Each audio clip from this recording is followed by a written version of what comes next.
Chapter 4:17. Husband, it's time for us to go back. The homecoming banquet lasted until sunset. During the banquet, Li Zishuan drank a few cups with his father-in-law. During the banquet, they inevitably talked about the romantic affair between Han Tianhu and Du Shenyang. Han Lijing's face turned red, and he couldn't say anything. He could only drink as much as he could to muddle through. Li Zishuan was speechless. He couldn't understand how Han Lijing managed to seduce the daughter of the Du family back then with his shy appearance. Could it be that his father-in-law was too handsome back then and everyone loved him? Until the banquet ended, Li Zishuan couldn't help but let his imagination run wild. Han Yushi looked at the time and pulled his arm to urge him. It's still early, right? Yushi, don't you want to spend more time with your father-in-law? Li Zishuan asked curiously. His wife hadn't come back for so long. Logically speaking, she should miss her family very much and be reluctant to leave. But why did Han Yushi have a hurried expression on her face? Before we left, Mother told us that we must rush back before sunset.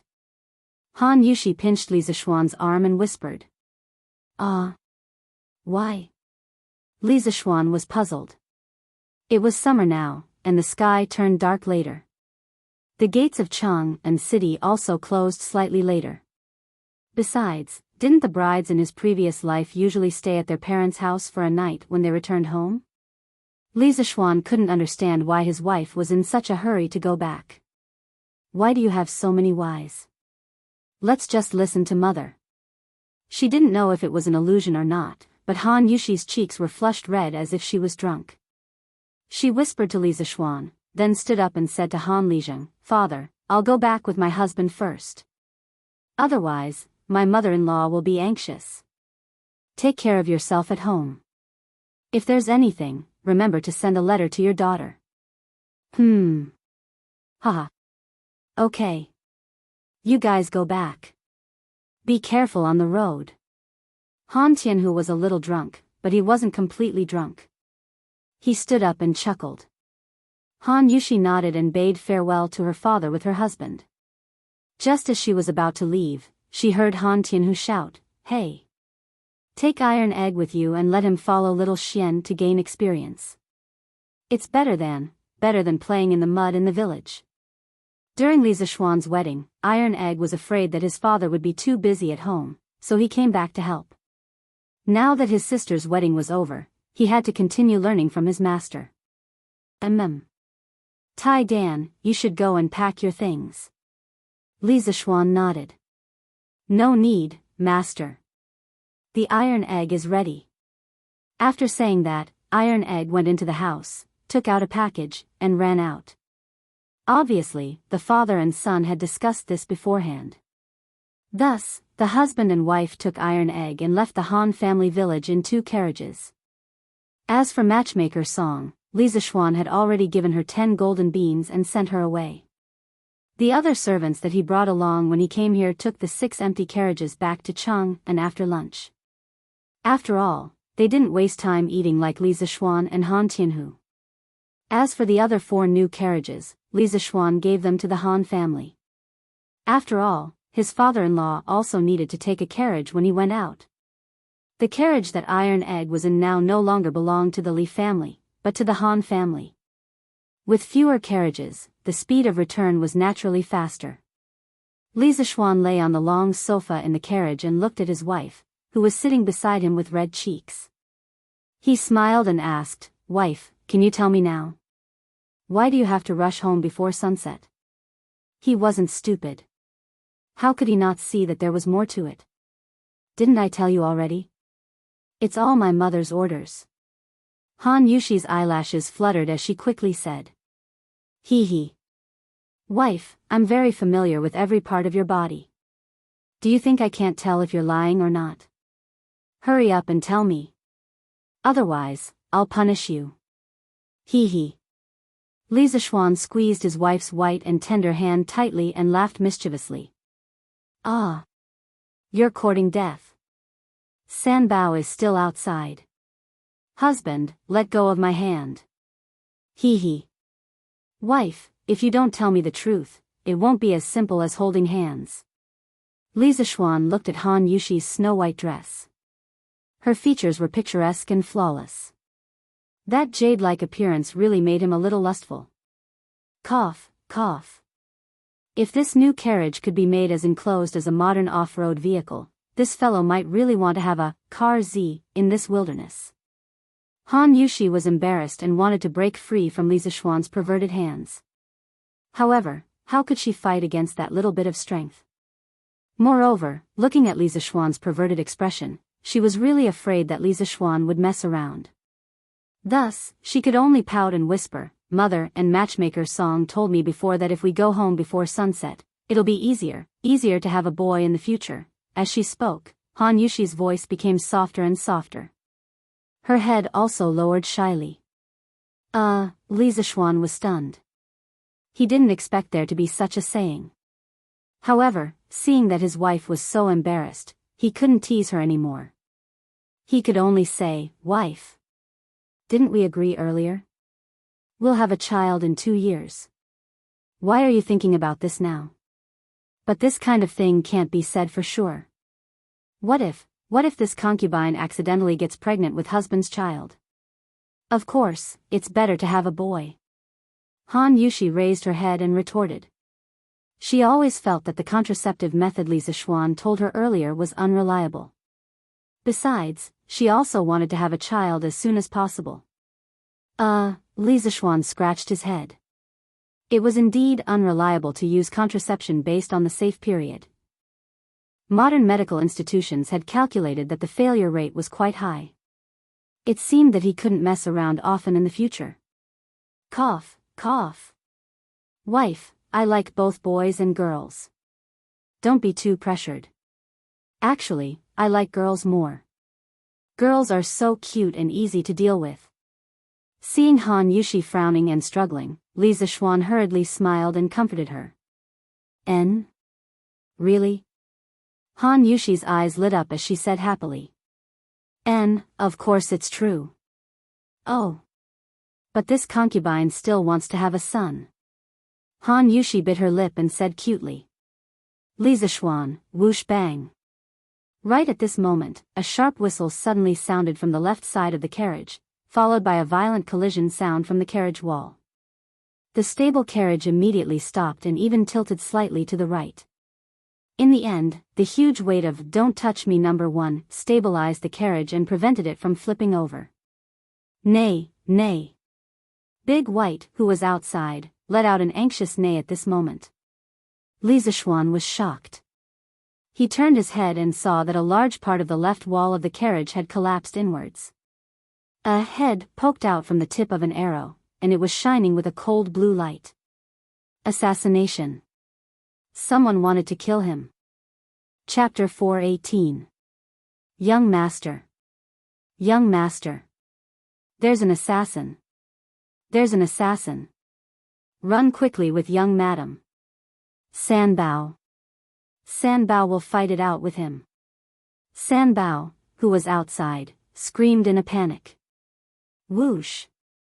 Li Zishuan grabbed the wind-chasing sword beside the sofa and flew out of the carriage in a flash. Looking in the direction where the arrow came from, he saw a skinny man in black with disheveled hair and a mask on his face. He was standing on the hillside with a big bow in his hand, staring coldly in this direction. Humph. Which scoundrel dares to block this noble's path? Li Zishuan's face was expressionless as he snorted coldly and shouted loudly. In fact, huge waves were already surging in his heart. The walls of the "Don't Touch My number 1" carriage were sandwiched between iron plates that were half a foot thick. The person in front of him could actually shoot through the iron plates with just a bow. It was truly shocking. His martial arts realm was definitely above his. There were only a few great grandmaster experts in the world, so he definitely wasn't one. Then, the person in front of him was very likely a martial arts expert who had entered the grandmaster realm many years ago. If it was another carriage today, he and Han Yushi would probably die from that arrow just now. Hee hee. Little brat, you're really afraid of death. You actually sandwiched iron plates between the walls of the carriage? Was it because he had done too many bad things? Since I can't kill you with one arrow, there's still a second arrow. The man in black was a little surprised that his first arrow didn't penetrate the two people in the carriage. At this moment, when he heard Li Zishuan's arrogant words, he laughed sinisterly. He loaded the arrow, drew the bow, and released it smoothly. Then, an arrow shot toward Li Zishuan's glabella like a shooting star. Husband. Be careful. Han Yushi saw the scene outside through the gap of the tightly closed car window and immediately cried out heartbreakingly. Master. Iron Egg had already jumped out of the carriage. When he saw the thunderous arrow, he ran toward Li Zishuan and shouted with his eyes wide open. Young master. Be careful. Sanbao and Fu looked hopeless as they cried at the top of their lungs. Humph. The previous arrow was shot because Li Zishuan was flirting with his wife, so he was not on guard. But this time, he was on guard. How could he be hit? In the blink of an eye, he unsheathed the wind-chasing sword by his waist and activated the cloud-piercing steps. With a flash, he took the initiative to meet the arrow. Tisk. The arrow and sword clashed, producing a deep sound. Then the arrow was split into two from the center by the wind-chasing sword. Iron Egg. Sanbao. Ah Fu. Use my carriage to take young madam away first. Hurry. You guys are distracting me. Taking advantage of this gap, Li Zishuan turned around and shouted at the three of them. Even though he had blocked the arrow, he still did not have the confidence to win. This black-clothed man's arrow was too fast and too domineering. If this old thief changed his target, Li Zishuan did not have the confidence to save his wife. This place was only 3 or 4 miles away from Chang'an City. He could see the outline of Chang'an City even when he was flying in the sky. He let the others go first, on the one hand, to avoid distracting himself, and on the other hand, to call for reinforcements. But, young master, husband, I won't leave, all of you, shut your mouths and leave. Do you want to kill me? Go to the city and call for reinforcements. Don't waste my time. Sanbao, Fu, Iron Egg, and Han Yushi were not willing to leave. Li Zishuan was so anxious that his forehead was covered in sweat. In his previous life, he had seen some TV dramas where the male lead asked the female lead to leave first when he was in danger. The female lead was always so wishy-washy, and he would scold her for being stupid as he watched because no one would be able to leave in the end. He did not expect that in his second life, he would encounter a similar situation. Fate really made fools of people. In order to avoid being wishy-washy, Li Zishuan, who usually did not lose his temper, could only shout at them in the harshest tone. The 4 of them were stunned by the scolding and immediately became sober. Iron Egg glared and shouted, Sister. Not only can we not help Master here, we will also harm him. I will take you and leave first. We will come back to save Master later. After saying that, Iron Egg did not wait for Han Yushi to refute. He quickly jumped onto untouchable number 1 and slapped Big White's butt. The carriage immediately started and rushed toward Chang'an City. Sanbao and Fu jumped onto the carriage behind and chased after them. Husband. If anything happens to you, I will not live alone. The carriage had left, but Han Yushi's last sad vow was left in the air. Hee. Want to leave? Dream on. The man in black laughed coldly and shot 2 arrows in the direction of the carriage. Li Zishuan saw clearly that one arrow was aimed at the back of Iron Egg's head, and the other arrow was aimed at Sanbao's back. He could not split himself. At this moment, Li Zishuan could only choose to save one person, and he had to make a decision as soon as possible. Otherwise, he would not be able to save anyone. Sanbao, turn to the side. Li Zishuan shouted and ran toward the arrow that was aimed at Iron Egg. His voice was like thunder. Li Zishuan's roar contained a large amount of true qi because he realized that the speed of the arrow was probably faster than the speed of sound. He did not know if the sound that contained true qi could exceed the speed of sound, but in order to buy time for Sanbao, he could only give it a try. His attempt was not without reason.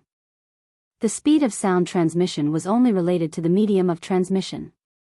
In air, it was 340 meters per second, and in kerosene, it was 1,324 meters per second. His roar just now was because he had added true qi into the air. It was almost equivalent to a new medium. As for the final effect, it was up to the will of the heavens. At the same time, his chasing wind sword had already slashed at the other arrow. As expected, the arrow that was aimed at Iron Egg was split into two. However, Li Zishuan did not have the time to pay attention to this. He looked directly at Sanbao.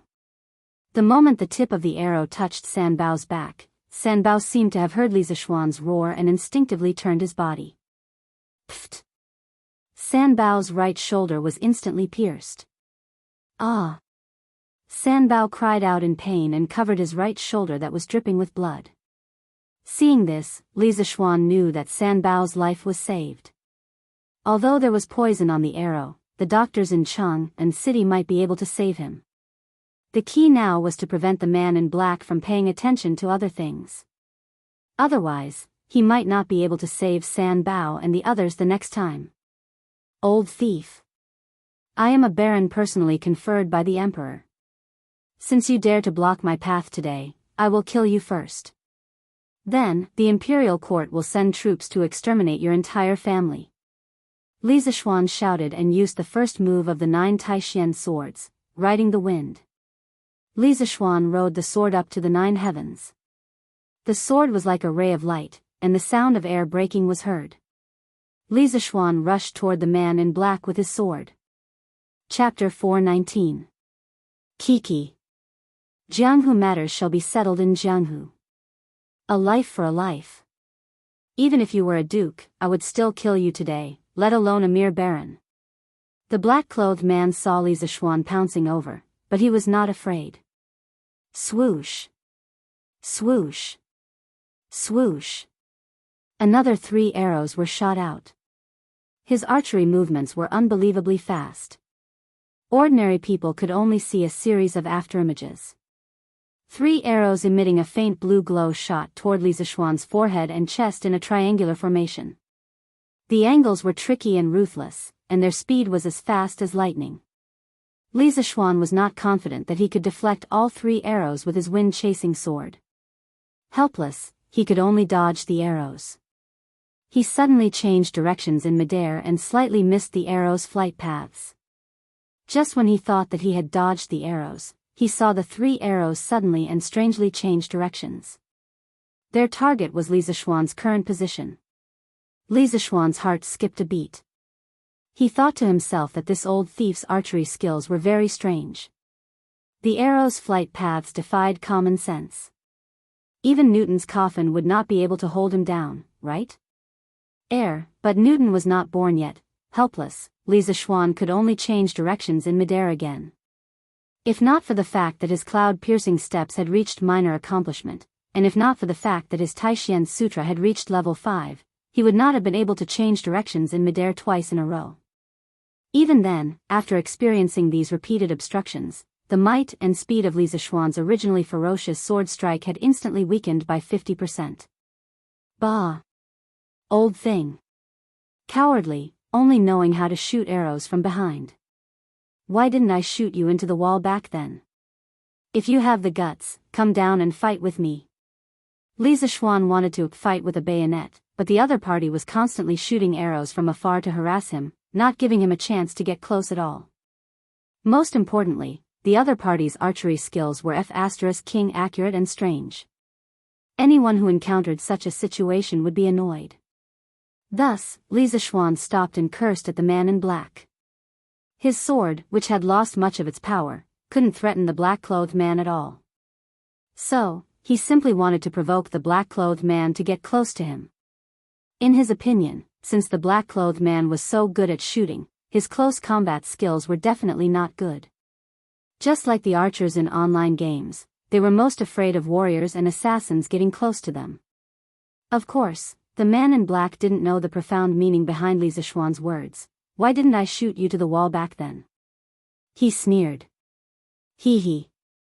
Does this little brat only know how to talk? Originally, I only wanted to finish you off with one arrow and leave your corpse intact. But since you want to die, then I won't be polite." As soon as the black-clothed man finished speaking, his figure suddenly disappeared from the spot. Li Zishuan was shocked. What a fast movement technique. Almost subconsciously, he immediately stabbed his long sword behind him. Clang! A low sound of metal clashing rang out. Li Zishuan had already turned around at this moment. He saw the black-clothed man pulling out a long sword from somewhere and holding it horizontally in front of his chest. Obviously, Li Zishuan's subconscious move just now had blocked the black-clothed man's assassination. "Ha! Little brat, your reaction is quite fast. Let's see how many times you can dodge this old man." The black-clothed man sneered and was about to attack again. Li Zishuan didn't want to be passive. He raised his long sword and took the initiative to attack with the first style of the 9 Taishian swords, Wind Ride. At this moment, Li Zishuan was very close to the black-clothed man.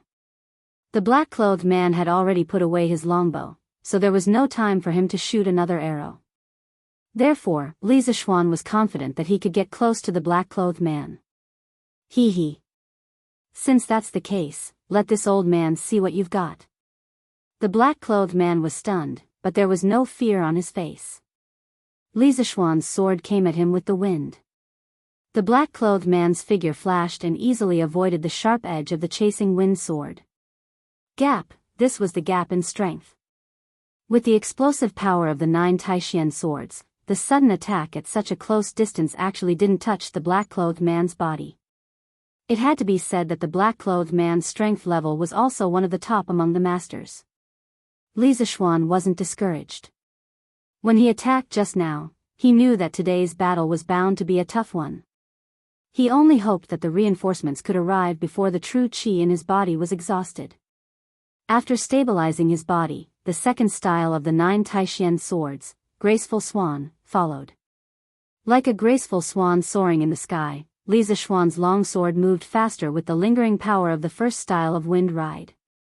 Its trajectory was like a flying dragon soaring in the sky, erratic. Ha! This is getting interesting.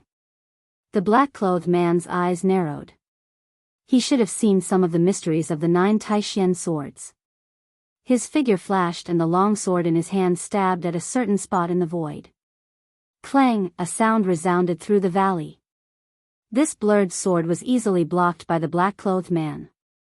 Li Zishuan's heart sank. He didn't expect that after abandoning the bow, this man's close combat skills would be so powerful. It was simply King killing him.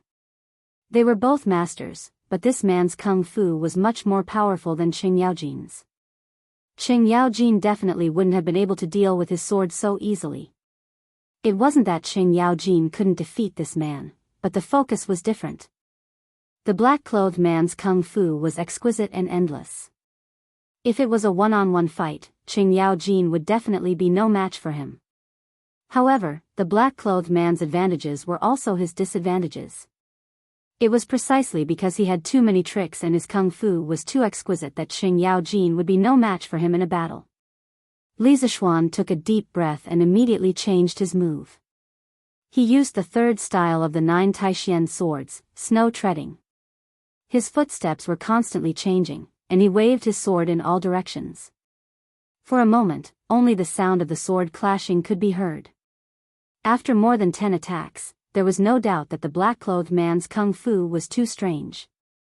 He was like a loach in the field, difficult to hit. Li Zishuan changed his move again and used the fourth style of the 9 Taishian swords, Wave Breaker. Wave Breaker Bao Hai was furious. His momentum suddenly changed.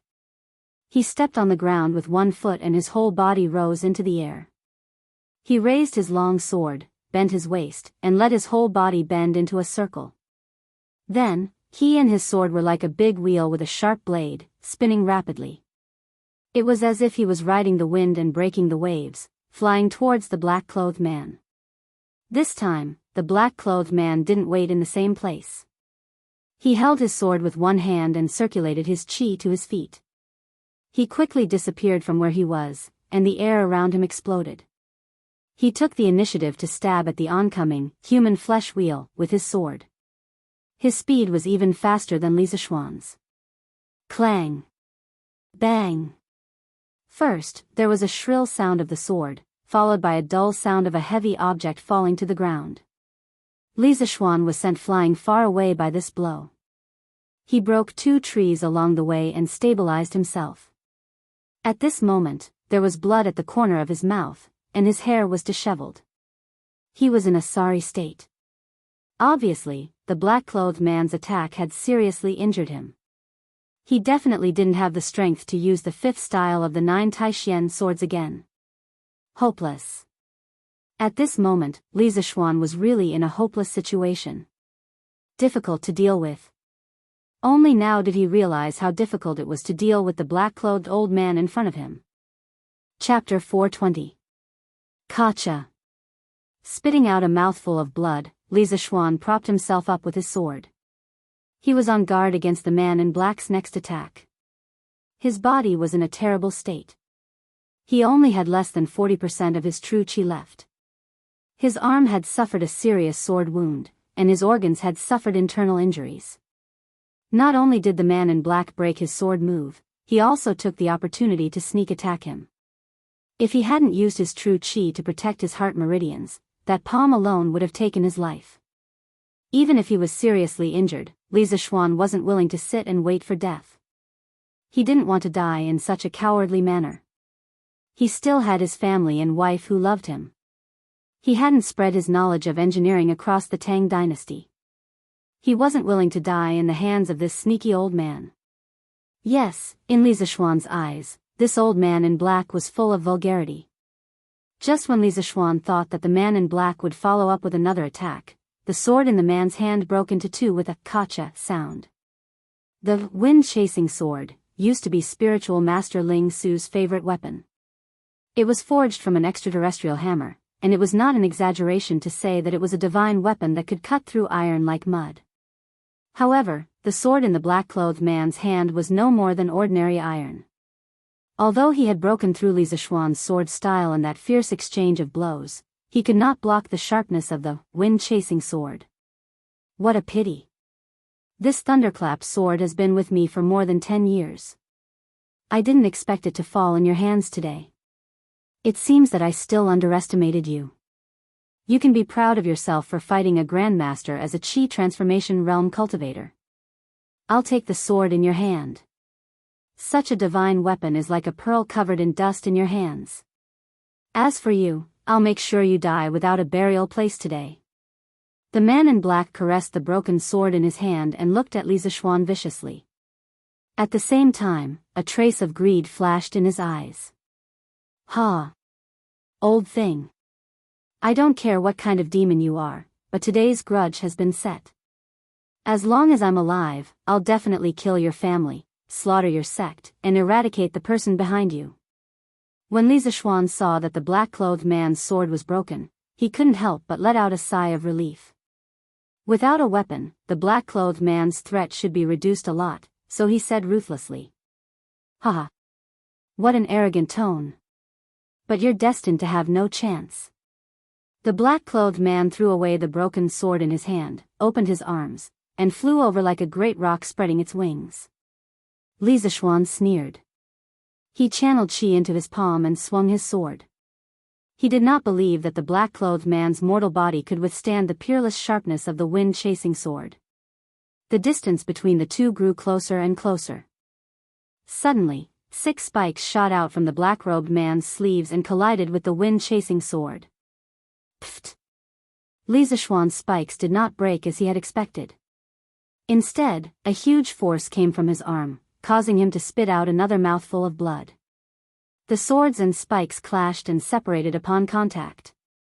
However, the black-clothed man did not give up and continued to press forward. 3 pairs of spikes appeared and disappeared mysteriously, making it impossible to guard against.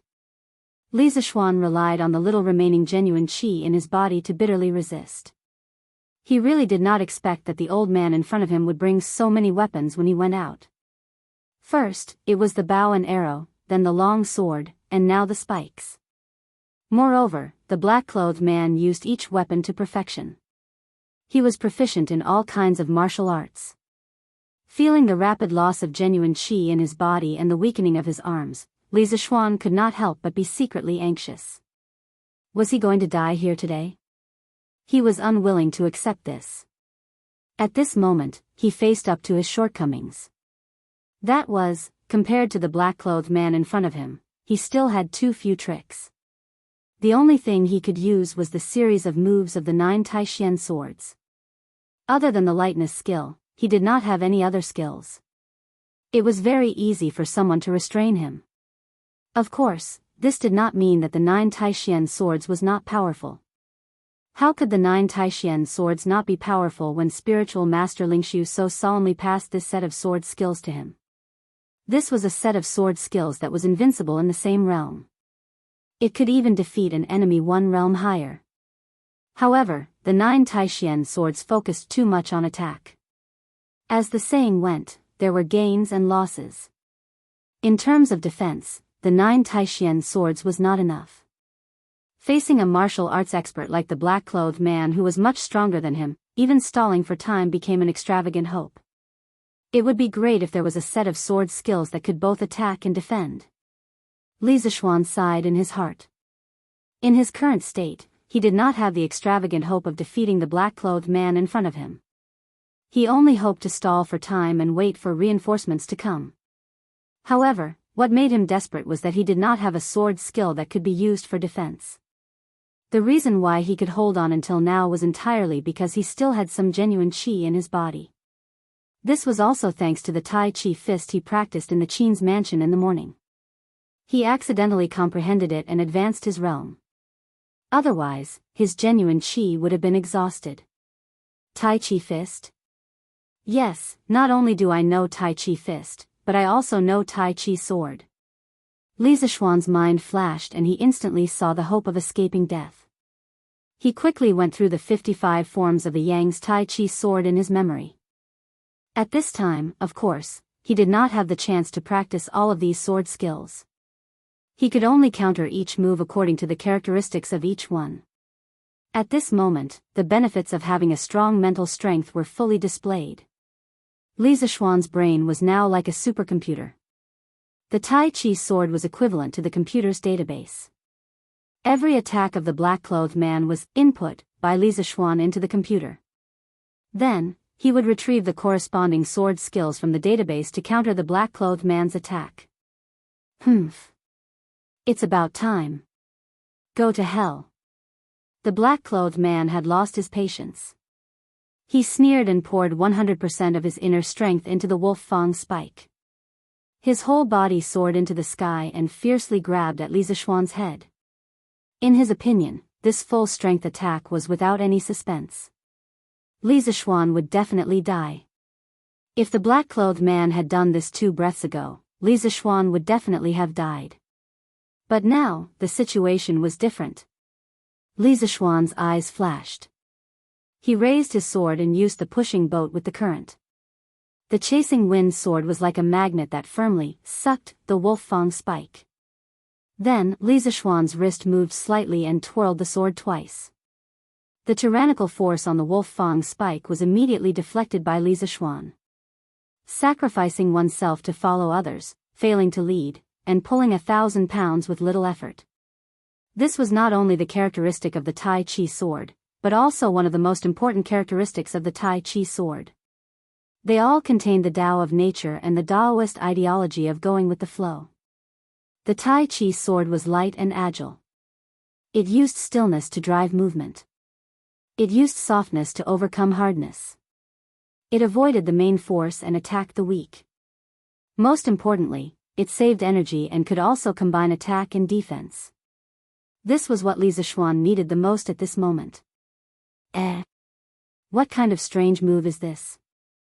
The black-clothed man saw that his full-strength attack was easily deflected by Li Zishuan. Moreover, the wolf fang spike on his arm did not listen to his command and actually followed Li Zishuan's rhythm. Such a strange scene made him unable to help but exclaim in surprise.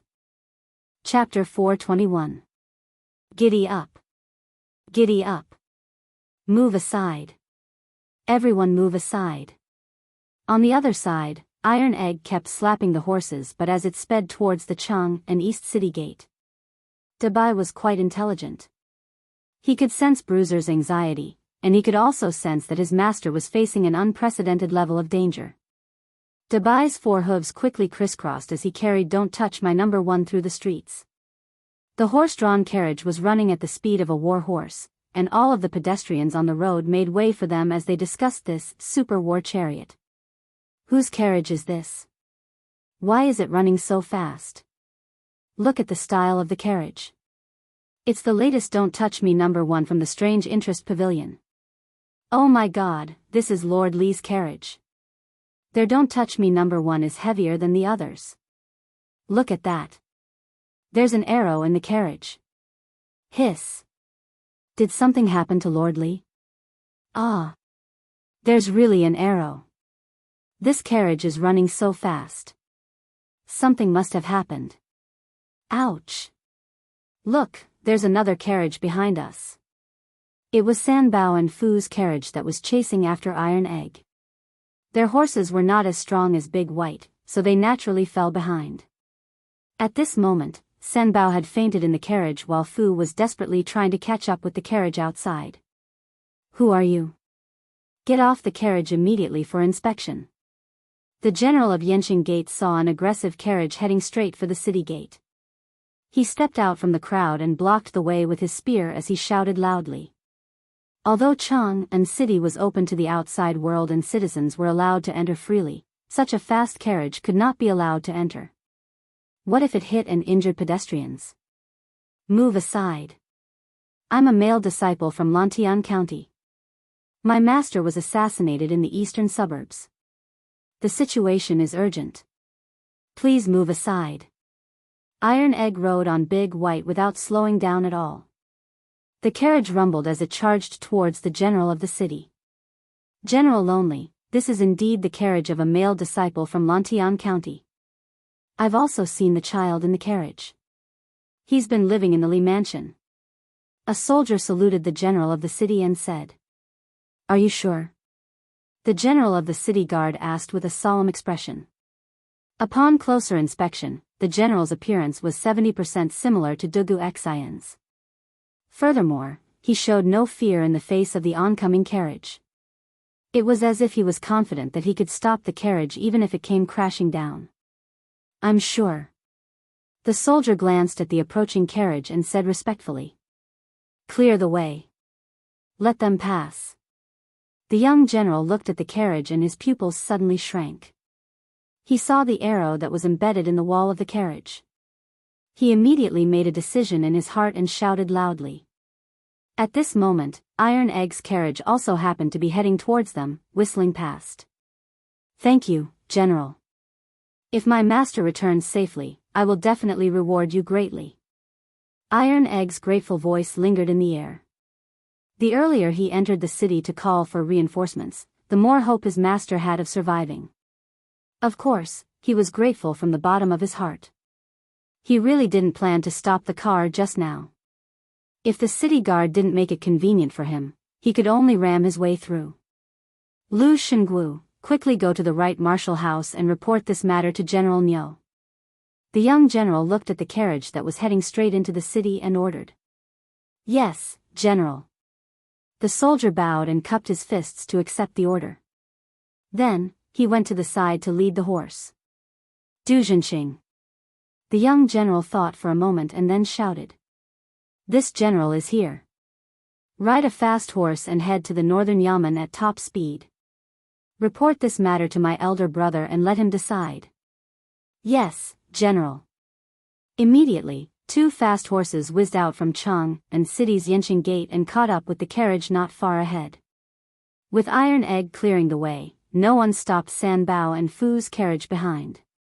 Fu drove the carriage and headed towards Yongla Lane. Iron Egg drove the carriage in the direction of the Qin mansion.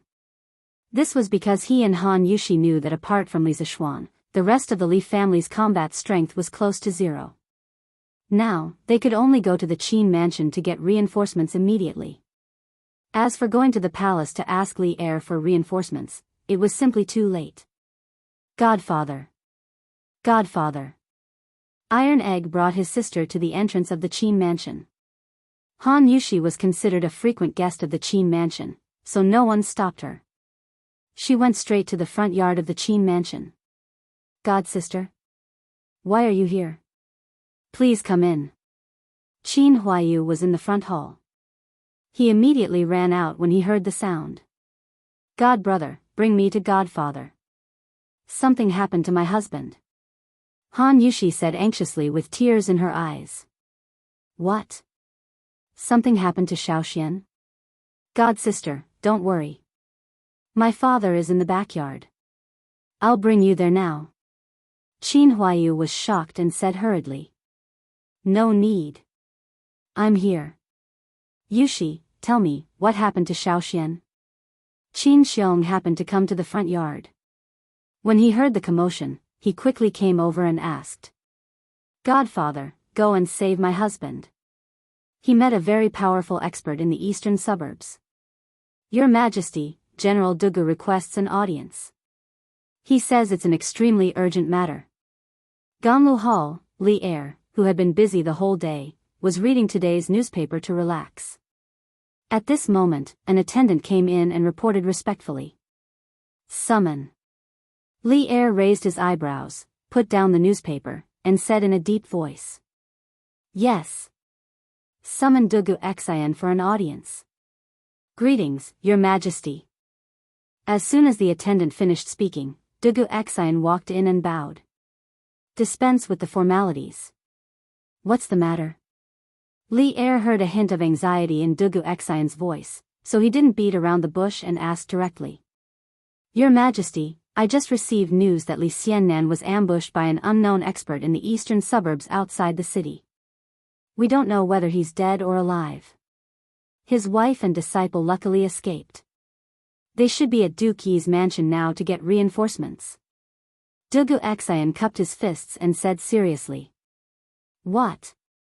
Li Er's expression suddenly changed. He slammed the table and stood up. Someone actually dared to assassinate a county man at the foot of the emperor. This was looking down on his authority and slapping his face. Impudent. Dugu Xian, immediately lead 500 elite imperial guards out of the city to rescue him. You must protect Li Zishuan's life. Yes, Your Majesty. Dugu Xian immediately cupped his fists and was about to go gather his men. Hold on. If possible, capture him alive. I want to see who ordered him. At this moment, Li Er was really angry. I'll do my best. Dugu Xian took a deep breath and replied in a deep voice. He knew a little about Li Zishuan's martial arts. Since that assassin could make Li Zishuan's life and death unknown, he wasn't confident of winning even if he went, let alone capturing him alive. Therefore, he could only try his best to complete Li Er's mission. Chapter 422. Someone, come quickly. Someone, come quickly. Fu drove the carriage back to the entrance of the Li residence. He quickly jumped off the carriage and shouted into the house. It's Fu. Brother Fu, what's wrong? A head popped out from the door. It was the Li residence's manservant, Yuan. He was on duty for Fu and Sanbao today. Yuan, come and help quickly. Sanbao is injured. Help carry him in quickly. Fu lifted the carriage curtain and said anxiously. Brother Sanbao is injured? Yuan was stunned. What are you waiting for? Come and help carry him in quickly. Shui, you come and help too. I have to see Master and Madam. Yes, Brother Fu. Two manservants quickly ran out to carry him. Fu looked at Sanbao anxiously, then ran into the courtyard to look for Li Jingma. Fu. What's wrong? Why is it so noisy outside? Fu was about to enter the east courtyard when he saw Li Jingma and Madame Li rushing out. Plop. Master. I'm sorry. I didn't protect young master well. Fu's knees went weak, and he knelt in front of Li Jingma and Madame Li as he cried bitterly. What happened to Xian? Madame Li's face turned pale, and she almost fainted. Her son had just gotten married, and her beautiful days of enjoying her grandchildren were about to come. Yet, this unknown change happened. How could she bear this? Madam, don't panic. Ah, Fu. What happened? Tell us quickly. Don't cry and waste time here. Where did Xian and Yushi go? Why are you the only one back? Li Jingma was someone who had experienced many storms. He first supported his wife and then looked at Sanbao sternly. Master. On our way back, we met an extremely skilled assassin in black. Young Master. Young Master felt that he couldn't defeat the assassin, so he fought with him with all his might so that we could escape back with Madame first. Sanbao was shot by an arrow, and the arrow was poisonous. He's still unconscious now. Madame has already gone to the Qin residence to ask Duke Yi to lead troops to rescue him. Master, Fu deserves to die. Ah, Fu deserves to die. The head of the Li family had always treated his servants generously. Now that their young master had met with a mishap, regardless of whether it was the unconscious Sanbao or Fu, who was kneeling on the ground, their hearts were in so much pain that they wished they were dead. At this moment, as Fu spoke, he could no longer hold it in. He used all his strength to knock his head on the limestone floor, wanting to use this to wash away his sins. Xian. My Xian. Master. Save Xian. When Mrs. Li heard this, she suddenly felt dizzy. She bit the tip of her tongue and resisted the urge to faint, but tears couldn't help but flow out of her eyes. She pulled her husband's arm and cried out in a heart-wrenching manner. Madam. Madam. Calm down, calm down. Your husband will definitely save Xian. Li Jingma patted the back of Madame Li's hand and shouted, Qing, hurry and find a doctor.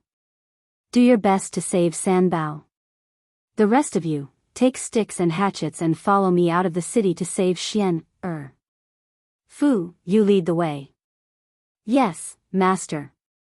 Qing answered and ran away. Master. Madame Li was shocked. She grabbed Li Jingma's hand and said anxiously, Master, you don't know martial arts. How can you take the risk? Yuzhu doesn't want to lose you again.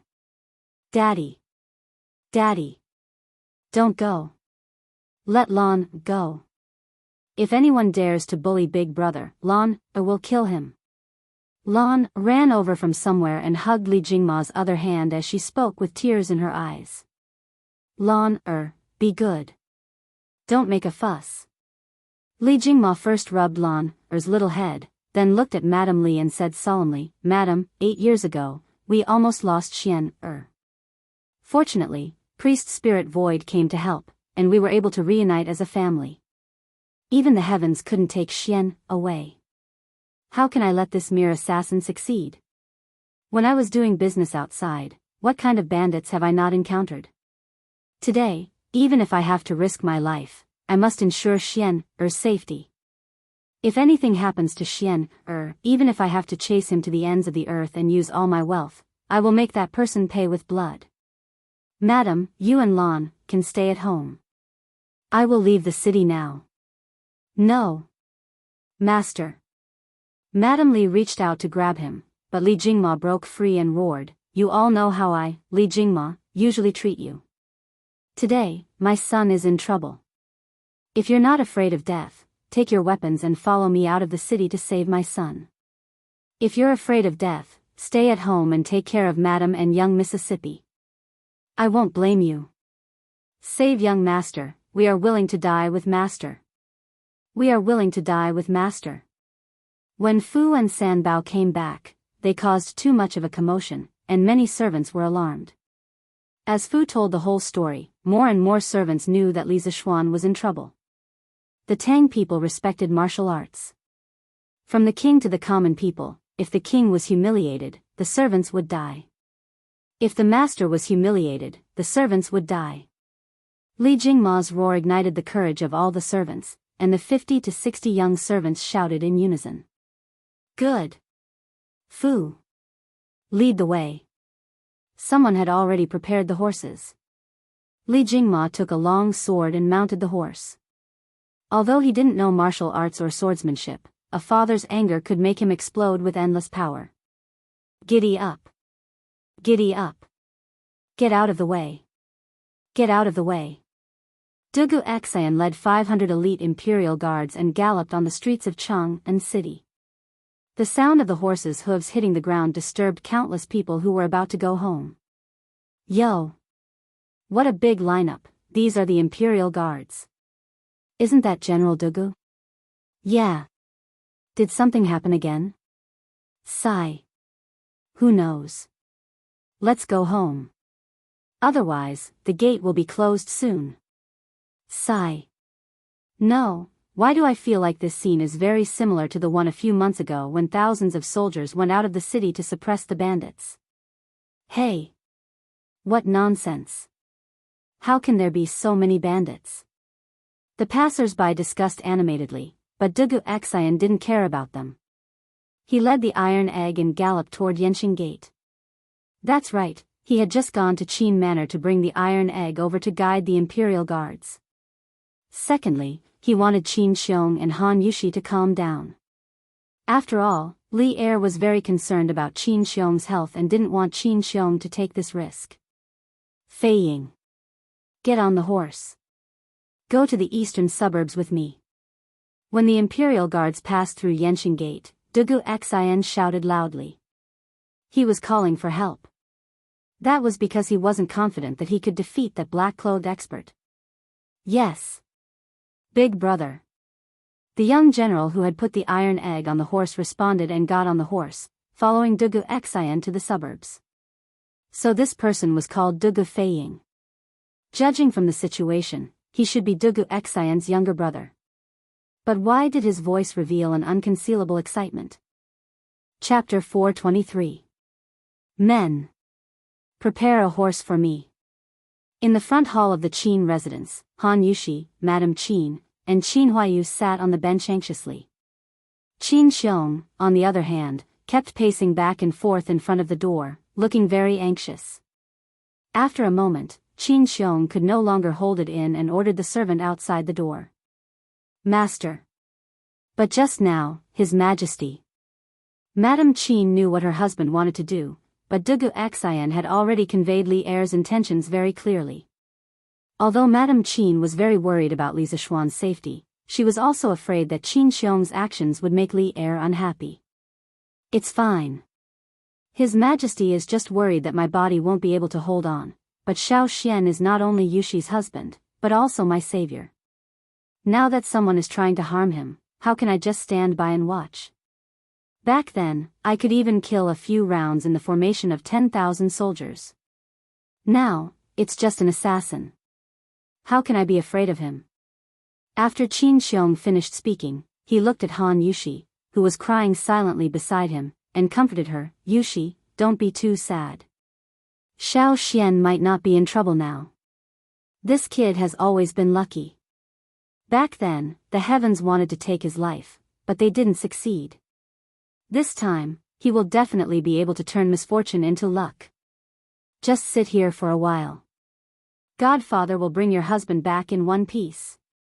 Thank you, Godfather. Yushi and husband will never forget Godfather's kindness.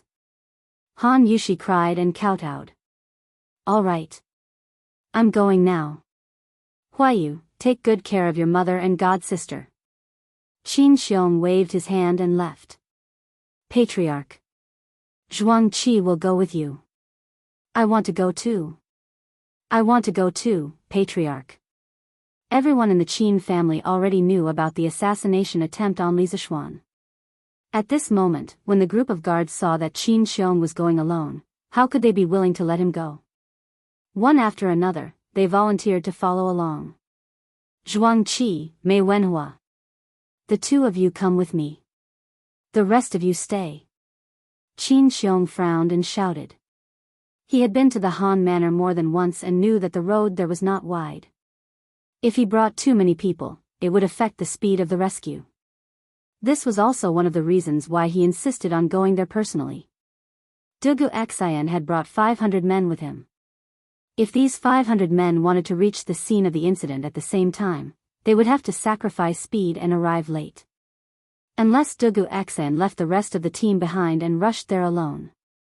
However, he did not know much about Dugu Xian's martial arts, so he naturally did not trust him. Yes, master. Hearing this, Zhuang Qi and Mei Wenhua roared in excitement. The two of them mounted their horses and were about to leave with Qin Xiong. The other family generals saw Qin Xiong's serious face.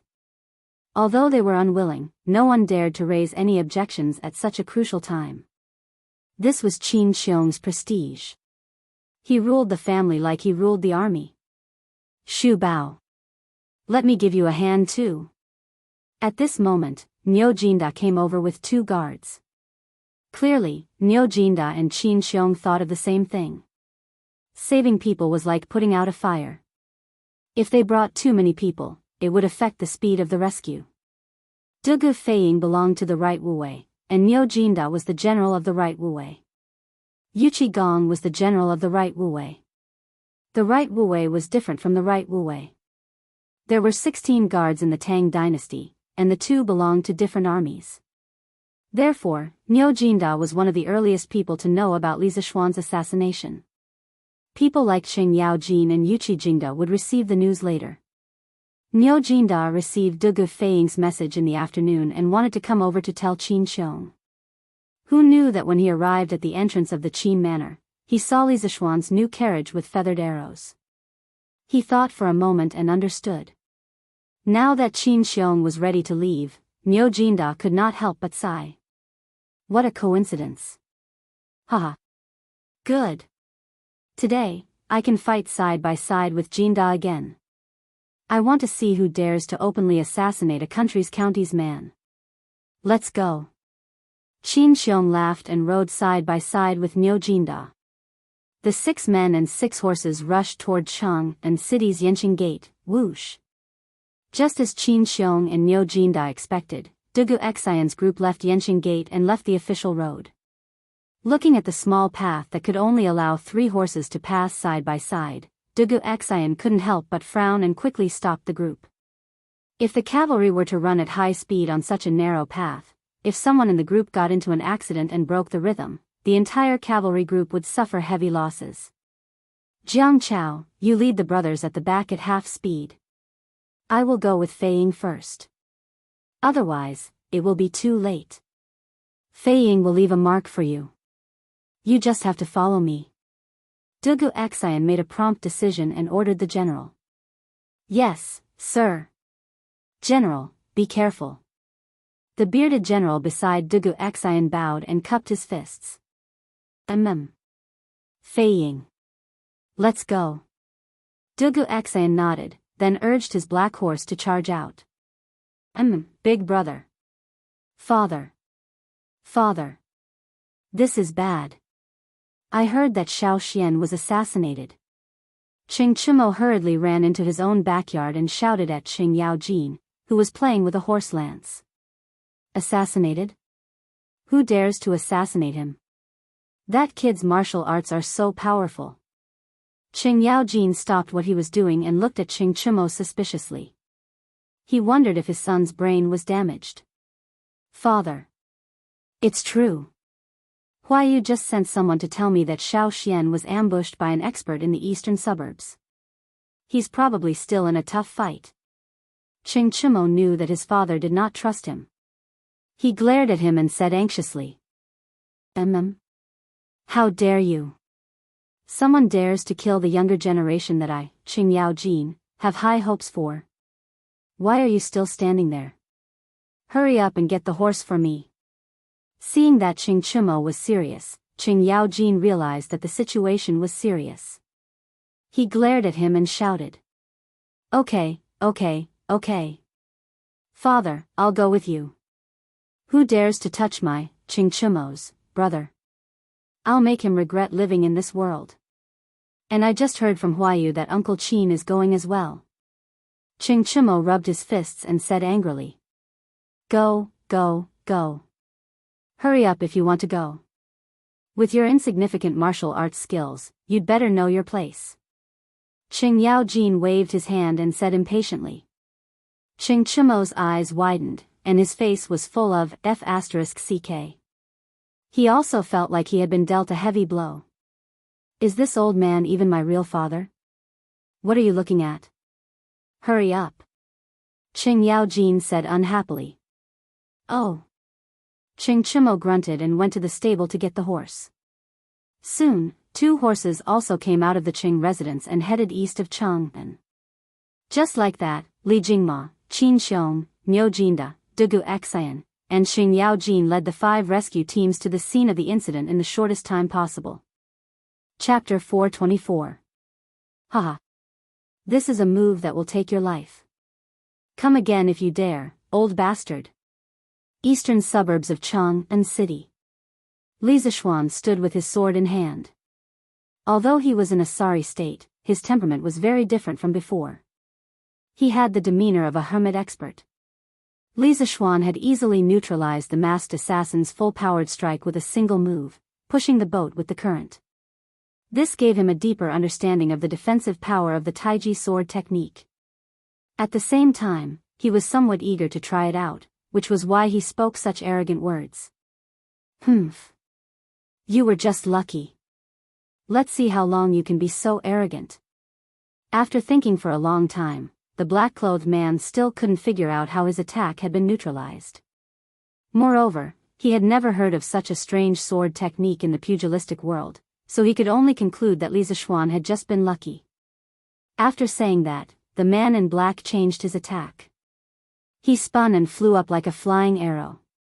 His 6 spikes were aimed at Li Zishuan's face. Li Zishuan was not afraid. His brain was working at high speed. He was analyzing which of the 55 moves of Taiji swordsmanship would be the most effective and effortless.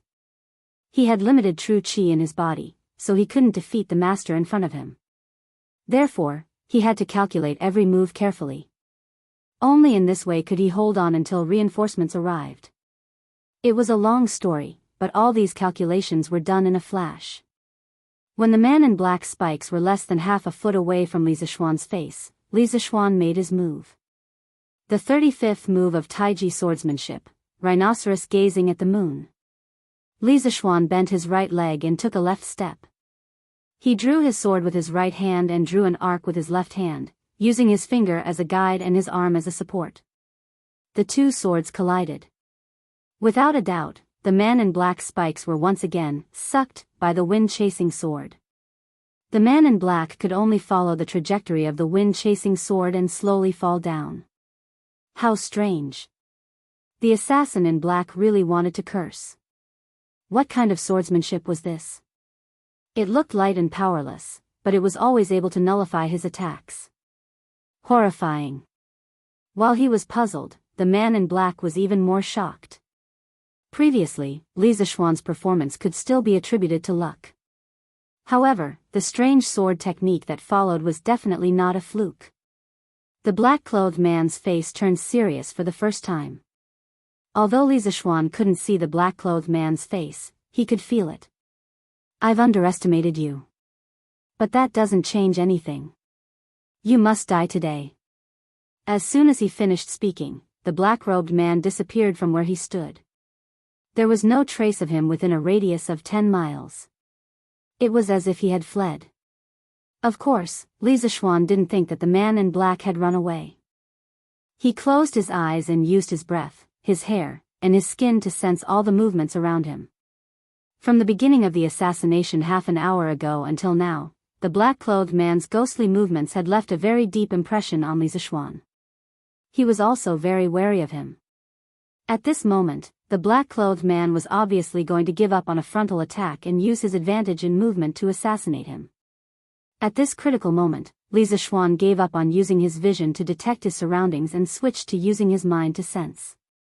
He wasn't deliberately showing off. It was because he had strong spiritual power. Using spiritual power to sense external objects was much more reliable than using his eyes. Silence. The noisy valley that was previously filled with the sounds of weapons clashing had now become as quiet as the netherworld. Even the chirping of birds and insects could no longer be heard. Tisk. Before the sound arrived, the stab was already there. The sound of a spike piercing through the air came from the upper right. At the same time, the black-clothed man's spike was about to pierce Li Zishuan's glabella. Li Zishuan also moved. The moment the black-clothed man moved, he had already sensed the fluctuation of spiritual power. At this moment, he had already calculated the appropriate moves. Taiji Sword Technique 38, Phoenix spreads its wings. Li Zishuan stepped back and circled his sword. He fell to the ground on his back to avoid the sharp edge of the spike. His body and the ground were at a very extreme angle. His left hand formed a sword finger to support his body. Then, his right hand held the sword up and sucked the spike. Following that, Li Zishuan's entire body rotated 180 degrees around the center of his feet. Borrowing the lift from this rotation, his entire body actually soared into the air like a phoenix spreading its wings. Carrying the wolf fang spikes, he launched a probing counterattack at the black-clothed man. The black-clothed man was even more shocked. Li Zishuan had been passively taking hits at the beginning.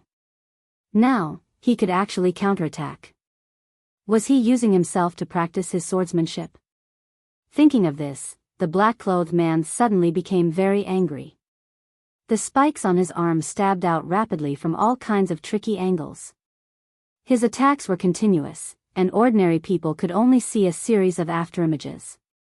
In the face of the black-clothed man's fierce attacks, Li Zishuan was not afraid. He quickly began to calculate all kinds of moves in his mind. He had learned the 55 moves of Taiji sword technique and used it flexibly. He was playing with new moves. Taiji sword technique 28, Meteor chasing moon. 35% of true chi remaining. 66% of spiritual power remaining. Taiji sword technique 18, Black dragon swings its tail. 30% of true chi remaining. 60% of spiritual power remaining. Tai Chi sword technique, 20th style, Wind lotus leaves, 26% of true chi remaining. 56% of spiritual power remaining. Taiji sword technique 34, Moon in the sea. 23% of true chi remaining.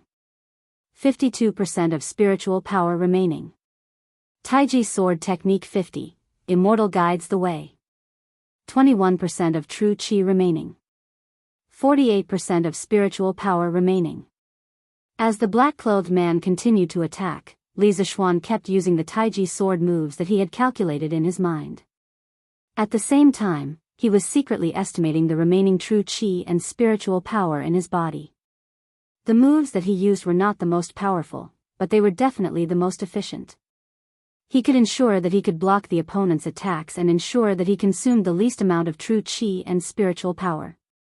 At this moment, Li Zishuan was a bit like Wang Yuyan in Demigods and Semi-Devils, who had a martial arts library in her head. The only difference was that the database in his head wasn't as large as Wang Yuyan's. But then again, Wang Yuyan's personal strength was almost zero. She could only be a military advisor and command others to do as she said. However, no matter how well others cooperated with her, it was impossible for them to follow her orders. Li Zishuan, on the other hand, was a general on horseback. He made his own decisions and made his own moves, which was a lot more efficient.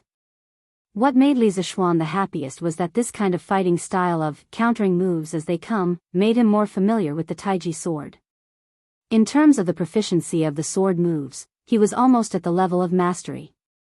Moreover, the Taiji sword had given him a deeper understanding of the Daoist ideology of Dao follows nature and goes with the flow. At this moment, the way he wielded the sword and the temperament of his every movement had a hint of otherworldly charm. Using the heart to move the chi, using the chi to move the body, using the body to move the sword and the spirit as one. At this moment, Li Zishuan did it. Li Zishuan's aura was also constantly rising, carrying with it the insights he had gained in the morning at Qin Manor. At this moment, Li Zishuan faintly showed signs of making a breakthrough. The most direct manifestation of this was that every time he used a sword move, the amount of true energy he lost in his body decreased. At the beginning, it was 5%, then it became 2%, and finally it didn't decrease, but instead increased. This was not because the amount of true qi consumed by the sword moves had changed. It was because he was about to break through. The speed of true qi recovery was catching up with the speed of consumption. The situation of the battlefield was about to be reversed. Chapter 425. Huff. Huff. The battle had been going on for nearly an hour, and the man in black was panting. Even he couldn't believe it. In fact, this was very easy to understand. Every time the black-clothed man made a move, he attacked with all his strength. Although Li Zishuan was in a passive defensive position, this guy combined his spiritual force and true energy. Every move was carefully calculated, and the amount of true energy consumed compared to the black-clothed man was really a drop in the ocean. When a man's strength was exhausted, even though the man in black was much stronger than Li Zishuan, he couldn't bear such a desperate consumption. Now, he didn't have much true qi left in his body.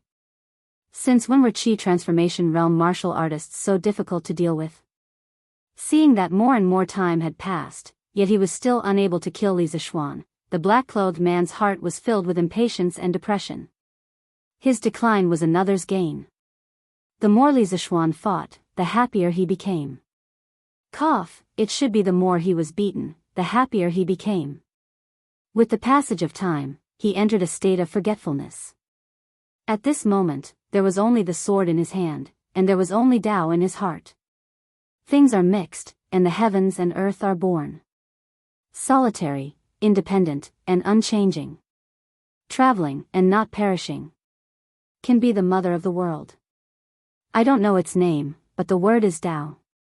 Strong is the name, and great is the name. In action of the heavenly Tao, Tao follows nature. This is Tao. I understand now. Li Zishuan had never had such a deep understanding of the Tao as he did at this moment. The Tao of heaven was in action, and the Tao of nature was the law of nature. These 8 words perfectly explained the meaning of the Tao. Inaction did not mean not doing anything, but rather going with the flow. Just like now, he was completely following the man in black's moves, borrowing strength to fight strength. Boom, a loud sound was heard. Li Zishuan's mind suddenly flooded with countless mantras of the great Tao. The true qi in his body began to churn wildly like a tornado. Not only did it wreak havoc on his meridians, but it also crazily absorbed the qi outside. Li Zishuan didn't know if the qi outside was the legendary spiritual qi of heaven and earth, but he could deeply feel that there was a lot of fresh and lively qi outside. Along with the true qi storm in his meridians, it entered his body through his skin and hair, and was quickly converted into true qi. His meridians, which were originally about to dry up, suddenly became swollen as a whole river poured into them. At this moment, Li Zishuan was feeling both pain and happiness. He was happy because his meridians were finally no longer hungry. He was in pain because his meridians had eaten too much and were about to burst. Bastard! How dare you ignore this old master? Sensing the sudden change in Li Zishuan's aura, the black-clothed assassin, who had been through this before, naturally understood that Li Zishuan was about to break through in front of him. Humiliation, this was an undisguised humiliation. 7th Cultivator of True Blood Palm. The assassin in black put away his wolf teeth, and his qi suddenly became extremely bloodthirsty and evil. His body also emitted a burst of black fog. His palms were constantly crisscrossing, and a moment later, there were 2 masses of black fog attached to his palms. Go to hell. Although the assassin in black's face became a little pale, he didn't care. With a grim smile, he gathered all the true qi in his body. His body was like a stream of light, shooting toward Li Zishuan. Li Zishuan suddenly felt a sense of danger. He felt a fatal danger from the assassin's hands. Obviously, the black fog was highly toxic. However, he was at the critical moment of breaking through and was only 1 step away from the Grandmaster realm. He was not sure if he could deal with the assassin's ultimate move. He wanted to retreat, but the assassin in black had locked all his escape routes. He couldn't retreat. He wanted to raise his sword to defend, but no matter how exquisite the Taiji swordsmanship was, How could it block the assassin's invisible poisonous fog? F***ck. I just broke through. Am I going to die in the hands of this wretched old man? Li Zishuan really wanted to curse the heavens at this moment. Was this not a joke? Whoosh. Whoosh. Whoosh. At this moment, 3 four-leaf flying daggers were spinning in the air at a very high speed. Because they were so fast, the sound of them breaking through the air could be heard clearly. The 3 flying daggers arrived first. Before the assassin in black's palms touched Li Zishuan, they were about to cut his back. At this moment, if the assassin in black didn't stop, it was hard to say who would die first between him and Li Zishuan. However, it was certain that both of them would definitely die. The assassin in black was here to kill today, not to die. Of course, he didn't want to die together with Li Zishuan. He turned around quickly in the air, and the wolf teeth in his arm popped out in an instant. Bang, bang, bang. The assassin in black easily knocked down the 3 flying daggers. What a fast movement technique. It was Dugu Feiying and Dugu Xian who rushed to the battlefield. Seeing that the assassin in black was about to kill Li Zishuan in one fell swoop, Dugu Feiying crouched on the horse, took out 3 flying daggers from his calf, and shot them toward the assassin's back. He wanted to use the besieging way to save Zhao strategy. Although Dugu Feiying expected that the 3 flying daggers wouldn't be able to kill the assassin in black, he didn't expect the assassin in black to deal with it so easily. These were the flying daggers that he was most proud of. Feiying, be careful. This person has been a grandmaster for at least 5 years. He should be a middle-stage grandmaster. Dugu Xian was obviously more knowledgeable. He jumped off the horse and said seriously. Middle-stage grandmaster? Dugu Feiying felt that he was a little bit stuttering. He was only a middle-stage grandmaster. Wasn't it a trap for him to fight a middle-stage grandmaster? Humph. So you are a lackey of the imperial court. How dare you come here and ruin my business? I will deal with this kid first, and then I will kill you 2 dogs. The assassin in black saw that Dugu Xian and Dugu Feiying were wearing armor. His heart sank, but he still smiled viciously. After that, he continued to wave his poisonous palm and attacked Li Zishuan. He didn't forget his primary mission today. Ha! You want to kill someone in front of me? Don't even think about it. Dugu Xian sneered. He quickly took out the longbow on his back, knocked an arrow, and shot it at the back of the assassin's head. At the same time, he said to Dugu Feiying beside him, Feiying, do it quickly. Li Xiannan seems to be breaking through at the last minute. Let's find a way to stall him. Grandmasters aren't scary. Your flying daggers can fight enemies above your level. Breaking through at the last minute? Is that even possible? Dugu Feiying's eyes widened in disbelief. If he knew modern catchphrases, he would definitely say, "You city people really know how to play." Don't be long-winded. Quick. Dugu Xian frowned. This younger brother of his was good at everything, but sometimes he talked too much nonsense. Oh. Dugu Feiying nodded bitterly. His flying daggers could fight enemies above his level, but the person in front of him was an expert several levels higher than him. What was there to fight with? But now, he could only listen to his brother. Sigh. He remembered that half an hour ago, he was still happy that he could go out of the city to fight. Now that he thought about it, his brain must be cramping. Dugu Feiying patted his head, then pulled out the flying dagger on his calf and joined the battle. Chapter 426. Humph. I didn't want to cause trouble, but the 2 of you are really annoying. I'll deal with you 2 first before killing this brat. Sensing Dugu Xian and Dugu Feiying's constant sneak attacks from behind, the black-clothed man knew that there was no way he could quickly kill Li Zishuan. Although the 2 brothers behind him had low martial realms, their long-range attacks were extremely fast and came from tricky angles. If he left them alone, he wouldn't feel good if he took a hit from them. Even evolved Jing masters had mortal bodies, and they were not invulnerable. The man in black flipped his palm. A moment ago, he was still in front of Li Zishuan, but in the blink of an eye, he was right in front of Dugu Feiying. He raised his left hand, which was covered in black fog, and was about to hit Dugu Feiying's head. Fast.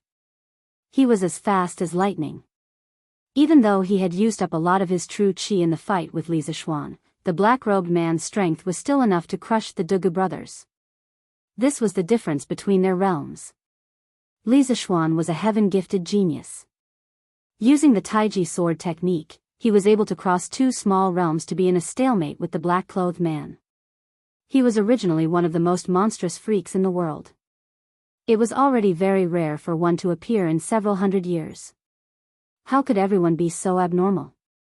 Moreover, Dugu Feiying was 4 realms below the man in black. Clang. Feiying, fall back. Dugu Xian abandoned his bow and drew his sword. With a sword seal, he slashed at the man in black's arms. His sword was as cold as water, and because it was so fast, the friction between the sword and the air produced a loud hum. The black-robed man's eyes flashed with a trace of surprise. He thought to himself, why did I encounter so many freaks today? That was because he sensed danger from Dugu Xian's sword. And Dugu Xian was only in the later stages of qi transformation. Helpless, the man in black could only change his move midway and block the sword. Pung! Dugu Xian was sent flying far away by the berserk true qi attached to the black-clothed man's spikes. Dugu Feiying also took advantage of this opportunity to retreat 10 steps, escaping the calamity. The black-clothed man wanted to follow up his victory and kill Dugu Xian in one fell swoop. However, Dugu Feiying would not sit back and watch his brother get into trouble. He circulated his true qi and decisively attacked, instantly activating his profound leaf-flying dagger. Whoosh! The sound of something tearing through the air could be heard as a mystic leaf-flying dagger whizzed out, turning into a streak of white light that shot towards the back of the black-robed man's head. He could even faintly see a trace of saber energy around the flying dagger. Previously, Dugu Xian had said that Dugu Feiying's mystic leaf-flying dagger could cross realms to fight enemies. Now, it seemed that his flying dagger technique was truly outstanding. At the very least, no one below the Grandmaster realm could use dagger qi. Aggrieved. Right now, the black-clothed man's heart was filled with endless grievances. A dignified Grandmaster realm expert actually couldn't kill 2 small fries in the qi transformation realm. One of them was fighting in close combat, while the other was harassing from a distance. Their cooperation was flawless, making them invulnerable. For a moment, the black-clothed man was trapped in a quagmire and felt very uncomfortable. Not far away, Iron Egg held the wind-chasing sword and stood in front of Li Zishuan. He stared at the battle without blinking, guarding against the black-clothed man's counterattack. Although he was far from being a match for the black-clothed man, he could still use his body to block a wave of attacks and buy Li Zishuan a few breaths of time at a critical moment. At the same time, he was also watching this rare battle between grandmasters. After learning from Li Zishuan for so long, he had learned everything that he needed to learn. However, he was still unable to draw qi into his body and enter the ranks of martial artists. Now that he had the opportunity to watch such a high-level battle, Iron Egg hoped that he could learn something from it and use it to break through. When Li Zishuan saw that Dugu Xian had brought people to rescue him, he was slightly relieved. Therefore, he sat down cross-legged on the ground and focused on breaking through to the Grandmaster realm. Now, his face was a little twisted, and his forehead was sweating slightly. This was because of the pain. The violent true qi continued to wreak havoc in his meridians. It was quite comfortable at first, but towards the end, Li Zishuan felt as if he was going to explode. He used the 6th stage of the Taishian Sutra in an attempt to straighten out the true qi in his body. At the same time, he was also savoring the truth of the great Tao that he had just comprehended. The aura around him was gradually rising, and of course, his expression was also becoming more and more painful. Ah! Boom!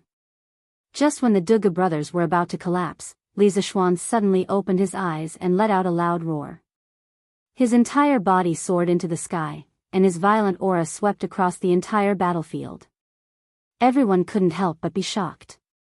Iron Egg, who was the closest to him, couldn't withstand the sudden burst of true qi and was sent flying dozens of feet away. A trace of blood flowed from the corner of his mouth. Grandmaster Realm. Li Xiannan has broken through to the Grandmaster Realm. Dugu Xian was inexplicably shocked. At the same time, he couldn't help but feel unusually happy. With the addition of a Grandmaster expert, the situation on the battlefield would definitely be different. Grandmaster Realm. Oh my god. How old is this Li Xiannan? Dugu Feiying was so shocked that he couldn't speak for a long time. After a long while, he finally muttered to himself. The assassin in black's eyes flashed. At this moment, he really felt that the situation was tricky. Li Zishuan had been able to fight with him for so long when he was only half a step away from the Zhongshe realm. Now that he was a Zhongshe realm master and had the help of these two troublesome brothers, it was very likely that he would die here. Iron Egg, are you alright? Li Zishuan asked after catching Iron Egg with one hand in a flash. When he was breaking through earlier, he couldn't restrain the true qi in his body. He didn't expect that he would accidentally injure Iron Egg. Fortunately, this child had received all kinds of training according to his instructions. Otherwise, he would have been seriously injured. Master. Iron Egg is fine. Please go and help General Dugu. Iron Egg stood on the ground, wiped the blood from the corner of his mouth, and hurriedly shook his head. Okay. Watch carefully. Wait for me to slaughter this old thief who hides his head and shows his tail. Li Zishuan took the chasing wind sword, used the cloud-piercing steps, and flew to Dugu Xian's side. The assassin in black's eyes narrowed. Because of the same movement technique, Li Zishuan's speed was more than twice as fast as before. In other words, the advantage that he was so proud of was gone from this moment onwards. General Dugu, I can't thank you enough. Let's talk later. Now, let's work together to kill this old thief. Li Zishuan pointed his sword at the assassin in black and said coldly. That's how it should be. Dugu Xian and Dugu Feiying nodded. Green Dragon out at sea. Without another word, Li Zishuan used the 19th style of the Taiji sword technique, Green Dragon out at sea. Together with his sword, he was like a ferocious green dragon out at sea, attacking the assassin in black with an earth-shattering momentum. Dugu Xian and Dugu Feiying also used their best moves. Sword arts and flying daggers were thrown at the black-clothed man without any regard for their lives. Instantly, the black-clothed man felt an immense pressure. He felt that he could not hold on any longer. I have to run. Chapter 427. Giddy up. Giddy up. Qin Xiong, Niu Jinda, and the rest were galloping on a small path to the east of Chang'an City. They had fewer people, so they were naturally much faster than the 500 imperial guards that Dugu Xian had brought with him. After overtaking the main group, Qin Xiong followed the marks left behind by Dugu Xian and his brother and quickly approached the scene of the incident. Shu Bao. Looks like Dugu Xian should have arrived already. The two brothers should be able to buy some time for Xiao Xian. Niu Jinda urged his horse as he spoke to Qin Xiong. But I'm still worried. Xiao Xian is half a step away from Grandmaster, and even he is no match for the assassin. Even Dugu Xian and Dugu Feiying won't be able to hold the fort. Qin Xiong said anxiously. Even though they are no match for the assassin, they should be able to buy some time. The two brothers' martial arts skills are considered top-notch among the younger generation of the Tang dynasty. Shu Bao, you don't have to worry too much. Niu Jinda comforted him. Dugu Feiying was the lieutenant general of the Right Sentinels. As his old superior, Niu Jinda had some understanding of his martial arts skills. I hope so. Jinda, let's go faster. Qin Xiong nodded and said in a deep voice. All right. Giddy up. Giddy up. The two old generals would never have thought that Li Zishuan and the other two were not only not exhausted from protecting their own lives, but they were also organizing a counterattack against the assassin in black. Li Zishuan had been suppressed by the assassin in black for more than an hour. Now that he had broken through to Grandmaster, his body's condition had finally reached its peak. At this moment, he was full of fighting spirit. It was the perfect time to test his sword on the assassin in black. Test his Taiji sword. The Taiji sword was the culmination of thousands of Daoist techniques. It was not only used for defense. The most important feature of the Taiji sword was that it could be used for both offense and defense. If used for offense, the Taiji sword technique would be very powerful. Li Zishuan picked out some of the more offensive Taiji sword moves in his mind, and then used his powerful spiritual power to quickly deduce the most optimal combination of offensive sword moves. Thus, the Yang-style Taiji sword in Li Zishuan's hands instantly became another version, the full offensive version. It was worth mentioning that after breaking through to the Guru realm, Li Zishuan's spiritual power had also made a qualitative leap. Not only did it take him no effort to deduce the sword moves, but in his sea of consciousness, there would also be countless figures practicing the sword moves that he had deduced. It was really amazing. Rock spreads its wings, embrace the moon, Yiksha explores the sea, shooting geese, azure dragon claws, falling flowers, white tiger grabs the tail, black dragon strangles the pillar, sweeping plum blossoms. Li Zishuan used 18 of the 55 Taiji sword styles to form a chain of attacks. His sword chi was like a rainbow, and his sword moved like a dragon. His attacks were endless. Li Zishuan alone was enough to suppress the black-clothed assassin to the point of suffocation. Not to mention that there were two brothers who cooperated seamlessly beside him. The black-robed man's body was already lacerated in several places. His skin was lacerated and his flesh was bleeding profusely. Some had been injured by Li Zishuan's sword chi, some had been stabbed by Dugu Xianxia's longsword, and two had been slashed by Dugu Feiying's mystic leaf flying dagger. The previously high and mighty evolved Jing expert was now in a sorry state, his hair disheveled like a stray dog. Humph. Old thing. I don't care who ordered you to kill me, you will die today. The person behind you will join you soon. Li Zishuan's hands did not stop there. His sword moves poured out in torrents, beating the drowning dog while his mouth coldly shouted. Don't be too happy. One day, this old man will kill your entire family. The black-clothed assassin's face was ferocious and pale as he said those words viciously. He pointed at several acupoints on his body, then took out 2 red pills and threw them into his mouth. His pale face suddenly turned red. Humph. You brats, just you wait.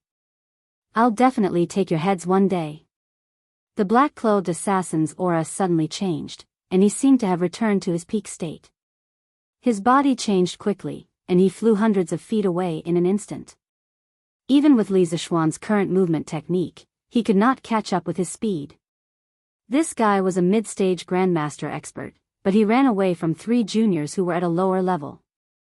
The 2 brothers Dugu Feiying and Dugu Xian were stunned. They did not expect that they would be able to beat a grandmaster expert one day. It was all too surreal. Humph. Where do you think you are going? Huff. Just then, a cold snort came from the west side of the mountain, followed by the sound of something breaking through the air. Qin Xiong had finally arrived. He used the golden mace in his hand as a hidden weapon and threw it at the assassin's back with all his might. Qin Xiong was the general that Li Er liked to send out to duel with others. His bravery, his battle strength was naturally evident. In the early days of the crusade against Lu Wuzhou, Dou Jianda, and other warlords, Qin Xiong had single-handedly saved Li Er's life more than once. Among all the generals in Tang, Qin Xiong's combat strength was definitely one of the best.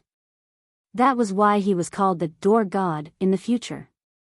Qin Xiong's all-out throw was heavy and powerful, moving forward courageously. The pair of golden maces spun rapidly in the air. Its speed was even faster than Dugu Feiying's black leaf flying dagger. In the blink of an eye, the golden maces hit the back of the black-clothed man.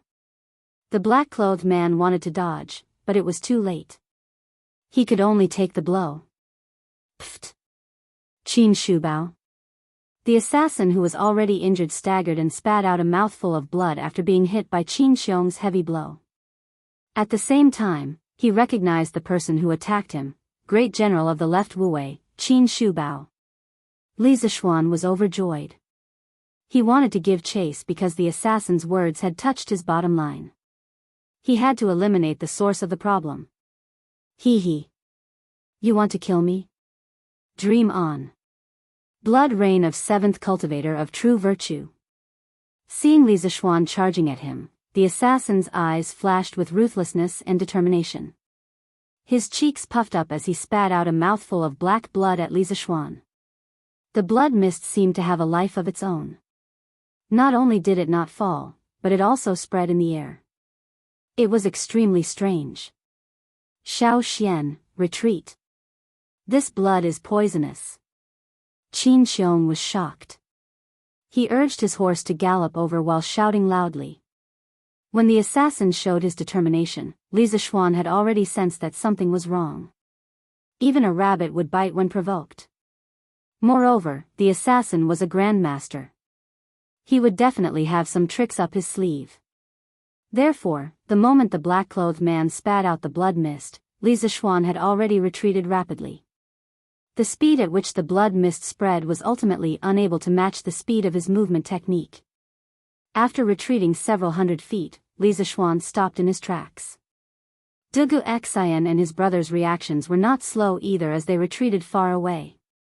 He. I will definitely come back. Today's revenge will be doubled in the future. The black-robed man took advantage of this gap and flew away. His sinister words were left in the air, along with a large cloud of black blood mist. Chapter 428. Zhuangqi, Mei Wenhua, you two go after him and find out where this assassin came from. Be careful. Seeing that Li Zishuan had left the blood mist and the assassin was nowhere to be seen, Qin Xiong quickly turned around and gave his orders. These two family generals were old soldiers who had followed him on many expeditions. Although they had retired from the battlefield, they still had the ability to search for enemies and scout them out. Yes, sir. Master. The two of them cupped their fists and galloped away, circling around the black blood mist and heading in the direction that the assassin in black had escaped. Zhao Peng, Wu Dong, you two go as well. See if you can help. Niu Jinda also gave his orders to the two guards beside him. Yes, sir. The two elite bodyguards cupped their fists in acknowledgement and urged their horses to catch up. Shubao, looks like your body is almost fully recovered. Niu Jinda had seen that blow from the mace just now. The current Qin Xiong had at least 70% of his peak strength. This made Niu Jinda both shocked and delighted. He. This is all thanks to little Xian. Let's go and see him. Qin Xiong chuckled and took the lead to gallop towards Li Zishuan, Dugu Xian, and the others. Greetings, General Qin and General Niu. Dugu Xian and Dugu Feiying quickly cupped their fists and bowed. Uncle Qin, Uncle Niu, you're here. Li Zishuan cupped his fists and smiled. He. This time, it's all thanks to the two of you coming in time. Otherwise, little Xian's life might have been in danger. Qin Xiong smiled warmly and patted Dugu Xian's shoulder. Dugu Xian was flattered. Qin Xiong was a war god of the older generation in the empire. Although he was no longer as famous as he used to be, he was still the idol of the empire's younger generation.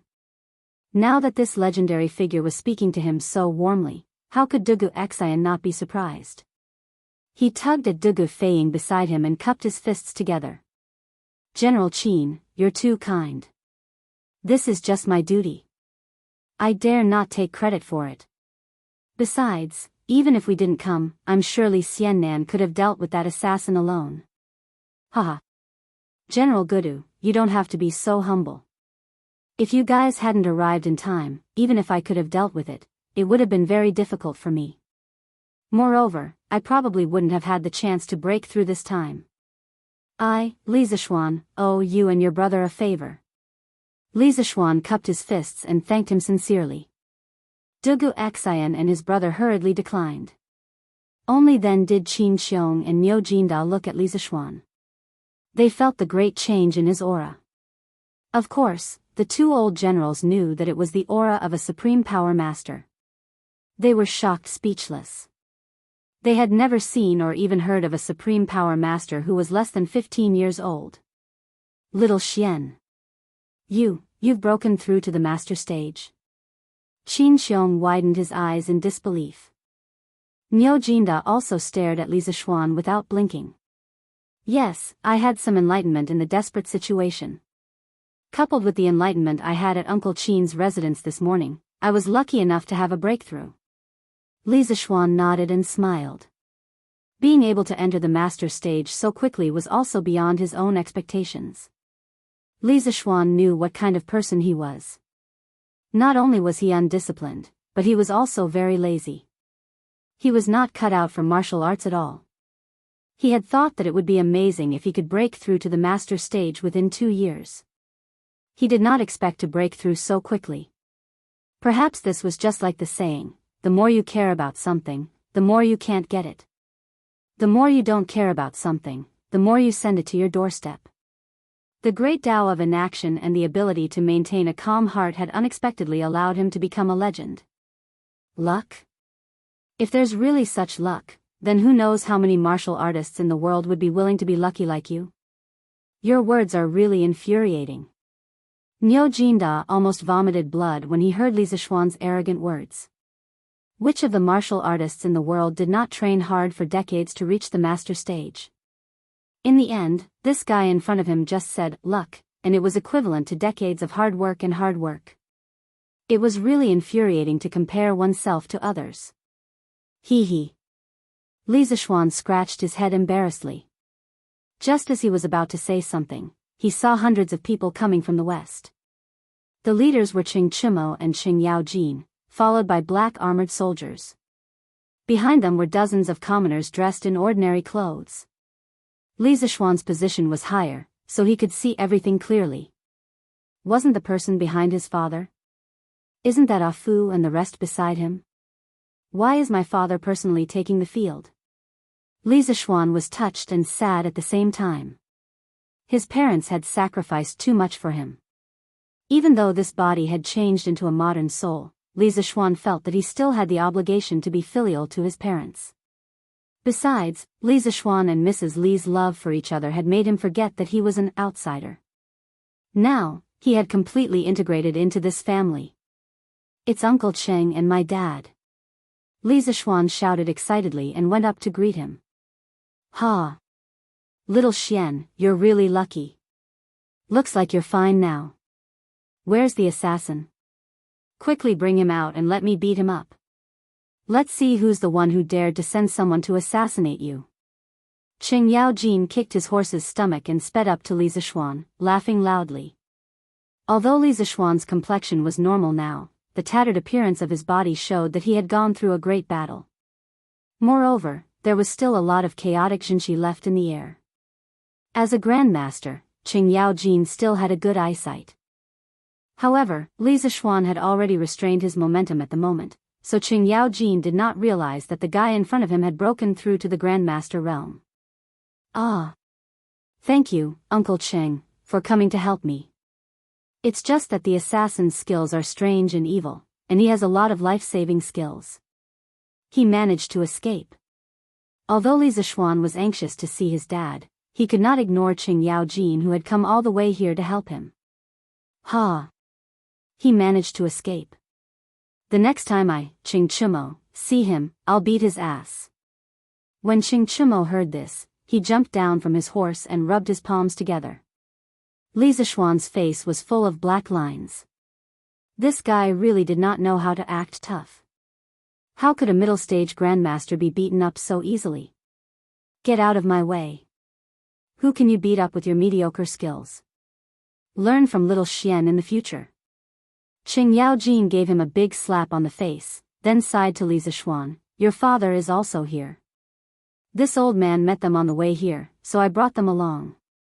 Little Xian, go to the back and see your dad. It's not easy for him. Okay. Uncle Cheng, Cho Nyo, let's talk later.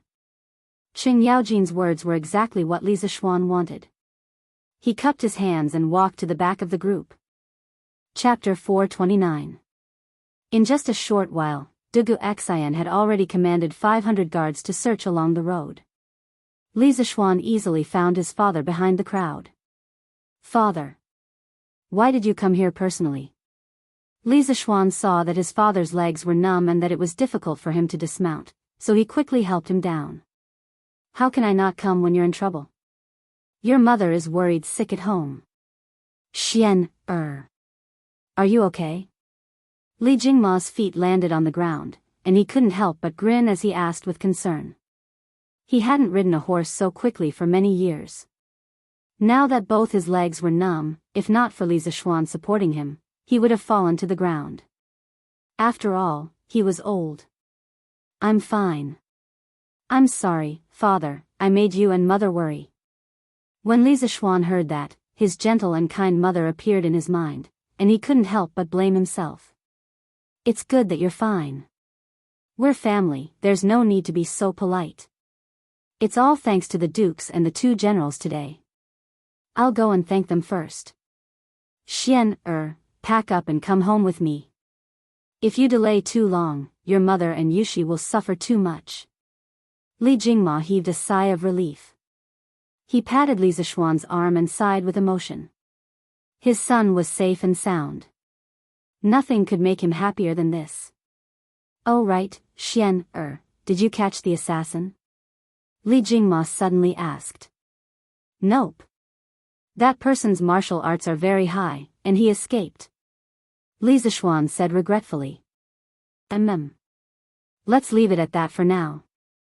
If I find out who it is, I'll spend a lot of money to hire assassins from all over the world to kill this person. A murderous look flashed across Li Jingma's eyes. It was obvious that even the usually gentle and magnanimous man was enraged. Night fell.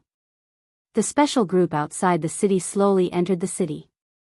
With Li Er's military order and Qin Xiong, Qing Yaojin, and Niu Jinda, these big shots in front of them, they naturally wouldn't be unable to enter the city because of the curfew. On the way back, Qing Chimo and Qing Yaojin had already learned that Li Zishuan had broken through to the supreme power realm. The father and son were so surprised that they couldn't close their mouths. Naturally, Qing Chimo was sad again. As the son of the devil incarnate, born in a family of generals, his kung fu was not as good as Li Zishuan, a child from an ordinary family. It was really a shame.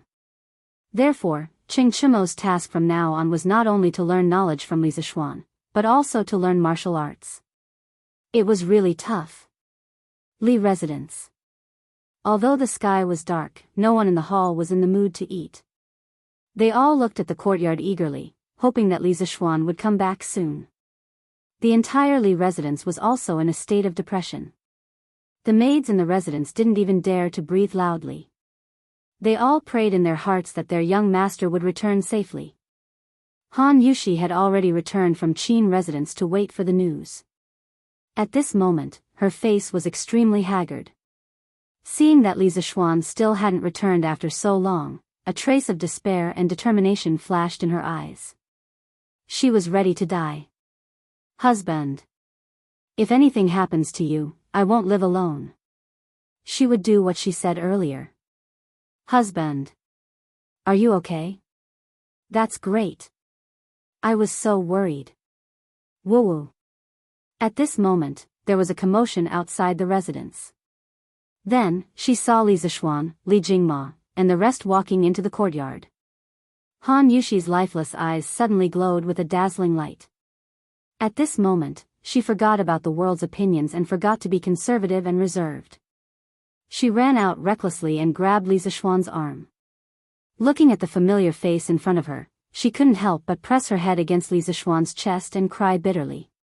Only God knew how much torture she had suffered in these short 4 hours. Now that she saw the person she loved standing in front of her safe and sound, how could Han Yushi have the mood to care about other people's opinions? Wife, don't cry. I'm fine, I'm fine. He's just a little thief, how can he be your husband's opponent? It's all my fault for making you worry. Feeling his wife's deep worry and fear in his arms, Li Zishuan gently patted Han Yushi's back and comforted her softly. At the same time, he secretly swore in his heart that he would never let himself fall into such a dangerous situation again in the future. Because he was not alone now, he had family behind him. It was a sin to make his family worry. It's my fault. I couldn't help you at the critical moment. Han Yushi tightened her arms and blamed herself. Haha. Silly girl, how can I blame you? It's okay, don't let your imagination run wild. Woo-woo. Brother, you're finally back. Lon and Mother were worried sick. Lon ran up with small steps and hugged Li Zixuan's other free arm tightly. She pouted and cried with tears in her eyes. Therefore, Li Zixuan's 2 hands were occupied for a while, and he couldn't free them at all. Lon, don't cry. Brother will always be fine. Haha. It's good that you're fine, it's good that you're fine. Mrs. Li grabbed Li Jingma's arm and looked at the 3 people hugging each other in the courtyard. She sighed with relief. Although she also wanted to go over and see if her son was fine, she resisted because she didn't want to disturb the warmth of her son and daughter-in-law after surviving a disaster. As for Lon, this little cutie, she was careless and didn't hold her back just now. All right. Wife, little sister, I have to go and greet Mother. Li Zixuan looked at his mother, who was looking at him with concern, and said softly to the 2 crying people in front of him. Ah. Husband, go quickly. Just now, Han Yushi came to her senses and said shyly. Haha. I understand wife's feelings, and so do father and mother. Love is deep and sincere. I'm sure everyone will understand you. Li Zixuan smiled and comforted her. Then, he walked to his mother's side and knelt on the ground with a thud. He said solemnly, Father and mother are already old, and it's time for them to retire, but I made father and mother worried and tired. I'm unfilial. Son, get up quickly. Get up quickly. What are you doing? It's not your fault that such an accident happened. As long as Xian is safe, what does it matter if mother and father are worried about you? Mrs. Li's nose twitched as she quickly pulled Li Zixuan up and said lovingly. All right. Since you're back safely, eat quickly, and rest early.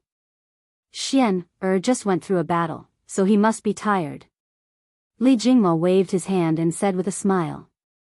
Then, he turned his head and announced loudly, Fu, go and inform the kitchen that there will be enough food and wine tonight. Everyone in the residence can eat and drink to their heart's content to celebrate my son's safe return. Yes, thank you, old master. Fu happily agreed and hurriedly made arrangements. Thank you, old master. The servants in the residence cheered and thanked him. Chapter 430. Ganlu Hall. The hall was still brightly lit. Li Er held his hands behind his back and paced back and forth in front of the dragon table. His brows were already furrowed into a knot. Today's sudden assassination attempt on Li Zixuan caused a strong sense of vigilance to rise in his heart. With a different position, one's perspective on a problem would naturally be different. Li Er, who had taken the throne through a coup, could see from this sudden assassination that there were still many unstable factors in the great Tang that he governed.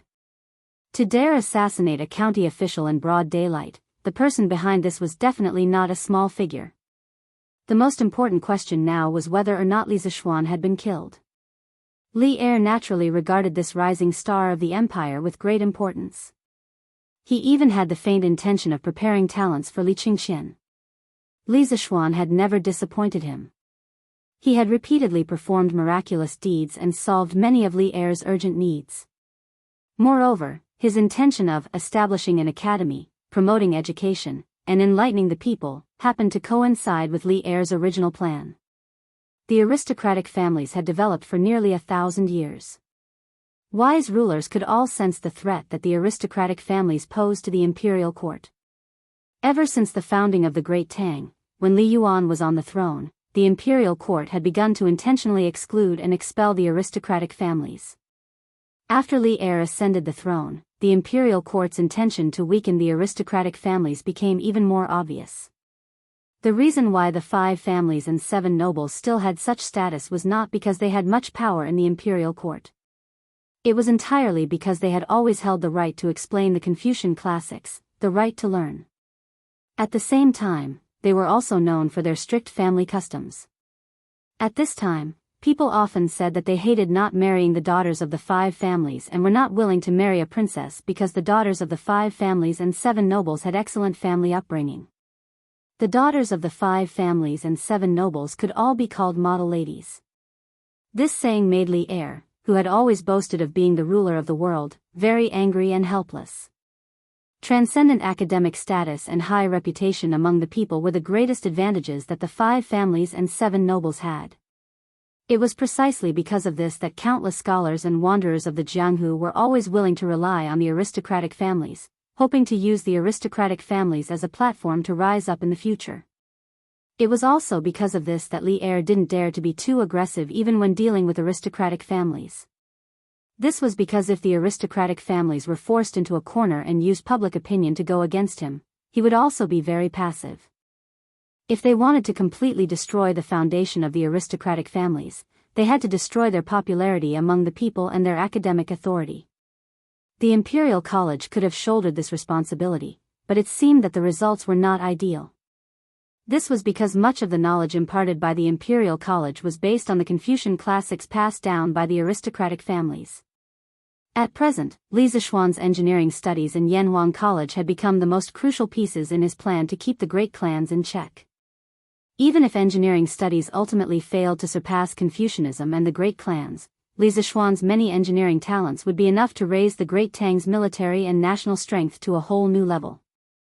It was truly a win-win situation. Therefore, at this moment, a nameless assassin appeared. Li Er was quite angry in his heart. At the same time, he was wondering in his heart which power had sent the assassin. Furthermore, Li Qingxian, Li Tai, and Chang'e had all heard the news and come to him for help. If he didn't save Li Zishuan, he would probably be annoyed to death by his children. Reporting to Your Majesty. General Dugu has returned and is asking for an audience outside the hall. Just as Li Er was feeling anxious and vexed, an attendant from the yellow door ran in and bowed. Let him in. Li Er's expression brightened. He waved his hand and sat back down on the brocade couch. A moment later, Dugu Xian strode in. Just as he was about to bow, Li Er said, "No need for formalities. Quickly tell me how Li Zishuan is doing. Did you manage to capture the assassin?" Dugu Xian looked ashamed. He knelt on one knee and cupped his fists. "I failed in my task and failed to capture the assassin. Please punish me, Your Majesty." When Dugu Xian said, "I failed in my task," Li Er's heart couldn't help but skip a beat. He thought that Li Zishuan had been killed. He was stunned and wanted to confirm it again. "How is Li Zishuan?" "Your Majesty, Li Xiannan is fine and has returned home." General Qin, General Niu, and General Qing also participated in this rescue mission. Phew. Li Er heaved a huge sigh of relief. He paused and asked, "Is that assassin really that powerful? How could he escape from 500 imperial guards?" When he was young, he had also been a wanderer for a period of time. He knew that there were some martial arts masters who could fight against 10 or even 100 ordinary people. But now, they were facing 500 elite northern government guards. He really did not believe that there was anyone in the world who could defeat them with their own bravery. Although it was possible that there was a great grandmaster, it would not be easy to deal with such an elite force. "Your Majesty, the place where Li Xiannan was killed was far from the official road. In order to rescue him as soon as possible, I had to abandon the main team and ride with Brother Yu. When we arrived, we found that the assassin was actually a martial arts master above the middle stage of Grand Master. The two of us were no match for him at all. If it weren't for Li Xiannan's superb martial arts talent, he wouldn't have been able to hold on until we came to rescue him. Even so, we could only fight and delay, let alone win. Fortunately, Li Xiannan broke through to the Zhongshe realm, and the situation was reversed. In addition, Great General Qin and Great General Niu arrived in time, and the assassin in black was defeated and fled. Li Xiannan and I wanted to chase him, but the assassin's skills were strange and evil, and he had many ways to escape, so he escaped. Before I entered the city, I had sent people to trace the assassin's whereabouts along the road, but there is no news so far. Li Er was shocked. Only then did he know how thrilling today's assassination was. He raised his eyebrows and said in surprise, "A master at the middle stage of Grand Master? No wonder. This matter can't be blamed on you. If I had known that the assassin's kung fu was so high, I would have sent a royal consecrator to follow him. But Li Zishuan, this brat, is really lucky. He even managed to make a breakthrough during a battle." After pondering for a while, Li Er said to Wuxia Xianxia, "Okay, you've worked hard. You can leave now. You still have to investigate the assassin's matter with all your strength. Don't slack off. This general obeys your majesty." Wuxia Xianxia cupped his hands and withdrew. Li Er sat alone in the sweet nectar hall, deep in thought. After a while, he stood up and sighed with a complicated expression, "A martial arts master who isn't even 15 years old. This is indeed a blessing for my great Tang. But where should we arrange for you to be in the future?" At this moment, Li Er was at a loss. Outside the hall, several palace maids ran off in 3 different directions. Not long after, Li Qingxian, Li Tai, and Princess Changel all received news of Li Zishuan's safe return. The 3 of them all breathed a sigh of relief and calmed down. Chapter 431. Li Residence. Li Zishuan went to the servants' quarters at night to visit San Bao, who was in a coma. In the evening, the family had invited a famous doctor from Chang and City to treat San Bao. The poison on the black-clothed assassin's arrow was not an uncommon poison. It was just a very common mental paralysis drug. The old doctor they hired quickly identified the type of poison. In addition, San Bao was sent back in time, so the poison was not too deep. After some treatment, her life was no longer in danger. At this time, San Bao had already woken up, but his body was still a little weak. Li Zishuan comforted him gently and asked him to rest early. Then, he returned to his room. "Husband, does it hurt?" "Cough, don't think too much." This couple was just applying medicine. Han Yushi looked at the few hideous wounds on Li Zishuan's back and felt sorry and guilty. Thinking of the critical moment just now, when this man in front of her risked his life to let her go first, her heart instantly melted. The hand that was applying medicine for Li Zishuan also became very gentle. It was as if a breeze had brushed past his skin, itchy. "Haha. It doesn't hurt, it doesn't hurt. It's just a small injury. Wife, you don't have to be so careful. Your gentleness is making me itchy." Li Zishuan wasn't stupid. Naturally, he felt the self-blame of the beauty behind him. He quickly smiled and comforted her. In fact, the breakthrough just now had almost healed most of the injuries in his body. There were a few deep wounds that didn't bleed. It was just that they hadn't healed yet. With his current physique, even if he didn't apply medicine, he would recover on his own in a few days.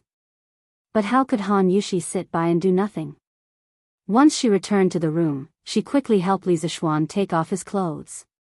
Li Zishuan almost mistakenly thought that his wife had changed her temperament and became more proactive. "How is this a small injury? Husband, why don't you cherish yourself so much?" Han Yushi said with red eyes. Hee. It's really nothing. If you don't believe me, husband will prove it to you later." Li Zishuan joked. "Husband. Why are you still thinking about that at a time like this? Lie down." Han Yushi said angrily. Oh. Only then did Han Yushi focus on applying medicine to Li Zishuan. After a while, she let out a sigh of relief, then took a white cloth and carefully bandaged the wound. "That's enough, husband. Take a seat first. This concubine will get some water for you to soak your feet." Han Yushi put away the remaining ointment and white cloth and walked out without any explanation. Sigh. "Wife, there's no need." Li Zishuan was just about to say that there was no need when Han Yushi had already gone out. He was only slightly injured, but he was taken care of like a patient who could not get out of bed. This wife of his was really too considerate. Not long after, Han Yushi walked in with a basin of hot water. Li Zishuan looked at the steam rising from the wooden tub and was speechless. Who would soak their feet in hot water on such a hot day? As if she could see Li Zishuan's thoughts, Han Yushi put down the wooden tub and smiled. Husband, this foot-soaking water has added shuanghua, rhubarb, yuanbai, honghua, yulong charcoal, dahurian, frankincense, myrrh, white flower snake tongue grass, snakebed seed, and dozens of other herbs. In a while, it will be supplemented with massage. Not only can it clear the meridians, but it can also strengthen the muscles and bones. It's very effective for recovering injuries. Li Zishuan suddenly realized that it was soaking feet in traditional Chinese medicine. He did not expect that the Tang dynasty was so particular about it. He asked, "Wife, where did you learn all this from?" "My mother. When I was young, my father often got injured when he went hunting in the mountains. My mother picked herbs herself and has been using this prescription to soak my father's feet. It's really useful. Husband, you have to believe me," Han Yushi said without looking up as she helped Li Zishuan take off his foot clothes, which were almost equivalent to the socks worn by modern people. Father-in-law and mother-in-law are really loving. Li Zishuan sighed in his heart. He did not know what good deeds this father-in-law of his had accumulated in his previous life to marry such a virtuous wife. He really picked up a treasure. But then again, didn't he also pick up a treasure? His wife was not only beautiful, but also knew how to cook and take care of the family. She also knew how to take care of people with a gentle and considerate personality. Li Zishuan was satisfied with such a wife. He was not a greedy person from the beginning to the end. Seeing that Han Yushi really squatted down and massaged the soles of his feet, Li Zishuan could not help but squint his eyes. First, it was comfortable. Second, he had a bird's-eye view from his position and could see some scenery that ordinary people could not see. Husband and wife could not only do that kind of thing. Usually, this kind of casual joking and amusement could also be a kind of adjustment for the relationship between husband and wife. Father and mother have never been angry. Their relationship is really good. Han Yushi lowered her head and said softly. Li Zishuan faintly replied with an mm. The room fell into silence for a moment, and the atmosphere was very warm. Husband, the next time you encounter danger, can you not leave me alone? You once said that husband and wife are one, but when disaster befalls us, this concubine couldn't endure it with you. During those 4 hours of waiting for you to return, this concubine felt worse than death. Han Yushi lowered her head and hesitated for a while before saying weakly. She really made one's heart ache for her. Li Zishuan secretly cursed. He bent down, cupped Han Yushi's cheek, and pressed his forehead against hers. Silly girl, if I can't protect you, then what kind of man am I? You and I, husband and wife, are indeed one. We share blessings and hardships, but I am your husband. I have the responsibility to protect you. Even if there comes a day when we must die, I will never let you die in front of me. Husband. 10 feet is 10 feet, and a person is 8 feet long. If you encounter such a situation in the future, you still have to run first. Only when you are safe can I concentrate on fighting the enemy. You and father and mother are my only weakness. Han Yushi stared at the man in front of her in a daze, but her tears couldn't stop flowing. Husband, no need to say. I understand. Wife, listen to me. Also, I promise you that I will never encounter such a dangerous situation in the future. Li Zishuan touched his wife's chin and said with a smile. Han Yushi smiled through her tears and wiped her tears with her sleeve. Then, she asked, Husband, who was that black-clothed man in the day? Why did he want to kill us? Li Zishuan tilted his head and thought of the black-clothed man's words, Jianghu matters end in Jianghu. A life for a life. He thought of something and said, I don't know where that old thief came from, but why does his tone sound like vengeance? I'm not too sure either. Vengeance? Husband has always been kind to others. Why would you provoke an enemy? Think about it tomorrow. Wife, you must be tired after squatting for so long. Sit down and let your husband massage your feet. No. How can a husband wash his wife's feet? How embarrassing would it be if word got out? What's there to be embarrassed about? Is my doting on my wife a hindrance to others? Wife, come over quickly. Chapter 432. It was night. Southeast of Chang'an City, Dunhua Square. In a wealthy house, one could vaguely see a room lit by candlelight. Granduncle, the Snake King, failed the assassination and disappeared without a trace. I heard that he was almost captured by Qin Xiong. A man in white rushed up to the old man lying on the couch and said respectfully. The white-haired old man had a sleepy look on his face. At this moment, his eyes were slightly closed, and his chest was rising and falling rhythmically, as if he was asleep.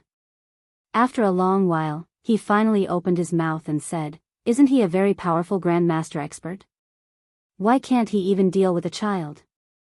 Back then, he boasted that he could end Li Zishuan's life with an arrow.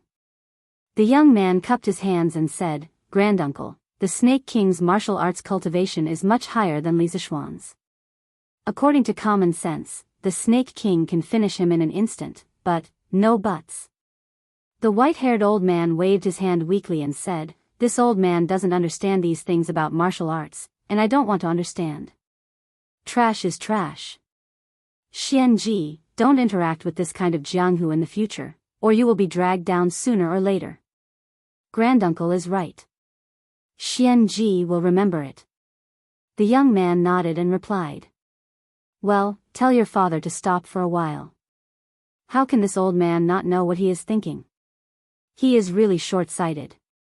The white-haired old man narrowed his eyes and said meaningfully. Granduncle, Xianji will definitely bring your words." The young man said in surprise. "Well.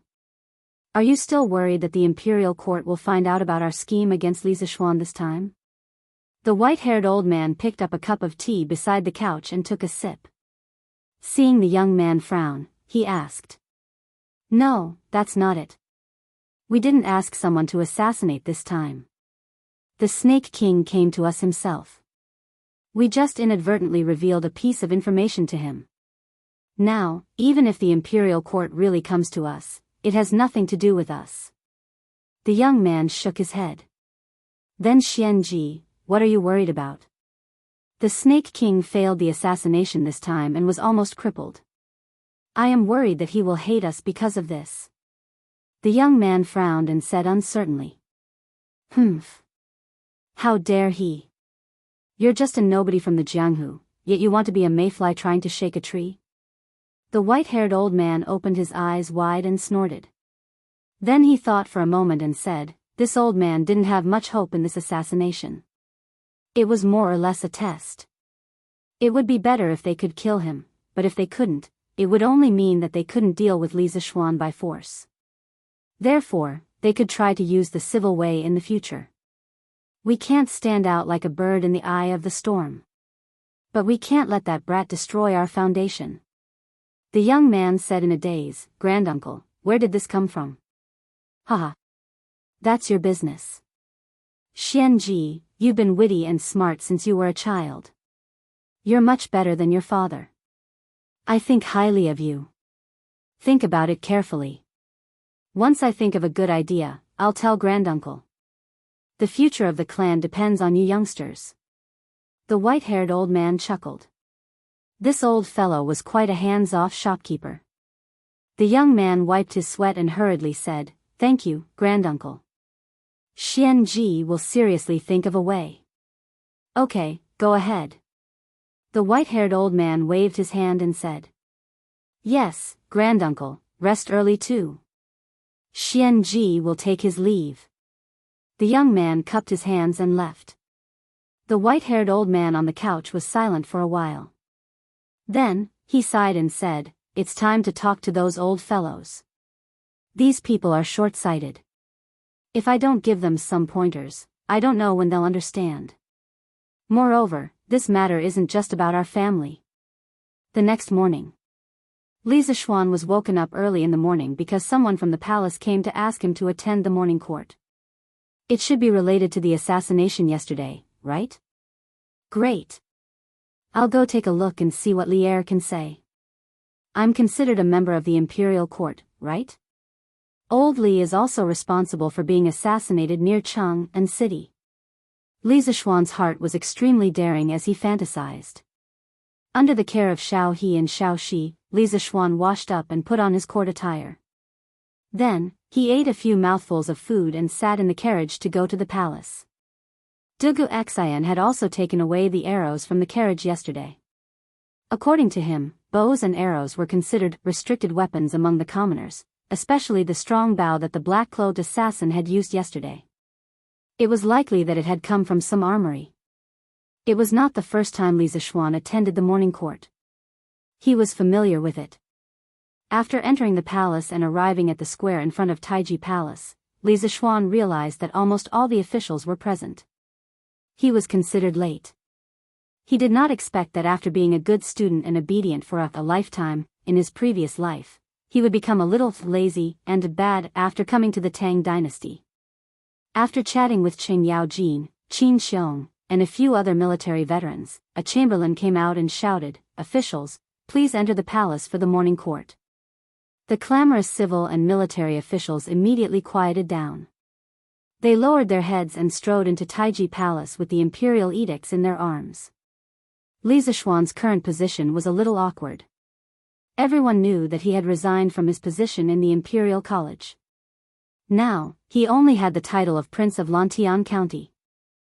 Looking at all the civil and military officials in the Imperial Court, he was the only one who came to the morning court with only a title and no actual position. Previously, Li Er had promised to give him the title of Crown Prince, Zhan Shi, but it was not time yet. Looking at the days, it seems that today is the Imperial College's day off. In that case, Li Er might be here to promote him in front of the court officials? Li Zishuan was slightly stunned. Then, he thought of something and walked to his original position, which was one row behind Kong Ningda. Since the new Imperial College official had not taken office yet, no one would say anything if he stood there. Reality proved that no one would say anything. After a round of greetings, the morning court session began. The first half of the session had nothing to do with Li Zishuan. It was all about the big shots arguing with each other or reporting about work. They talked about how the summer flood season was coming, and they had to strengthen the river defenses. They talked about how some official had acted improperly or neglected his duties, etc. In any case, Li Zishuan didn't care about this matter and just stood there with his eyes closed, quietly waiting for Li Er to call him. After some time, Qin Xiong bowed and said, "Your Majesty, I have something to report." "Please speak, Minister Qin." "Your Majesty, yesterday, Prince of Lantian County was assassinated by a black-clothed expert in the eastern suburbs of Chang'an. In broad daylight, right under the Emperor's nose, such a shocking thing happened. Where is the dignity of the imperial court?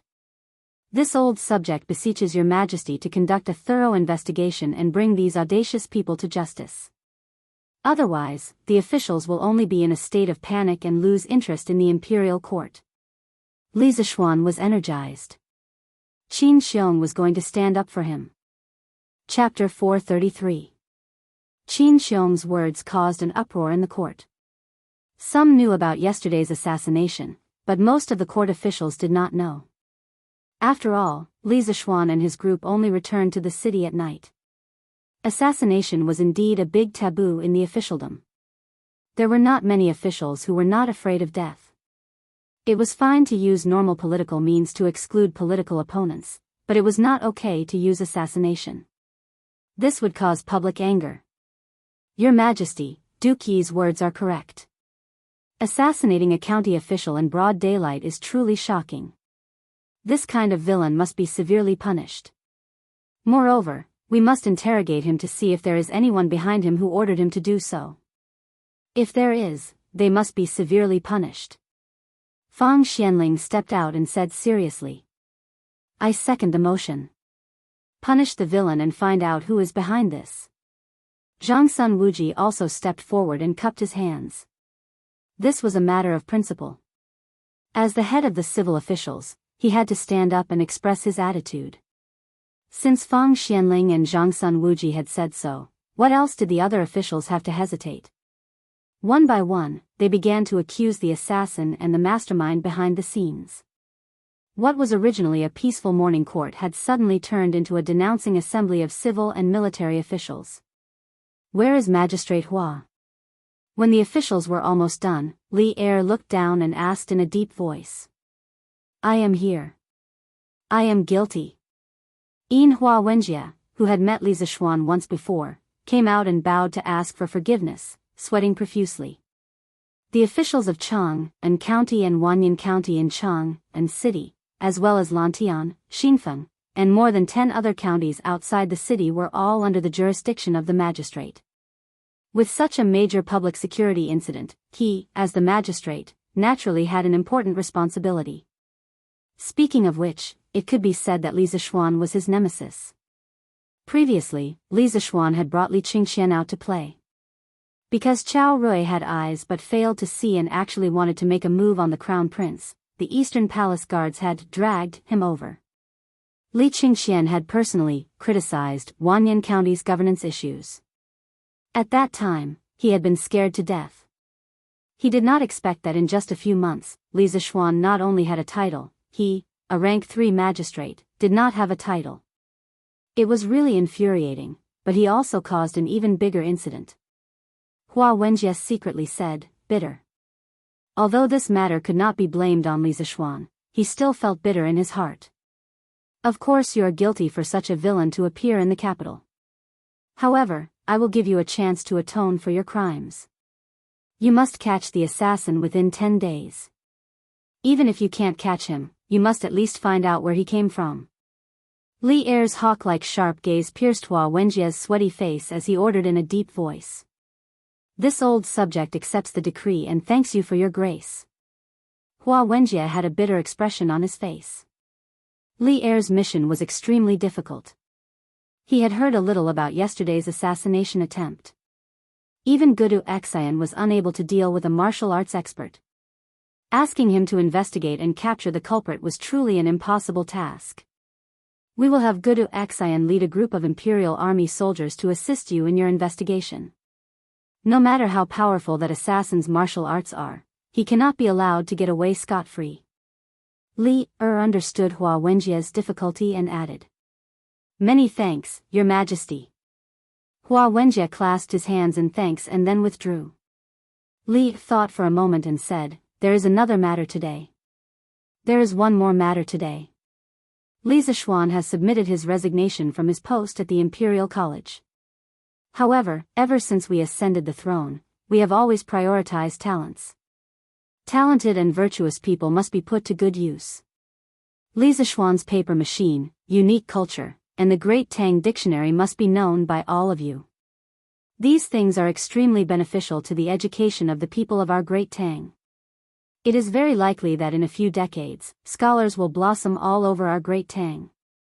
The great cause of education that even the Qin Emperor was unable to achieve during the Hanwu era may be realized through the combined efforts of all of you. Thus, we appoint Li Zishuan as Crown Prince Jianghu, and also confer upon him the titles of Jinziguang Lu Daifu and Zhaowu Chaplain. What do all of you think? Silence. The moment Li Er finished speaking, the hall fell into a strange silence.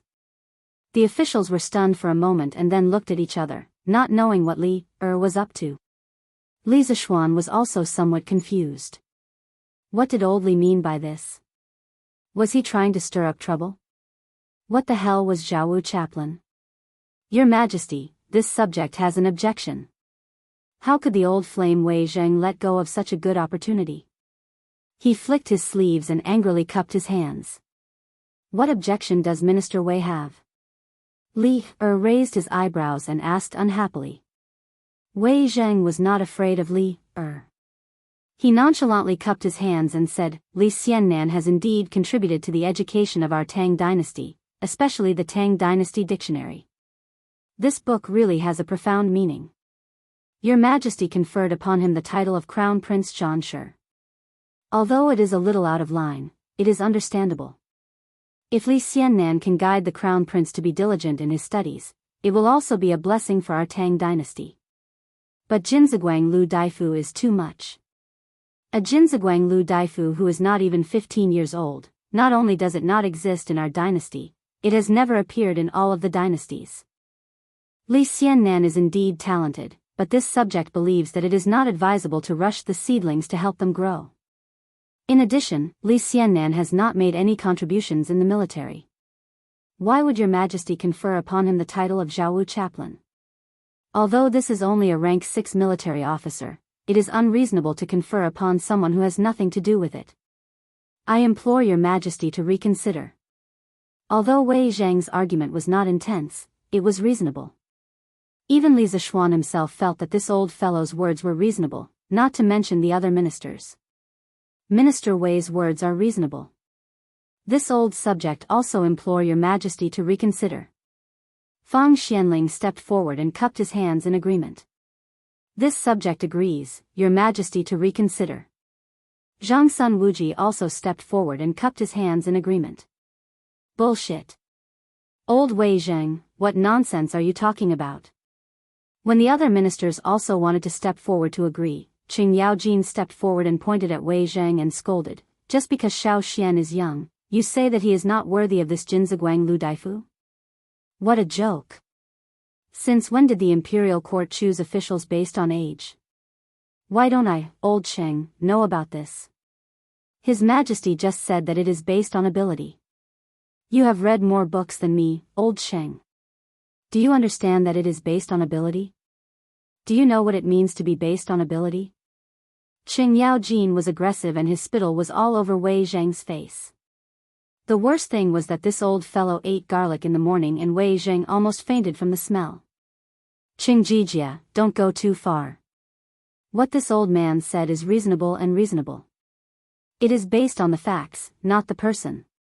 Don't try to twist words and force logic in this hall. Wei Zhang wiped his face and took a few steps back in anger. Li Zishuan saw this scene from behind and suddenly felt an inexplicable sense of humor. Do you understand that it is based on ability? Do you know what it means to be based on ability? Why did he feel that Qing Yaojin's accent was a bit like a northeastern man's? Chapter 434. Ha! I'm twisting words and forcing logic? Qing Yaojin chuckled and took 2 steps forward. If you say I'm twisting words and forcing logic, why don't you tell me how I'm twisting words and forcing logic? Let's not talk about Dr. Jin Ziguanglu for now. I'll talk to you about the Jianghu chaplain. Didn't you just say that Xiao Xian hasn't made any contributions and isn't worthy of the Jianghu chaplain position? So what if I did? Did I say something wrong? Wei Jing covered his mouth and nose, took 2 steps back, and confronted Qing Yaojin. Ha! Let's not talk about military contributions, let's talk about martial arts. Xiao Xian just broke through yesterday and became the youngest martial arts grandmaster in our Tang Empire. I know you don't know what a martial arts grandmaster is, so let me put it this way. There are only 15 martial arts grandmasters in our Tang Empire's military, and these 15 people are all veterans who have led their own armies into battle. Xiao Xian broke through to the martial arts grandmaster realm at the age of 20. Do you know what this means to our Tang Empire? It means that even if we old generals are too old to ride horses or pick up swords and spears, our Tang Empire's younger generation will still have people who can lead the army into battle and protect our country. Heroes don't care about their age. We generals have always spoken with strength. Among the generals of the older generation, there are only a handful who can defeat Xiao Xian in martial arts. Let alone a mere Jianghu commandant, if Xiao Xian is willing to join the army, when this old Qing goes north to fight the Turks, I will definitely give him a vanguard position. Qing Yaojin had wanted to get Li Zishuan into the military for a long time. Now that Li Er had given him such a good opportunity, how could he not cherish it? At this moment, this old fellow seemed to be possessed by a deity. Although his tone was a little aggressive, his words were reasonable and did not pester endlessly. After he finished speaking, everyone in the general's camp looked at Li Zishuan. Some were shocked, some were stunned, and some were envious. No one would have thought that there would be such a young martial arts grandmaster in the world. Other people might not be able to reach the martial arts grandmaster realm even after decades of hard work. But this young man who was not even 15 years old. How ironic. Good. Ji Jie's words are great. Your Majesty, this old subject believes that Li Zishuan's character and martial prowess are impeccable. He is completely worthy of the title of Jianghu Commandant. Many of the Tang Empire's generals are aging like this old subject. If the Tang Empire wants to continue to prosper, it must begin to cultivate a batch of outstanding youths. Only then can we avoid a shortage of talents in the army. This time, Qin Xiong didn't persuade Sheng Yaojin not to be unreasonable. Instead, he stood up and supported Sheng Yaojin's point of view. This old subject also agrees. Such a young talent must have a place in the ranks of our great Tang's generals. Yuqi Jingda was moved by Qin Xiong's words and also stood up to agree. This old subject also agrees. Niu Jinda walked out and cupped his fists. This old subject also agrees. The Li County man is proficient in both the pen and the sword. He should set an example for the younger generation of our great Tang. The Minister of War, Li Jing, who had been unknown in the imperial court for a long time, actually took the initiative to speak up today. Moreover, it was to support a young man. This really shocked many people. As an important figure in the Tang Empire's military, Li Jing's statement was very meaningful. This meant that the Tang Empire's military group led by Li Jing was willing to accept a talent like Li Zishuan. The other generals with lower EQ also came to a realization. Today, Li Er didn't just want to give Li Zishuan the title of an official. He also wanted to test whether the military was willing to accept Li Zishuan as a newcomer. Li Er's seemingly absurd reward had a deep meaning behind it. Thus, a large group of generals instantly knelt down in front of Li Er and said loudly, "This subject agrees." Li Er sat at the top and nodded in relief. His action today was a last-minute idea last night. In accordance with the principle of making the best use of people, naturally, he, as the emperor, would make use of as much ability as Li Zishuan had. Thinking back, when Li Er first learned that Li Zishuan was the disciple of immortal Lingshu, he had thought of putting Li Zishuan in the military to gain experience. However, the plan couldn't keep up with the changes.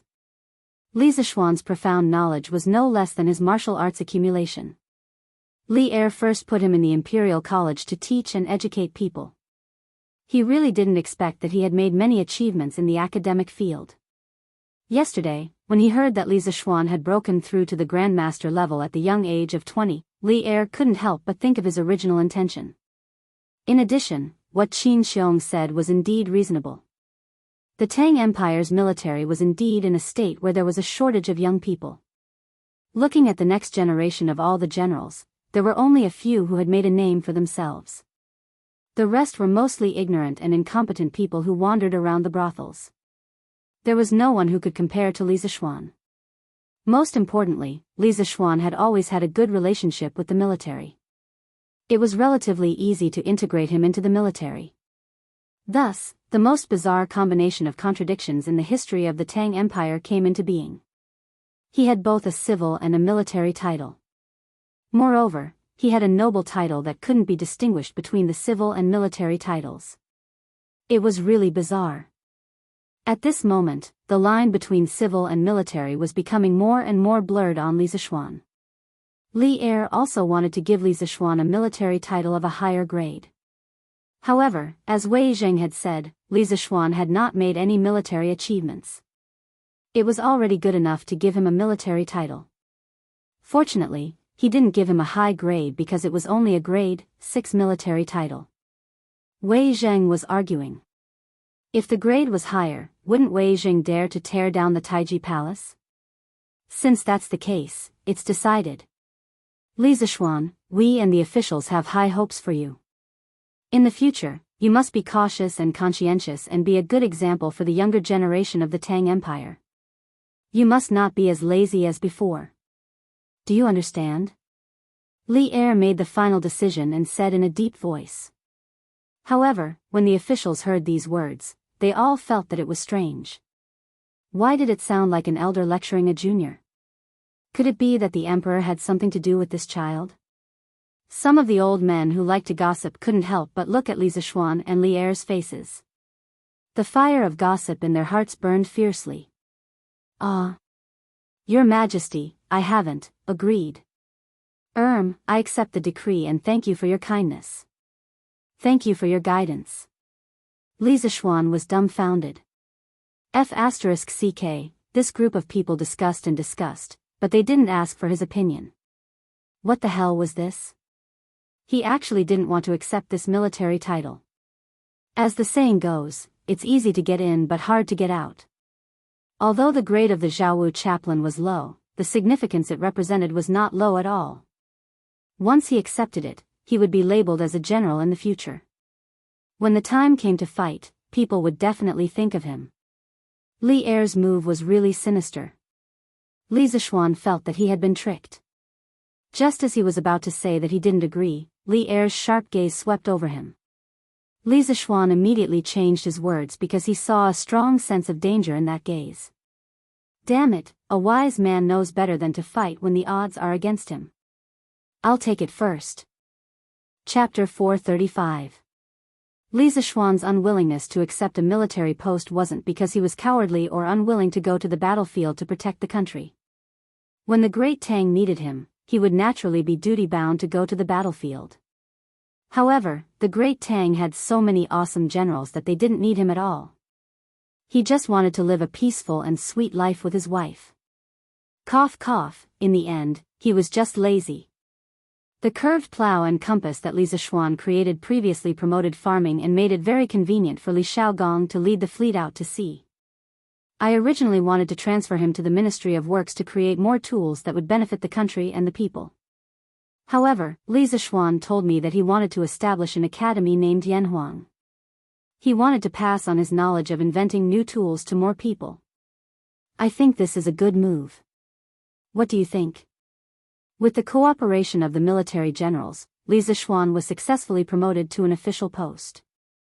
Then, Li Er continued to take a mile after taking an inch and revealed that Li Zishuan wanted to establish Yanhuang College.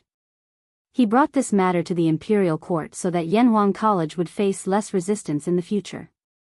The officials were speechless. They didn't know what Li Er was up to this time. Why was he talking about establishing an academy out of the blue? In this era, people didn't have a high and mighty impression of academies. It was more like they were short and poor. Thus, many officials wanted to support it but didn't know why. Even if they wanted to oppose it, they didn't know why either.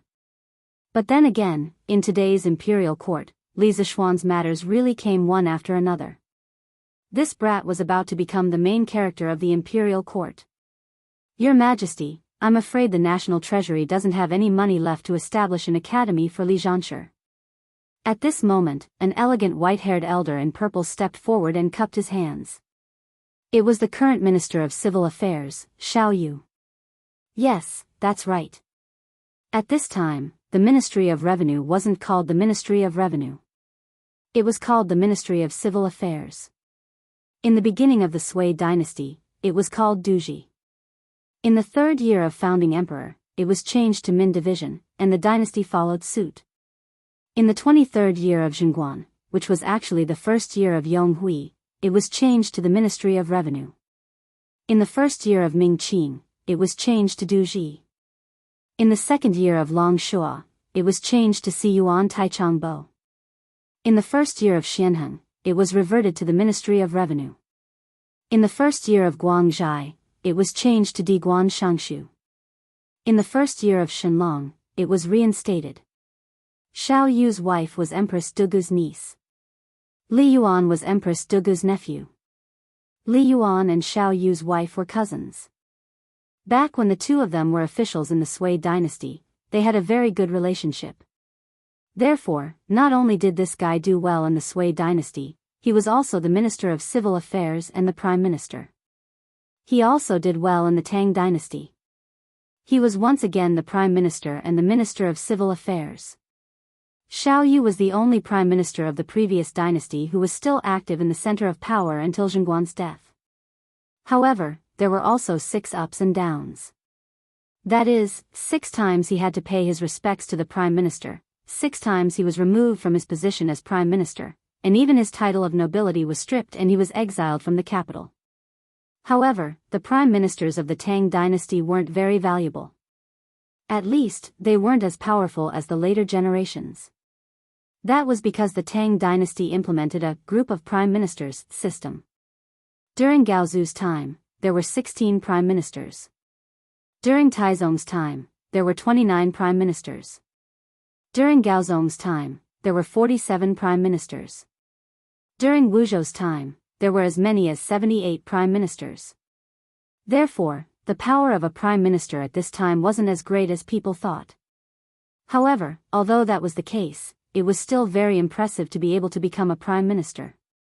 After all, he was an extremely powerful official. He. Minister Xiao, you're overthinking. All the expenses for the construction of Yanhuang College will be borne by Li Zishuan. The imperial court doesn't need to pay a single cent more. Li Er chuckled. In his heart, he thought that it was fortunate that Li Zishuan was rich. Otherwise, it would have taken a lot of effort. When Xiao Yu heard that, he was slightly stunned. Then, he looked at Li Zishuan suspiciously. He wondered if there was something wrong with this unlucky kid's brain. Why would he want to spend money to build an academy? Then, I have no objections. Xiao Yu clasped his hands and replied. As the Minister of Civil Affairs, he only needed to manage the purse of the Great Tang. Whether Li Zishuan opened an academy or not had nothing to do with him. He just felt that it wasn't worth it for this child to spend his own money instead of living a good life. In any case, Xiao Yu, who had lived through 3 dynasties, couldn't understand such a decision. Then, does anyone else have any objections? Li Er asked the others. Most of the others had the same thoughts as Xiao Yu. They simply didn't care about Li Zishuan's Yanhuang College. Since it didn't concern them, they didn't care. Thus, no one stood up to object. Seeing that no one objected, Li Er chuckled and made a big move. Good. Since no one objects, then I shall appoint Li Zishuan as the Yamacho of Yanhuang College, and I shall be the honorary president of Yanhuang College. As the ancestors of the Han people, everyone in the Central Plains can be called the descendants of Yan and Huang. In the future, no matter rich or poor, as long as you are a descendant of Yan and Huang, you will be able to enroll in Yanhuang College. Although Yanhuang College doesn't need a single copper coin from the national treasury, the 6 ministries of the imperial court must provide convenience to the Yanhuang College within their means during the construction process. They must not obstruct it on purpose. I need Yanhuang College to nurture a batch of talents that can make the Great Tang even stronger. Have you all heard me clearly? Buzz. As soon as Li Er finished speaking, Wei Zheng, Fang Xianling, Zhang Sun Wuji, Xiao Yu, and the other important officials of the imperial court were all dumbfounded. They didn't expect Li Er to trick them. He was really too shameless. According to what Li Er said just now, Yanhuang College wasn't a lowly private college at all. It would become a genuine government-run college. Oh, no, it should be a royal college. If they had known that Li Zishuan would play like this, they definitely wouldn't have agreed to let Li Zishuan establish Yanhuang College so easily. But now, Li Er obviously wanted to act shamelessly, so it wasn't easy for them to change their minds. Kong Yingda's legs trembled. This was the first time he heard that Li Er wanted to be the president of Yanhuang College. This made him feel a sense of crisis. He walked forward and cupped his hands. Your Majesty's action seems inappropriate. In this way, where will the Imperial College be placed?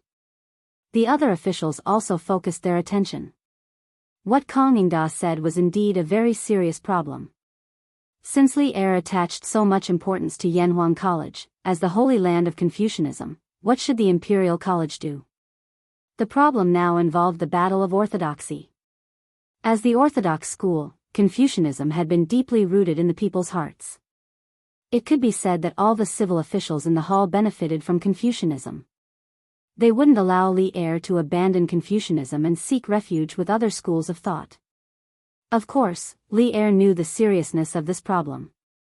He said seriously, Haha. Official Kong, you worry too much.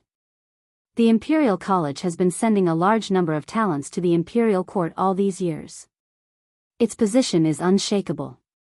Confucianism is still the orthodox school of thought of the Great Tang, and the purpose of Yanhuang College is only to nurture a group of talents who are good at construction.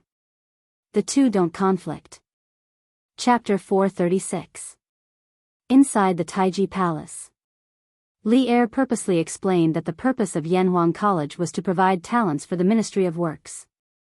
Those defenders of Confucianism who were ready to jump out and attack Li Er finally gave up, and the establishment of Yanhuang College was officially approved. Li Zishuan took a deep breath and secretly gave old Li 32 likes in his heart. If he had been the one to say it, he definitely wouldn't have been able to say it so perfectly. Li Er had helped him solve a big problem. That's right. Not only was Li Zishuan unwilling to have a conflict with Confucianism, but Li Zishuan was also unwilling. Engineering hadn't even sprouted yet. How could it go head-to-head with Confucianism, which had been developing for thousands of years? Any new thing needed to be low-key and wretched in the beginning. After the establishment of Yanhuang College, the long morning court session finally ended. The civil and military officials all left the main hall and returned to their homes. Li Zishuan saw a familiar figure in front of him and hurriedly chased after him. Minister Yan. Minister Yan. He was chasing after Yan Lide. When Yan Lide heard someone calling him, he stopped in his tracks and turned around with a smile. Li Xianxia, congratulations on your promotion. Now that Li Zishuan had been promoted to Crown Prince Xianxia, in terms of rank, he was on par with him, the Minister of Works. This made Yan Lide's heart feel very complicated. Don't make fun of me. Brother Xiaoning and I are good brothers. You can just call me Little Xian. Li Zishuan choked. This Li Xianxia, didn't sound nice. Previously, when others called him Li Sai, it didn't sound nice either. At this time, he wanted to complain about the problem of how people of the Tang dynasty addressed him. In this era, there was a lot of attention to how officials were addressed. In some brainless novels, it was often written that when the protagonist met an official, he would directly call him Lord Zhang, Lord Wang, or Lord Li, regardless of what official he was. In fact, this was not respecting historical facts. Darren was a form of address. In the Tang dynasty, it was only used to address one's parents. Under certain circumstances, it could be used to address one's direct relatives. One could never use Darren Zhang, Darren Wang, or Darren Li to address various officials. Therefore, when you meet an official, don't simply call him Lord, unless you want to acknowledge him as your godfather. In the Tang dynasty, officials were usually addressed with surname plus rank, such as Minister Zhao, Minister Qian, or surname plus Gong.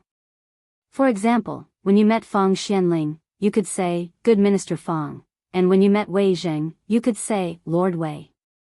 Therefore, when one really transmigrated to the Tang dynasty, if one intended to greet every official as Lord, this kind of lazy method would not work. The one who was addressed as Lord would caress your head and smile without saying anything. If your real Lord were to hear it, he would probably be so angry that he would beat you with a stick. Fortunately, Li Zishuan had transmigrated and merged with the memories of his previous life. Otherwise, he would have been screwed over by some brainless novels from his previous life. Hee, nephew Xian, why did you stop me? Yan Lide stroked his beard and smiled. He thought to himself that this kid did not get carried away. He still valued Li Zishuan as a descendant, so naturally, he did not want him to turn bad. Yes, I have something to ask Minister Yan for help. Why don't we talk as we walk? Okay. Then let's go to your carriage. I heard that your carriage is the most comfortable to sit in, haha. Yan Lide said half-jokingly. Hee. I couldn't ask for more. Minister Yan, please. Say it. What is it? Look at how serious you are. Sitting on the don't touch my number 1 sofa, Yan Lide sipped his wine and looked at the passers-by outside the window. Hee, it's not a big deal. Uncle Yan, you also heard in the imperial court that this kid's Yanhuang College is about to start construction. This kid has poured a lot of effort into this college, so naturally, we have to strive for perfection in the construction. That's why I wanted to invite you over to check it out. After all, in terms of construction skills, if Uncle Yen is second, no one in Great Tang would dare to say that they are first. Li Zishuan continued to climb up the pole, trying to curry favor with him and flattering him one after another. Ha! You brat, don't flatter me. Yen lied scolded in a joking manner, then stroked his beard and pondered. His Majesty previously said that the 6 ministries of the imperial court should do their best to cooperate with the construction of Yanhuang College. Nephew Xian, this old man should agree to your request, but as the Minister of Works, I don't usually have much time. How about this? I'll ask Xiaoning to bring a group of specialized craftsmen to help you later. Anyway, the two of you are already familiar with each other, so it'll be convenient for you to communicate. Although Xiaoning doesn't specialize in construction, he's still quite familiar with it. If this old man has time, I'll personally go and take a look. If there's any problem, you can come and find me at any time. Li Zishuan said happily, yes, yes, yes. Then I'll have to trouble Uncle Yen. Yen lied pointed at Li Zishuan and laughed. Ha! You brat. It would be great if Xiaoning could learn from you how stuffy he is. Not only are you married, but you've also been promoted. When will that child Xiaoning be as worry-free as you? Li Zishuan rubbed his nose. Was Yen lied saying that he was too unrestrained, so he got himself a wife? However, it wasn't good for Yen Xiaoning to only know how to study mechanical mechanisms all day long. Compared to him, Yen Xiaoning was more like an otaku. Hee. Xiaoning will definitely find his own happiness. Sigh. Actually, this nephew of mine isn't worry-free now. Yesterday, my parents were almost scared out of their wits. Li Zishuan said in a muffled voice. That was just an accident, but you have to be more careful in the future. As long as that assassin isn't caught, you can't let your guard down. Yen lied said solemnly. Yes, this nephew of yours understands. Oh. Have you finished drawing the blueprint of Yanhuang College? Let this old man see if there's any difficulty in building it. Yen lied thought for a while and suddenly said. I've been a little busy recently, so I haven't finished it yet. But this nephew of yours will definitely finish it in 2 days. In 2 days? How much did you draw before? 10%, probably less than 5%. Li Zishuan thought for a while and said. Oh. Then your Yanhuang College is really small. How many buildings could an ordinary person draw in 2 days? Therefore, Yen lied naturally thought that Yanhuang College was small. However, he didn't know that when it came to drawing blueprints, Li Zishuan had never been an ordinary person. The breakthrough yesterday made him, who was already not an ordinary person, even more extraordinary. He was even a little IMBA. Hee. 2 days later, this nephew of yours will invite Uncle Yen over to take a look. You'll naturally know then. Li Zishuan chuckled. He didn't explain any further and invited her. Okay. This old man will bring Xiaoning over to take a look in 2 days. Chapter 437. Li Zishuan sent Yen Lai to Eternal Peace Square beside West City in a carriage after finally reaching a strategic cooperation agreement with Yen Lai, the most awesome architect in Great Tang. He then leisurely returned home. The one driving the carriage today was Ah Fu. San Bao was still recuperating. Li Zishuan entered the manor and wanted to visit San Bao. Even though his injuries were already healed yesterday, he still had to visit her. This was a matter of attitude. Who knew that at this moment, Lan would rush over and say, brother. You're back. Quickly go and take a look at Iron Egg. His body is so hot and he looks like he's in pain. Mother and sister-in-law are worried sick. Li Zishuan was stunned and thought to himself, what's wrong with Iron Egg? Could it be that the release of true qi when he broke through yesterday still left Iron Egg with an internal injury? Thinking of this, he carried Lan and rushed to Minghua Pavilion with cloud-piercing steps. Ah Fu, who was at the side, only saw a blur in front of her eyes and her young master disappeared. Iron egg. Iron egg. What's wrong with you? Don't scare sister. Mingyue Pavilion. Iron egg sat cross-legged on a huge rock beside the pond. His entire body was red and his eyes were closed. He clenched his teeth and looked like he was in great pain. His entire body looked like it was burning. Madame Li was anxious and helpless at the side. She had already asked her maid to find a doctor. Han Yushi was beside Iron Egg and anxiously wiped his sweat with a cold towel while calling out to him. But Bruiser couldn't speak at all. He felt that if he spoke, he would faint from the pain. He felt as if his blood was boiling, and something was running around inside his body. This caused his meridians to feel waves of pain. If he didn't concentrate on dealing with this pain, he might lose consciousness. Bruiser was a bit confused. He didn't have the strength to deal with this pain. Wife, move aside, let me take a look.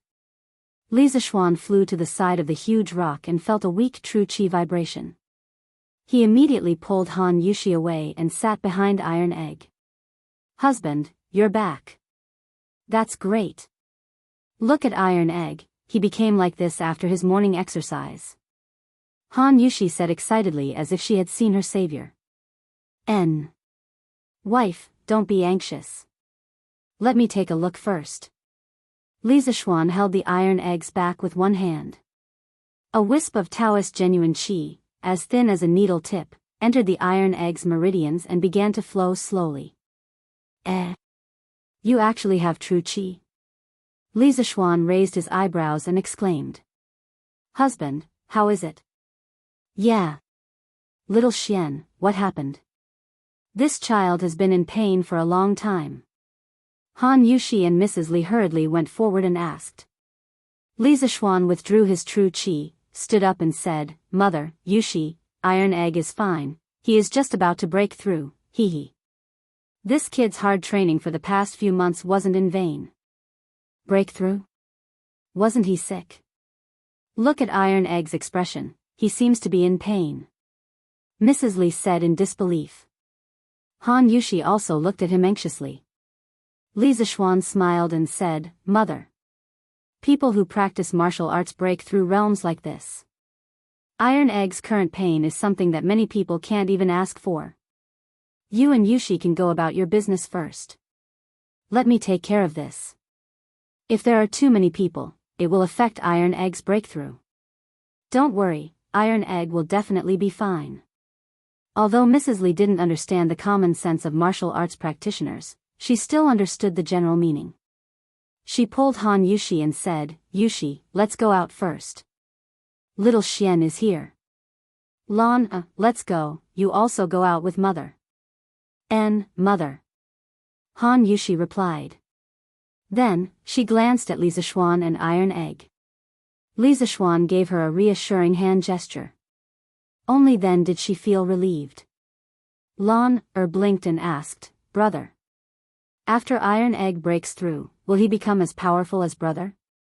When the time comes, will he be able to fly up the tree with Lan? When Li Zishuan heard this, he didn't know whether to laugh or cry.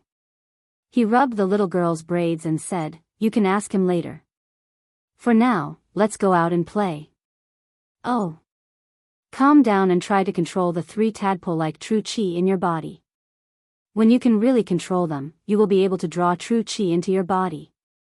From the moment Li Zishuan came here, Iron Egg had already felt it. At the same time, he breathed a sigh of relief in his heart. The battle he witnessed yesterday gave him a deeper understanding of Li Zishuan's strength. He believed that with Li Zishuan here, he would definitely be fine. At this moment, Li Zishuan's voice seemed to have a trace of magic. Iron Egg felt that he didn't hear this voice with his ears, but with his heart. This made him unable to help but slowly try out the method that Li Zishuan had just taught him. After a full 45 minutes, Iron Egg felt that the 3 tadpole-like true qi that were originally restless in his body suddenly became obedient. And in his body, it was as if something had been opened up. Then, the previous torturous pain in his body all disappeared, replaced by incomparable comfort.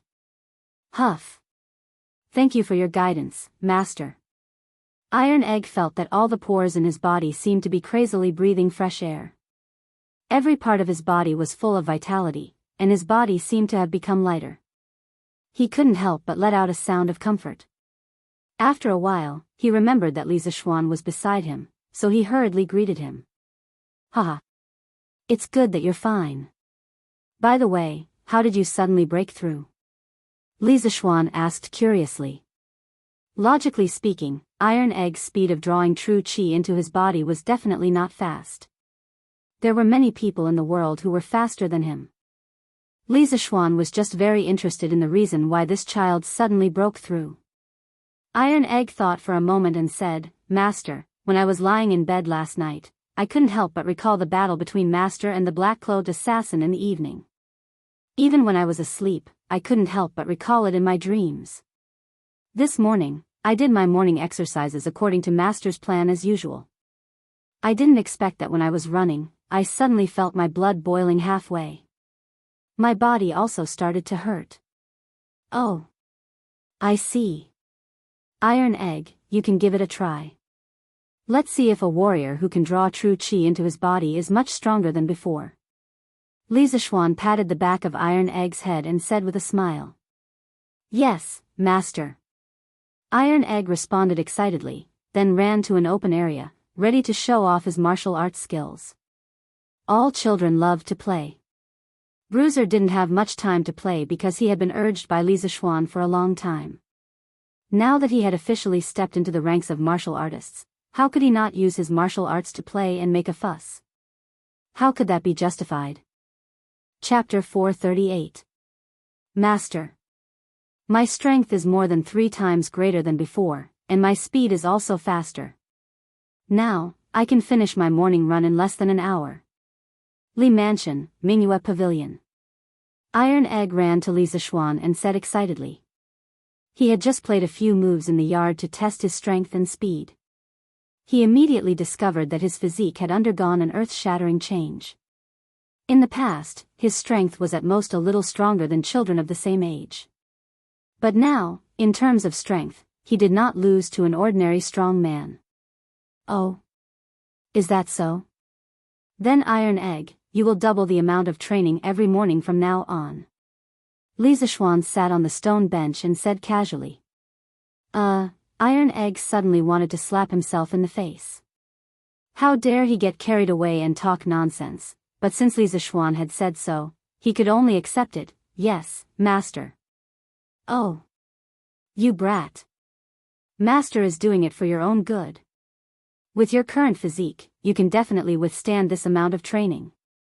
Li Zishuan glanced at Tai Dan indifferently before continuing. Also, since you've already drawn qi into your body, you have to understand that from now on, you're no longer an ordinary person.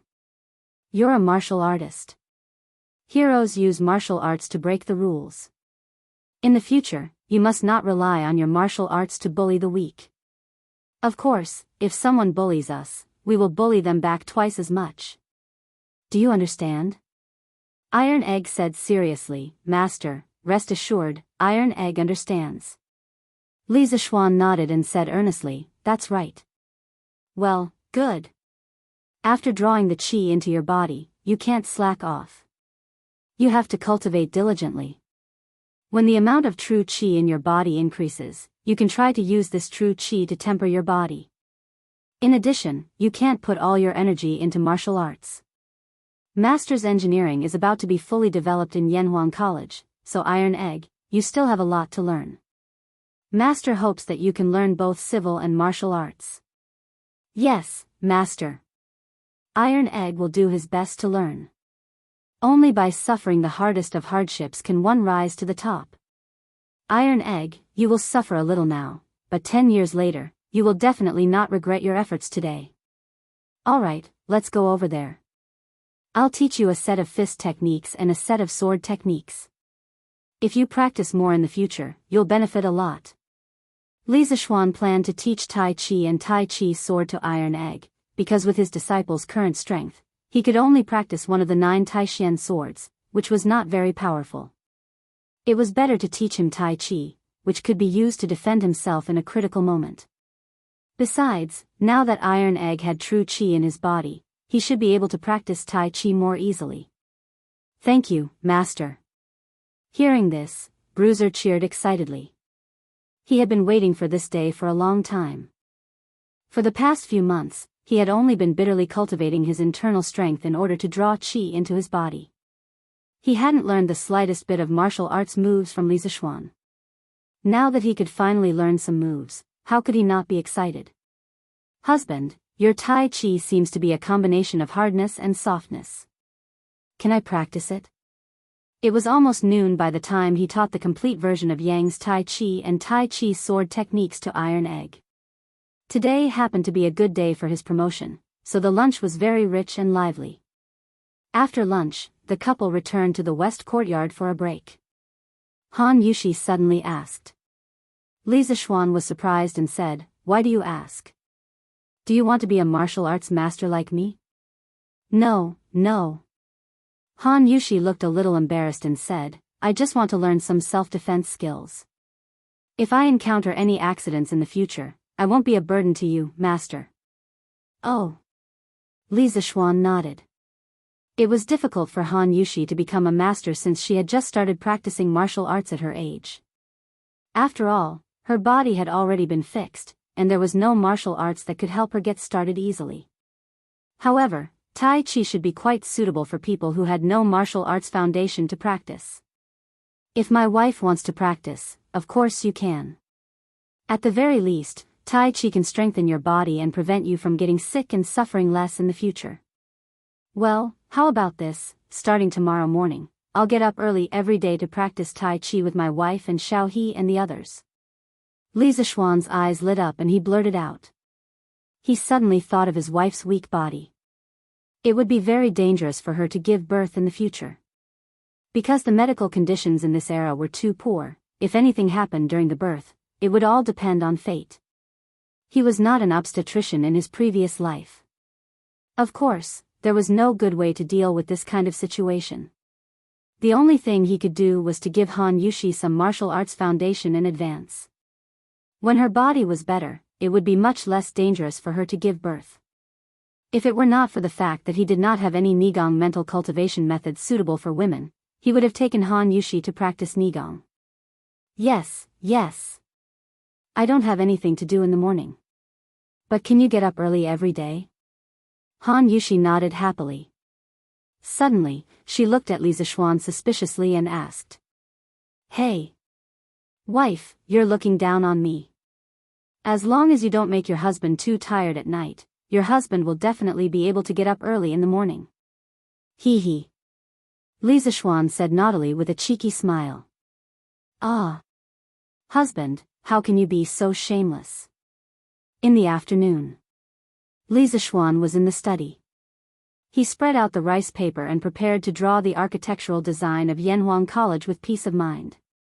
After all, the construction of Yanhuang College was really tight on time and the task was heavy.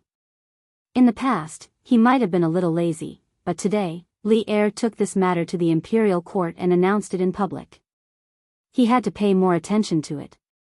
As soon as he started to draw, he heard someone report that Qin Xiong and Qing Yaojin were here. Li Zishuan hurried to the front hall. Xiao Xian, do you have any idea about the assassin yesterday? After they came to the front hall, Qin Xiong went straight to the point and asked. Not yet.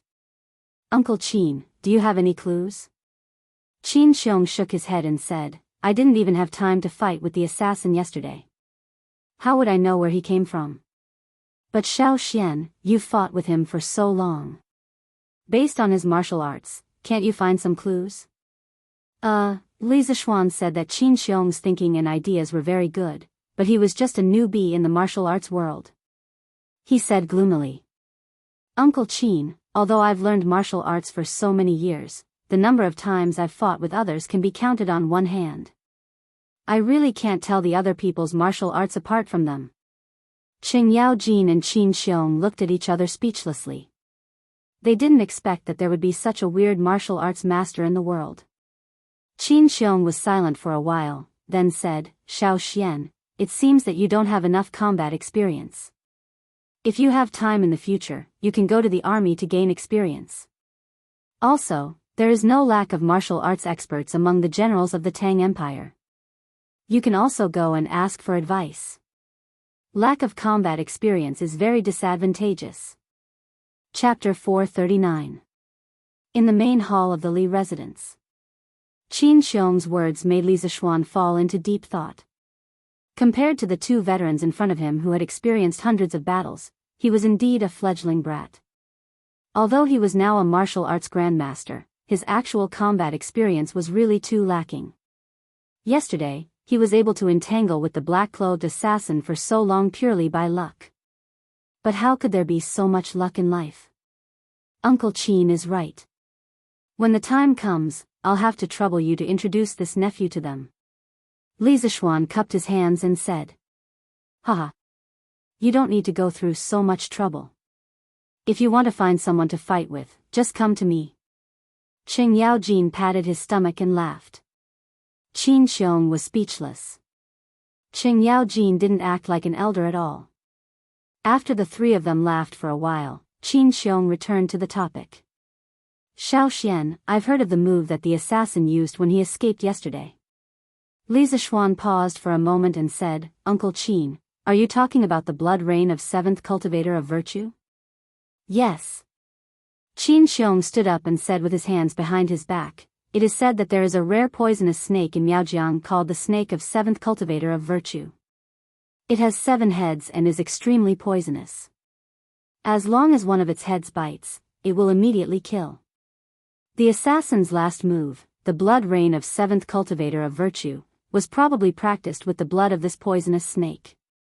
Moreover, the snake of 7th cultivator of virtue's movement speed is also extremely fast. The assassin's technique is strange, like a snake demon. Combining these 2 points, I guess that his origin is likely to be an evil Jianghu cultivator related to the snake of 7th cultivator of virtue. Li Zixuan's expression gradually became dignified. He pondered for a moment and said worriedly, that is to say, the assassin is from Miaojiang? Li Zixuan, who had read countless modern web novels, had a deep fear of Miaojiang. No matter how good one's kung fu was, there was no way to deal with the strange invisible poison. Not necessarily. Qin Xiong shook his head and said, I only said that the snake blood he used to practice came from Miaojiang, but I didn't say that he was also from Miaojiang. As far as this old man knows, the people of Miaojiang usually don't come out into the world. They rarely come in contact with the outside world. Although a poisonous creature like the 7 cultivator of virtue snake is rare, it doesn't mean that there aren't any native hunters in the Miaojiang who sell it to the outside world. Li Zixuan felt that it was reasonable. He nodded and asked, Uncle Qin, do you know of any sects in Jianghu that use the poisonous blood of the 7 cultivators snake to cultivate? Qin Xiong had obviously thought about this question a long time ago. He shook his head and said, I'm not sure. Although this old man is skilled in martial arts, I have never traveled in Jianghu. As far as this old man knows, those famous sects would definitely not have people who practice such vicious martial arts. I think this assassin should be from an unknown remote sect, or perhaps he doesn't belong to any sect at all. Back then, Qin Xiong's father, Qin Yi, had passed away a few days after Qin Xiong was born. Most of Qin Xiong's techniques were self-taught according to the Qin family's techniques. Later, he joined Yang Lin, the king of mountains of the Sui dynasty, and became Yang Lin's godson. Yang Lin had personally taught him martial arts many times, so on the road of martial arts, Qin Xiong could be considered to have had the guidance of a famous teacher. However, his martial arts skills were all used on the battlefield, so he didn't know much about the sects in Jianghu. What are the famous sects in Jianghu today? Li Zixuan was really curious about this. In his memory, spiritual master Ling Su had not taught him about this common knowledge of the martial arts world. Ha! You brat, you don't even know this, and you call yourself the disciple of an immortal. Qing Yaojin sneered and immediately began to despise Li Zixuan for being ignorant and inexperienced. Then he explained, currently, the 3 most prosperous sects in Jianghu are the Celestial Master sect of Longhu Mountain, the Shaolin Temple of Mount Song, and the Taibai Sword sect of Qinchuan. The first 2 are equally matched in strength, and no one can say that they are stronger than the other. The other sects are led by these 3 sections. You brat, you could be considered lucky back then to be able to enter the Celestial Master's sect to cultivate, and even become the personal disciple of spiritual master Ling Su. All the martial artists in the world can't help but be envious. Hee hee. Li Zishuan awkwardly scratched his head. Then he suddenly remembered the twin of the Tang dynasty, that he had read in his previous life, and asked tentatively, then, has Uncle Ching heard of Ci Hang Jing Zhai? If there really was a Ci Hang Jing Zhai, then he really wanted to see the legendary fairy Shifeishuan. Of course, he didn't have any thoughts about her, but purely admired her. After all, Shifeishuan should be almost 30 years old by now, right? Ci Hang Jing Zhai? What's that? I've never heard of it. Qing Yaojin picked his nose without caring about his image and shook his head.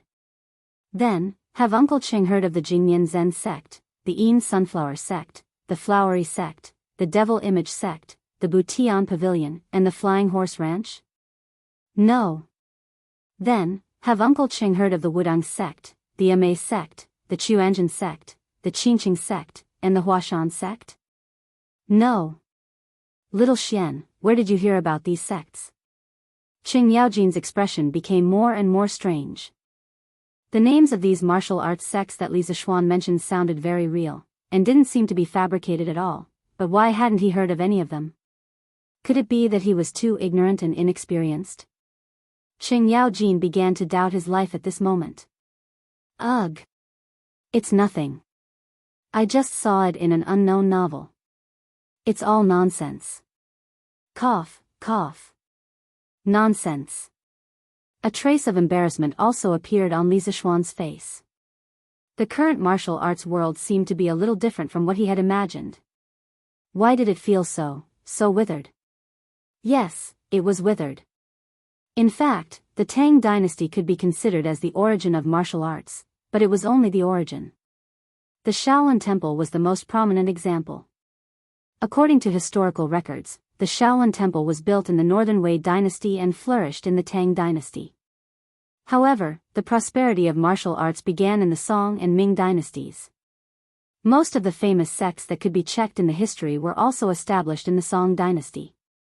For example, the Wudang sect, a famous sect in the martial arts world, was established in the Song dynasty and flourished in the Ming dynasty.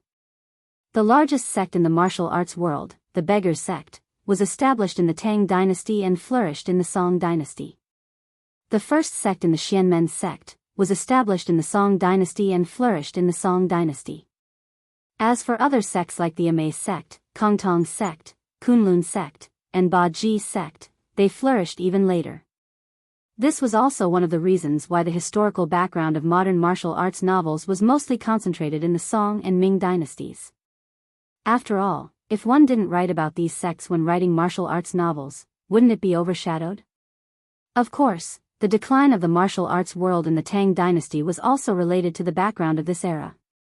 After the Tang dynasty was founded, there was too much centralization of power, which was not conducive to the development of the martial arts world. The imperial court of the Song dynasty did not care much, and the political environment in the middle and late Ming dynasty was still relatively relaxed. This provided a very good soil for the flourishing of the martial arts sections. The end of the Song dynasty, the beginning of the Ming dynasty, the Tuma fortress, and the chaos at the end of the Ming dynasty also gave the modern martial arts novelists a lot of good opportunities to make a big deal out of it. Looking at the dynasties before the Song dynasty, there were still relatively few martial arts sects of a large scale. Chapter 440. All right. This old man is here to tell you about this clue. Xiao Xian, you have to be prepared. Leaving such a powerful master in the dark is not a long-term solution. This old man will ask someone to follow this clue, but Xiao Xian, you have to be careful too. I know that you have been busy building your Yanhuang College recently, so this old man won't stay here any longer. If there's anything I can help with, feel free to tell this old man. Qin Xiong, who was confused by Li Zishuan's nonsense, looked at the time and stood up. Yes, thank you for coming to tell me. Li Zishuan stood up and bowed solemnly to the two old men. The news that Qin Xiong brought today was too important. At least it gave him a direction to investigate. It was much better than him looking around aimlessly. Haha. No worries. Xiao Xian, you have to find time to teach the complete version of Tai Chi to this old man when you're done with your work. To be honest, after practicing the simplified version for 2 days, I feel much more energetic. This fist technique is amazing. Qin Xiong laughed and waved his hand. Qing Yaojin's eyes lit up when he heard this. He shouted, Tai Chi? What Tai Chi? Xiao Xian, did you teach second brother Qin some kind of divine skill? I want to practice it too. Li Zishuan was about to answer when Qin Xiong laughed and said, Jijia, if you want to practice it, follow me to my residence later. I'll teach you. But with your personality, I'm afraid you won't be able to practice it then. Haha. This was the truth. With Qing Chimo's carefree appearance, if he could really practice Tai Chi patiently, Li Zishuan would find it incredible. Just thinking about it was a beautiful scene. Ha! Second brother Qin, you're looking down on me. Let's go and try it now. Qing Yaojin laughed and pulled Qin Xiong away. Li Zishuan sent the 2 old generals to the gate and was about to return to the western courtyard when he saw a group of people rushing towards him. Li Zishuan recognized the leader. It was Chamberlain Lu, who had come to his house to pass on the imperial edict. The 4 people beside him should also be the eunuchs from the palace. But why did Pang Feiji bring his subordinates along? Could it be that Brother Chicken also entered the palace as a eunuch? This shouldn't be the case. A big question mark appeared in Li Zishuan's mind. Congratulations, Li Xiannan. In less than a month, you've been promoted again. That's something worth celebrating. The smile on Lu Wenchang's face was like a blooming chrysanthemum. He walked up to Li Zishuan and cupped his hands. Today, the young man in front of him was no longer the inexperienced brat from before. Instead, he had faintly become a giant in the imperial court, and no one dared to ignore him. Thank you for your auspicious words, Chamberlain Lu. Please come in, please come in. Li Zishuan guessed that the imperial edict to confer the title of Crown Prince Xianxia had officially arrived. He hurriedly greeted them with a smile. Everyone entered the courtyard. Of course, Li Zishuan wasn't the only one who came out to receive such a grand ceremony. Li Jingma, Madame Li, Han Yushi, and the others had already put on their auspicious clothes and came out to receive the imperial edict. The incense table was set up. Li Jingma, Li Zishuan, and the others stood at the side with their hands cupped. Chamberlain Lu stood facing the south with his back facing the north. He coughed lightly and said, The Emperor of the Tang Empire has decreed that a good son named Li Zishuan has created the paper machine, established a strange culture, stabilized the price of books, and promoted education. Perhaps it was because Li Zishuan's conferment had already been discussed in the imperial court for an entire morning, and there wasn't much to debate. Therefore, today's imperial edict was very concise and to the point. The meaning was also very easy to understand. At the very least, Li Zishuan himself could understand it. The first half of the imperial edict was nothing more than repeating what Li Zishuan had said in the morning court, including some of his main achievements and urging the construction of Yanhuang College. These were all within Li Zishuan's expectations. However, as he listened, he felt that something wasn't right. Li Zishuan seemed to particularly like to do extra surprises recently. In view of the great responsibility Li Zishuan has, I order the right Marquis Wei Sigi Pang Feiji and the 48 Marquis under Li Zishuan's command temporarily. They will immediately take up the post and be deployed by him. They will also protect him thoroughly. The Li residents will be responsible for the use of this team of Marquis in the future. The Marquis guards around the strange pavilion and the strange culture will be deployed by the right Marquis Wei residents. Imperial Decree. Not only was Li Zishuan shocked, but Li Jingma was also in a state of confusion after hearing the imperial edict. What did Li Zishuan mean by this? Not only did he promote Li Zishuan, he also sent a team of guards over. This was basically equivalent to a personal guard. What kind of treatment was this? After being stunned for a while, they came back to their senses when Chamberlain Lu coughed dryly. Li Zishuan hurriedly received the imperial edict with both hands. He couldn't help but ask in a small voice, Chamberlain Lu, what does His Majesty mean by this? Chamberlain Lu glanced around and said in a small voice, as a servant, how would I know what His Majesty is thinking? However, before we came, His Majesty told you to speed up the construction of Yanhuang College and to pay attention to your own safety. Regarding yesterday's assassination, I hope Lord Zhu can be alerted.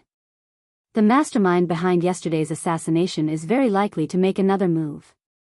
I see. I will engrave His Majesty's warning in my heart.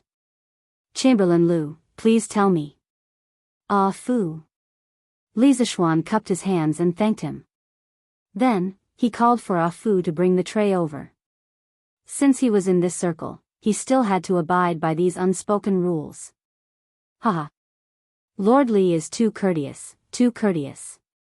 Then, I won't disturb you any further. I will return to the palace to report on the completion of the mission. Chamberlain Lu was carried by everyone. Li Zishuan was in a high position, yet he still gave him face. Chamberlain Lu was tactful and quickly took his leave. Take care, Chamberlain Lu. After the Chamberlain Lu left, there was a burst of cheers in the Li residence. Compared to Li Zishuan's promotion to the directorate, this promotion was obviously more important. Whether it was his official position or his function, Crown Prince Xianxia had completely surpassed the directorate's directorate. This was equivalent to being transferred from Peking University's principal to the State Council's office. This position already allowed him to come into contact with the core of power. Li Jingma and his wife held the imperial edict and flipped it over in their hands. From time to time, they would whisper and laugh. Their joy was evident in their words. Li Zishuan started chatting with Brother Chicken. Haha. Lord Zhu, I didn't expect that I, Old Pang, would be transferred to your side. This is great. Today, Li Zishuan was promoted. But to Brother Chicken, this was also considered a promotion. This fellow was equivalent to going from factory security head to boss's personal bodyguard. Haha. Feiji, don't you think that your status as Marquis Wu Sigu is being wronged by me? Li Zishuan asked with a smile. Chapter 441. Li Er's intention was easy to understand. He wanted to ensure that Li Zishuan would not be assassinated during this period of time. In today's court session, he had personally supported Yanhuang College and even played a little trick. At this time, if Li Zishuan, the leader of the college, met with any mishap, he, as the emperor, would not only lose face. That was why he allowed this small group of Wu marquises to act as Li Zishuan's personal guards. Li Er had absolute control over the Tang Empire's army. No one would have any objections to his arrangement, but they would privately complain that Li Zishuan was lucky. As an insignificant county boy, he was able to obtain the personal protection of the emperor's army. This kind of treatment might not be unheard of in the future, but it was absolutely unprecedented. Hee hee. Lord Zhu, your words are too much for me. When Pang Feiji heard Li Zishuan's half-joking words, he scratched his head and laughed. I, Old Pang, am only a martial artist. It is my great honor to be able to follow you, Lord Zhu. There is no need to talk about grievances. Not only me, but the 48 brothers who came with me were all overjoyed when they heard that they could come here. Actually, Pang Feiji knew better than anyone else about Li Zishuan's huge potential. This rising star of the imperial court had risen so quickly that everyone was dumbfounded. Li Zishuan's future was even more limitless. And he himself was just an inconspicuous chief of staff. Perhaps in the eyes of some ruffians, the position of the right Marquis Wei was very impressive. But he knew his own situation. In the right Marquis Wei mansion, where all the big shots gathered, the position of chief of staff was only a small official. It was not that he did not want to work hard and rise to a higher position. But in terms of martial arts, he had just reached the middle stage of the body refining stage. Moreover, he did not have a master to guide him. He had learned all his skills during the chaos of the Sui dynasty. If he wanted to improve now, it was harder than ascending to the heavens. In terms of connections, he came from a humble background. He was not from a wealthy family, nor was he a nobleman. His ability to flatter his superiors could not be compared to others, so there was no backdoor for him. Therefore, he could only spend his days in the right Marshal Marquis estate. Now that he was able to follow Li Zishuan as the captain of his personal guards, he was very satisfied to be able to follow a Wu Dao Grand Master with a bright future and a high position, not to mention the generous treatment that the Li Group gave to its employees. Even if he didn't want this position, there would be countless people fighting for it. Haha. Since you're willing, I'll leave the safety of my residence to you. Li Zishuan chuckled. But His Majesty ordered me to protect you, Lord Zhu. Pang Feiji said in shock. He was smart, so he could tell that something was wrong from Li Zishuan's words. Haha. Now that I have reached the Master Realm, if there is any danger, I can deal with it. Even if you come, you can't help much. Instead, my family needs protection. Therefore, Feiji, you and your brother's main mission in the future is to protect my family's safety. Most of the martial marquises in front of him were only at the body refining realm. Among them, there were a dozen or so who had not reached the body refining realm. If they really met a master like the black-clothed assassin yesterday, these martial marquises were not useless, but their use was limited. It would be safer to use them to protect his family. Alright, then I'll arrange for 38 martial marquises to patrol the vicinity of the Li residence. The remaining 10 martial marquises will follow me to protect Lord Zhu. Pang Feiji felt that Li Zishuan's words made sense, so he nodded in agreement. From today onwards, all of you will be working under this duke. This duke has always treated people with generosity. This duke has never been stingy with rewards for those who work hard. However, this duke will definitely chase away those who idle around. I hope that Feiji, you can lead this team of people in the future and do your job well. This is not only for me, but also for the future of all of you. Although Pang Feiji had been working at the workshop in Chitsu culture for a period of time, that was then and this was now. Now that they had become his personal guards, he naturally had to have a higher standard. He still had to teach them what needed to be taught. You're right, Lord Zhu. My brothers and I know the importance of this. You can rest assured. Pang Feiji's face was solemn as he cupped his fists respectfully. After a lot of trouble, Li Zishuan finally had some free time. He could peacefully draw the blueprint of the academy. In the study room, Li Zishuan sat in front of the desk by the window. One person, one brush, one stack of paper. There was no Xiao He or Xiao Shi around to help him grind the ink. It was not because he had forgotten about the maidservants now that he had a wife. It was because he was now using a self-made pencil instead of a brush.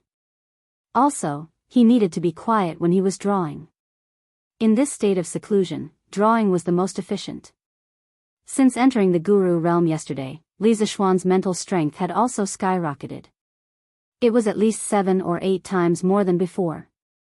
Relying on this, he could now construct the three-dimensional model of the building in his mind more easily. Compared to before, his speed was on a completely different level. Swish. Swish. Swish. If someone was in the study at this moment, they would definitely be shocked to see this scene. They would see Li Zishuan's right hand moving rapidly above the blueprint. Ordinary people could only see a blurry shadow. Then, in a flash, the white paper was covered with black lines. They were horizontal and vertical, neat and tidy, as if it was the most perfect piece of art in the world. His drawing speed could only be compared to some modern laser printers. After all, with the growth of his realm, his ability to control the various parts of his body also increased. Time passed slowly. In front of Li Zishuan, the stack of white paper was quickly decreasing. On the contrary, the drawings full of lines were stacked higher and higher. Li Zishuan copied the three-dimensional models of some famous and magnificent buildings in the universities of the future onto the white paper in front of him one by one. He wanted to build a modern top university that was completely different from the current architectural style. The first was the Guanghua building of Fudan University. It was 142 meters high, 30 floors, and had the shape of 2 towers. It was the tallest building in the university in the country. It was taken from The Great Biography of Wuxia, which said, the sun and the moon are shining brilliantly. The whole building looked as if it was born out of thin air, proud and upright, and full of vigor. Li Zishuan intended to make the Guanghua building into the main building that could accommodate all the students of the academy. Of course, he would not make it so big. On the one hand, his Yanhuang College did not have so many students. On the other hand, putting aside the current technical obstacles, even if he could really build a teaching building with 30 floors, without elevators, the students would be tired to death just climbing the stairs. Therefore, he just made a mini version of the Guanghua building.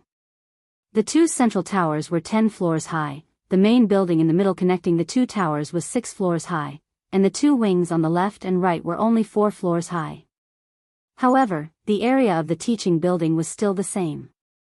Chapter 442. After the Guanghua building was completed, the tower would be the office area, and the middle of the tower would be the reading and exhibition area. The east and west wings would be the reception, meeting, and teaching areas, each with their own entrance and exit. The various parts were connected as one, but they were also independent.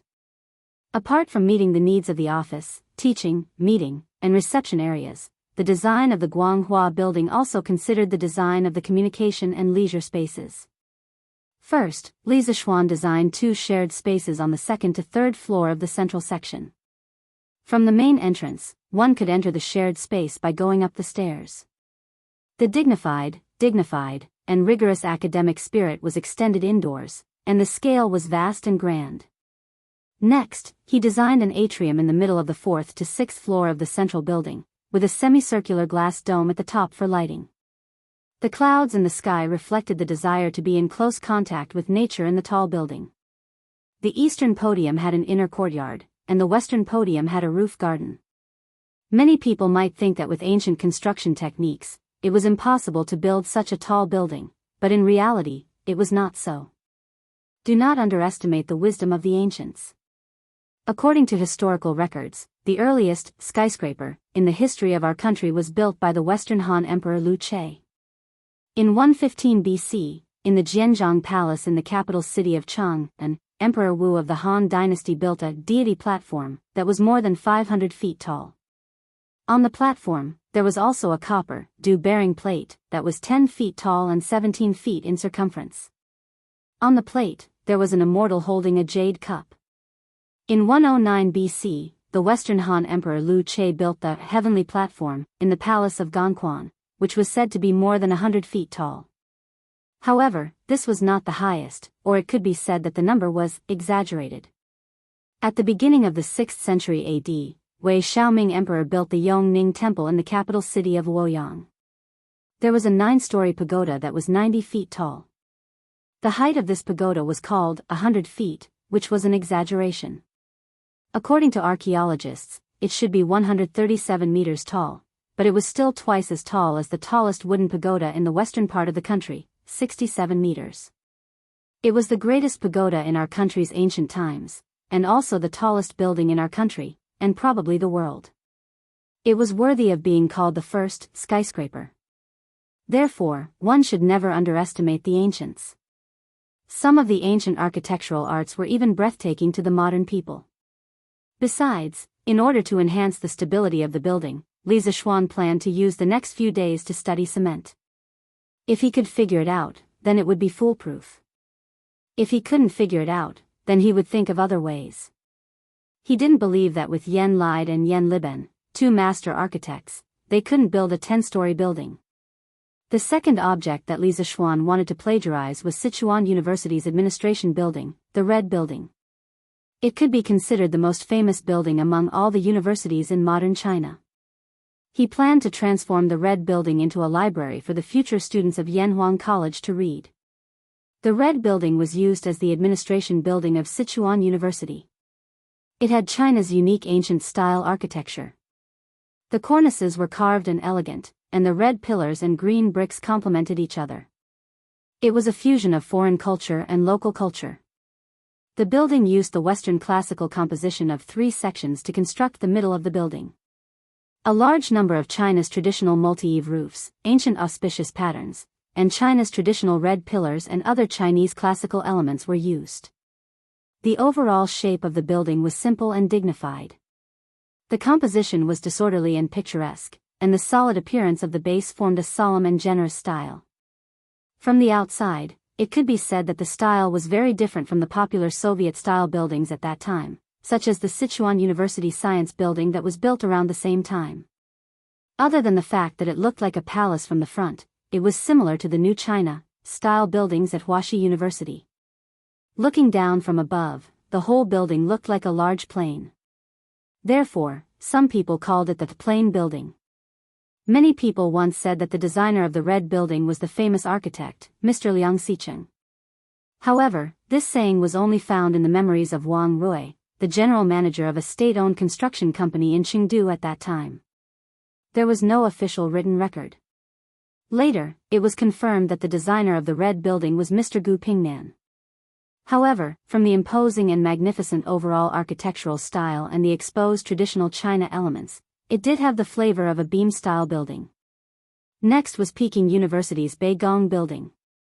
Li Zishuan planned to use this building as the auditorium of Yanhuang College. The modern Beigong building was located on the east and west of the original Yenjing University's east-west axis. It was a magnificent palace-style building that was now the office of Peking University's party and government. The dazzling auditorium on the second floor could accommodate 600 people. The school held important meetings and foreign dignitaries visiting Peking University to give speeches were all held here. There were teaching buildings, office buildings, libraries, and auditoriums. Compared to a complete university, only the laboratory building, dormitory building, cafeteria, bathhouse, and some other supporting facilities were missing. As for the laboratory building, with the current material conditions of Tang, there were not many experiments that could be done. Li Zishuan planned to build a building casually as a token of appreciation. He had drawn the blueprint for half a day and had a certain understanding of architecture. It was possible for him to design a building by himself. As for the dormitory building, cafeteria, and bathhouse, they were mainly used for sleeping, eating, and bathing.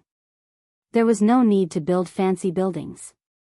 In the universities in his previous life, there was no university that deliberately built the dormitory, cafeteria, and bathhouse to be eye-catching. Basically, they were all similar. Therefore, this also depended on his improvisation. In addition, he also designed some rather unique and small-scale buildings for future use. Of course, in order to catch up with the schedule, these buildings would definitely not be built immediately. The most important things at the moment were the teaching building, dormitory building, cafeteria, and bathhouse. After drawing the main building blueprints of Yanhuang College, Li Zishuan began to draw the macroscopic layout of the entire college.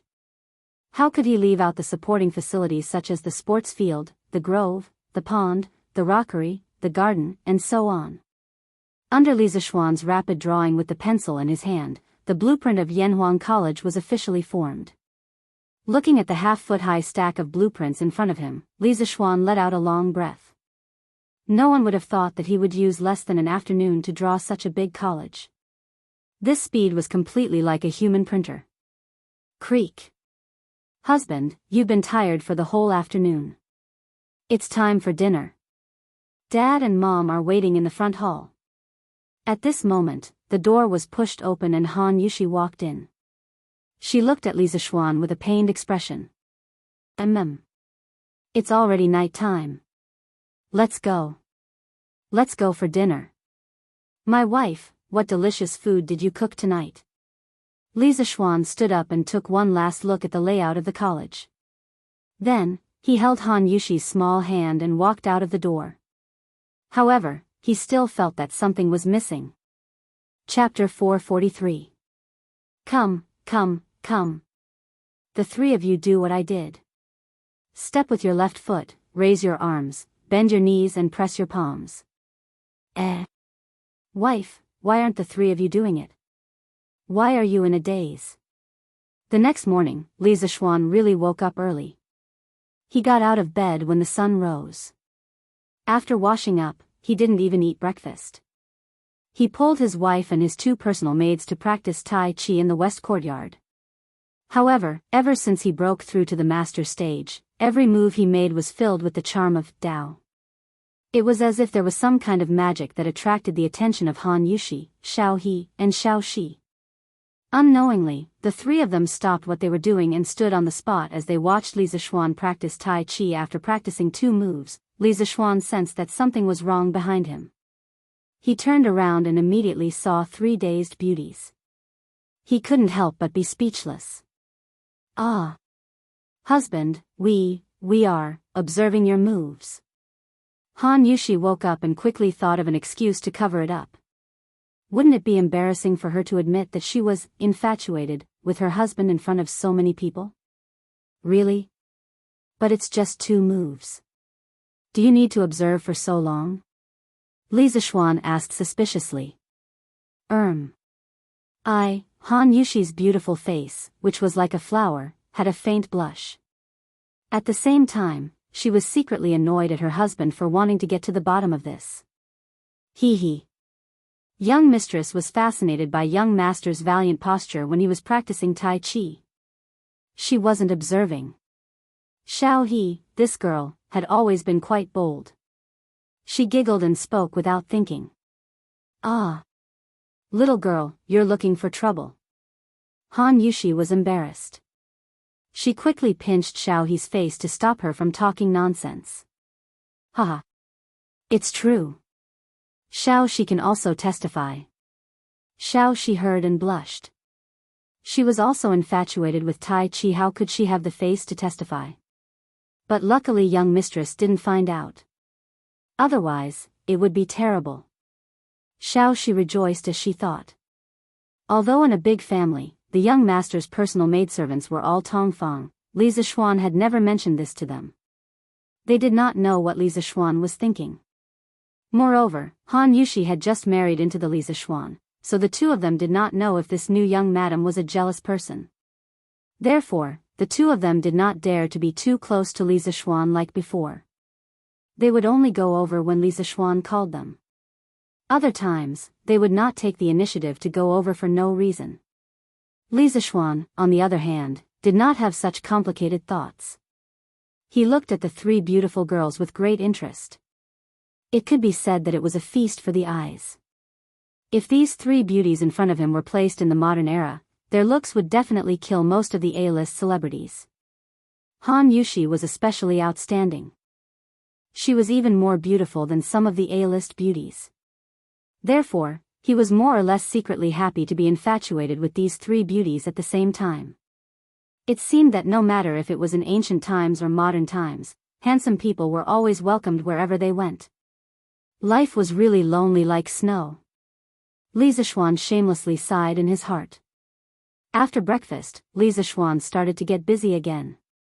After drawing the academy's building blueprint yesterday, he felt that something was missing. At that time, he could not think of anything. Who knew that when he was making babies at night, he suddenly had an inspiration. He was still missing a sand table. The sand table that was often used in the modern district sales office. Some large companies or schools would often display the layout of their companies or schools in the exhibition hall. In other words, this was also an inspiration that he got from having sex. He was really a genius. The blueprint was after all a 2-dimensional thing. It was difficult for many people to imagine the future appearance of the academy based on these blueprints alone. If there was a 3-dimensional sand table, it would be much easier. Moreover, after the academy was built, the sand table could be moved to the exhibition hall of the academy. It could directly display the layout of the academy and also show off its reputation. Sand table models were divided into simple sand table models and permanent sand table models. Simple sand table models were temporarily made of sand and were usually used to simulate the terrain of a battlefield. Permanent sand table models were made of plywood, gypsum powder, paper pulp, and other materials. They could be stored for a long time. The luxurious sand table made by the modern district sales office that could display the shape and layout of all the buildings in the district was a permanent sand table. It was more complicated to make and had more diverse materials. Li Zixuan found a pile of green sandalwood and then brought the wood, fine sand, and other tools to the west courtyard. Brother! Are you going to make something fun again? The scene of Li Zixuan making a scooter last time was still vivid in her mind. Therefore, when Lan Er saw this, she thought that her brother was going to make something fun for her again. She quickly ran over and asked. Having a little cutie at home always made one's mood inexplicably better. Hearing this, Li Zixuan smiled and said happily, hee hee. I'm going to make something, but it has nothing to do with you. This thing looks good, but it's not fun. Lan Er, go see if Iron Egg is done with his practice. If he's done, ask him to come over and help. The making of this sand table was not as simple as drawing a blueprint. It involved casting a mold, reversing the mold, and some engraving techniques. If Iron Egg could help, his disciple could also learn some new knowledge. Okay. But Lan Er will go and help in a while. Lan nodded her head and took to her heels. Li Zixuan continued to instruct the servants to move the materials. After a while, Iron Egg came to the west courtyard, sweating profusely. Li Zixuan could feel the heat from this kid even from a distance. He couldn't help but smile and say, "Finished practicing?" Li Zixuan remembered that he had doubled Bruiser's training yesterday. He hadn't expected his disciple to be so fast, and it seemed like he still had energy to spare. It seemed like his Qi Gatherer realm martial artist's quality was much higher than other martial artists of the same level. The Taishian Sutra was indeed awesome. Okay. I just finished practicing. Master called Iron Egg over. Do you need any help? Iron Egg wiped his sweat and said hurriedly. Li Zixuan had already asked the servants to tidy up the side hall and make a very spacious space. At this time, he pointed at the pile of materials in the room and said, "Here. We're going to use these things to build a house. Master will teach you how to do it later." Iron Egg nodded confusedly, but Lan Er shouted excitedly, "Wow! Building a house? Brother! Brother! Lan Er also wants to help." Li Zixuan was worried that this little girl would cause trouble later, but he couldn't say this out loud. Otherwise, Lan Er would definitely pester him. He could only say, "Okay. Lan Er, you come too." Chapter 444. After breakfast, Han Yushi went to Madame Li to learn business management and accounting. The two little maids also followed her, so there were only the three of them in the entire west courtyard. Li Zixuan first determined the space ratio of the model.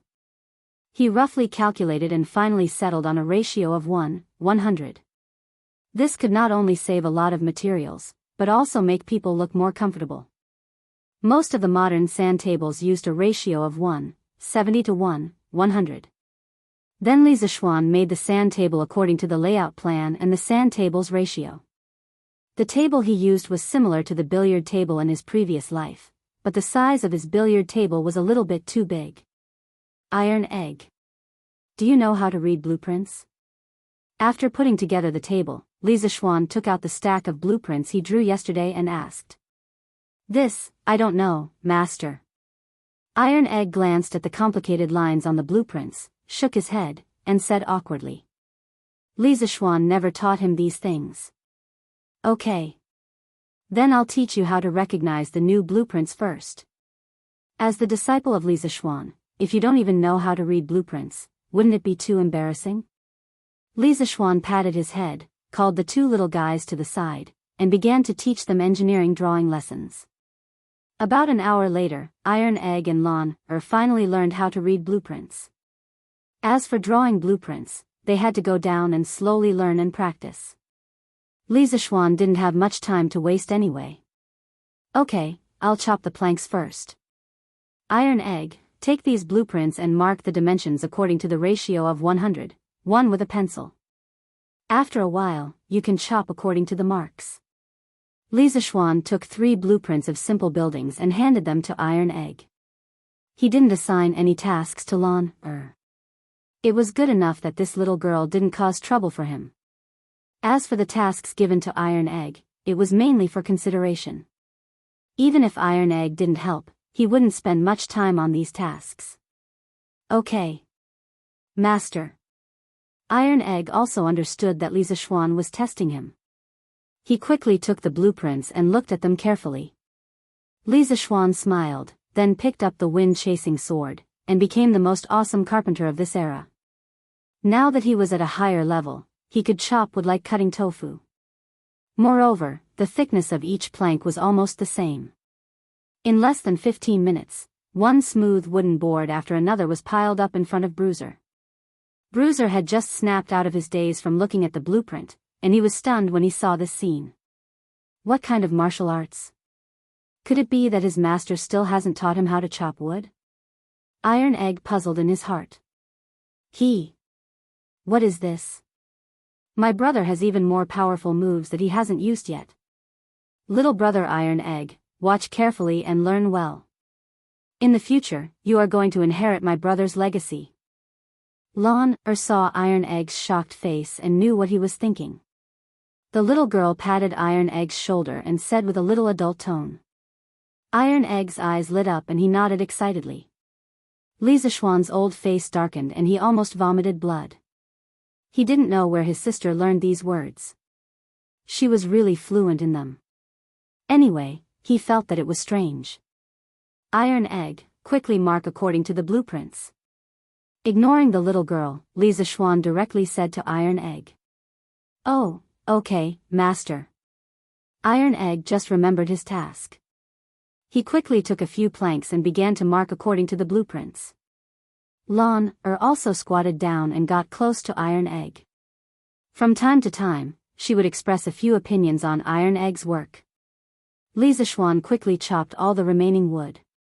Then he began to cut and assemble Yanhuang College's teaching building, Guanghua Building, the college's library, Red Building, and the college's auditorium, Bay Building. These three buildings were the largest and most complex buildings in Yanhuang College. Li Zishuan certainly had to do it himself. Otherwise, if he let Iron Egg do it, who knows how long it would take. Unlike Iron Egg, Li Zishuan didn't need to look at blueprints to make the building model. He closed his eyes and the three-dimensional model of the three buildings suddenly appeared in his mind. With a thought, the three buildings suddenly shattered into many pieces. Those who were familiar with computer graphics should know a professional term called explosion view. The scene in Li Zishuan's mind was similar to the explosion view. After a few breaths, Li Zishuan opened his eyes and saw that he didn't need to refer to the blueprints or make any marks on the planks. He directly picked up the wind-chasing sword and began to carve on the planks. At this moment, the long wind-chasing sword in Li Zishuan's hand seemed to have turned into a flexible and sharp carving knife. Sawdust flew on the small planks. After a moment, it turned into a wall with a window and a balcony. The patterns on the wall could be faintly seen. It was extremely delicate. Iron Egg was still working hard on the side. When he heard the movement, he looked over. Then there was no more. He finally understood what Lon meant when she said that Li Zishuan had more powerful skills that he hadn't used yet.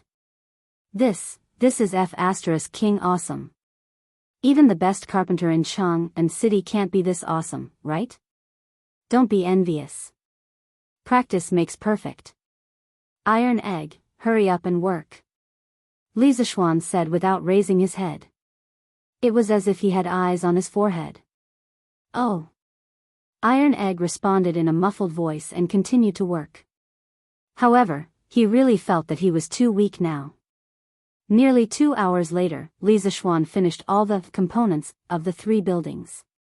He glanced at Iron Egg's progress and found that he was still working hard on cutting. Li Zishuan didn't care about him and started the next step of the work, assembly. The simulation sand table of the modern sales office and the building models were all glued together with a special chemical adhesive. Li Zishuan didn't have the ability to make that kind of adhesive in a short time, but it wasn't impossible. He had glutinous rice paste. Glutinous rice paste was the most commonly used adhesive in ancient times. It was also relatively sticky. Most importantly, it was easy to make. Don't doubt whether there was glutinous rice paste in the Tang dynasty. At the very least, it existed before the Qin dynasty. The assembly work was almost equivalent to a 3D jigsaw puzzle. For Li Zishuan, who had an unusually strong mental strength, this thing could only be said to be so easy. In half an hour, the 3 buildings were officially completed. It looked really magnificent. Lan fell in love with it at first glance. Wow! Brother! This little house is so beautiful. Can you give it to Lan? Lan can use it to raise crickets. Raise crickets. Li Zishuan really wanted to knock Lan's little head. This girl really dared to think. He worked so hard to make the model for her to raise crickets. What a waste of God's gift. Lan, don't be naughty. This thing is very useful to me. Oh. Lan pouted and secretly thought that her brother was really stingy. Then, she ran over to help Iron Egg. Chapter 445. Master and disciple, there should be little Lan, The 3 of them fiddled around in the side hall of the west courtyard for the entire morning. Finally, all the buildings of the academy were built and assembled. Now, the only thing missing was the coloring of the buildings and the creation of the exterior scenery. Even so, these bare buildings without coloring already made Iron Egg and Lan gasp in amazement. They had never seen such a building with such a different style before. The 2 children surrounded the platform and stared at it for a long time. Their faces were full of amazement and laughter. The 2 of them could not believe that they had just built such a magnificent building. Brother! Is your academy going to look like this in the future? Lan smiled and ran to the side. She pulled Li Zishuan's arm and pointed at the sand table. Yes. The buildings of the academy are more or less like this, but after completion, it will only be more beautiful than this. Moreover, the academy will have rockery, lakeside, woods, grass, and sports fields. After the whole thing is completed, it will be 10 times better than this. Wow! Brother! Lan also wants to go to the academy. Lan also wants to go to the academy. Lan's cute little eyes lit up like the stars in the sky. She pulled Li Zishuan's arm and said excitedly. Iron Egg listened to Li Zishuan's description of the future of the academy and could not help but be immersed in it. Previously, when Li Zishuan wanted to build his own academy, he had to follow him to Yanhuang College because of his identity as a disciple. But now, he had begun to yearn for Yanhuang College from the bottom of his heart. Hey! Lan, don't be like when you went to the Imperial College. 3 days fishing, 2 days drying the net, and in the end, you'll be drying the net every day. Li Zishuan laughed unhappily. Humph. Lan won't do that this time. By the way, brother, what is that sports field? Lan put her 2 little arms on her waist and said proudly. Sports field. The sports field is a place specially for students to play games and exercise their bodies. Yanhuang College's students can't only know how to study. They must strike a balance between work and rest. As the saying goes, people who know how to play are better at studying. Wow! Is that true? Lan really knows how to play. It seems that if I study seriously, my grades will definitely be better than Iron Egg's. Lan raised her small face and said with confidence that came out of nowhere. Iron Egg was speechless. Wasn't this an innocent bystander? After lunch, Li Zishuan hugged his wife and slept soundly. Then, he started to work again. First, he painted the building model that he had made in the morning. Although the ancient paint was not as smooth and natural as the modern paint, it was still acceptable.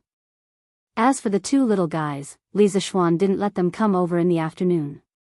He let Iron Egg come over in the morning, mainly to let Iron Egg learn how to read the drawings. In fact, they couldn't help much. In terms of work efficiency, Li Zishuan was more efficient when he worked alone.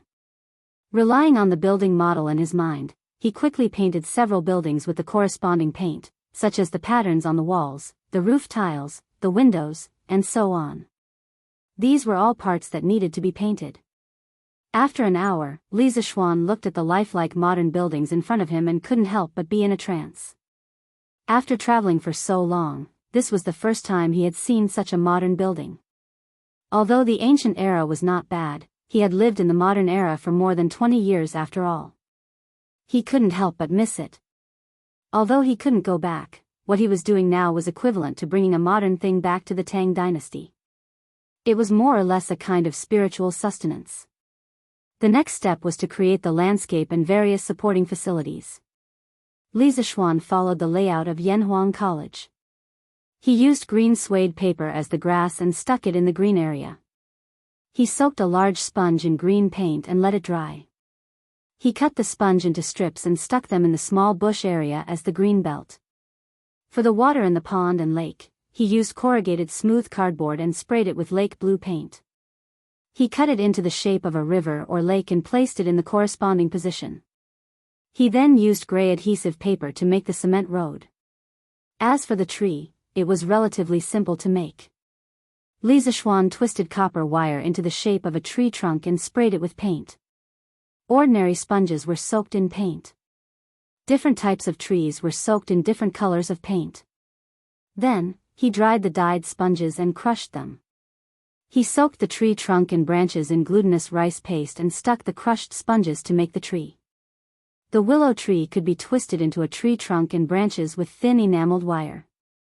Then, he stuck green wool on the branches. For the pine tree, he cut the thick fishing line into thin segments and used a clamp to hold it. Then, he twisted the two enameled wires and loosened the clamp to make it into the shape of a pine tree. He trimmed it and stuck the green wool on it.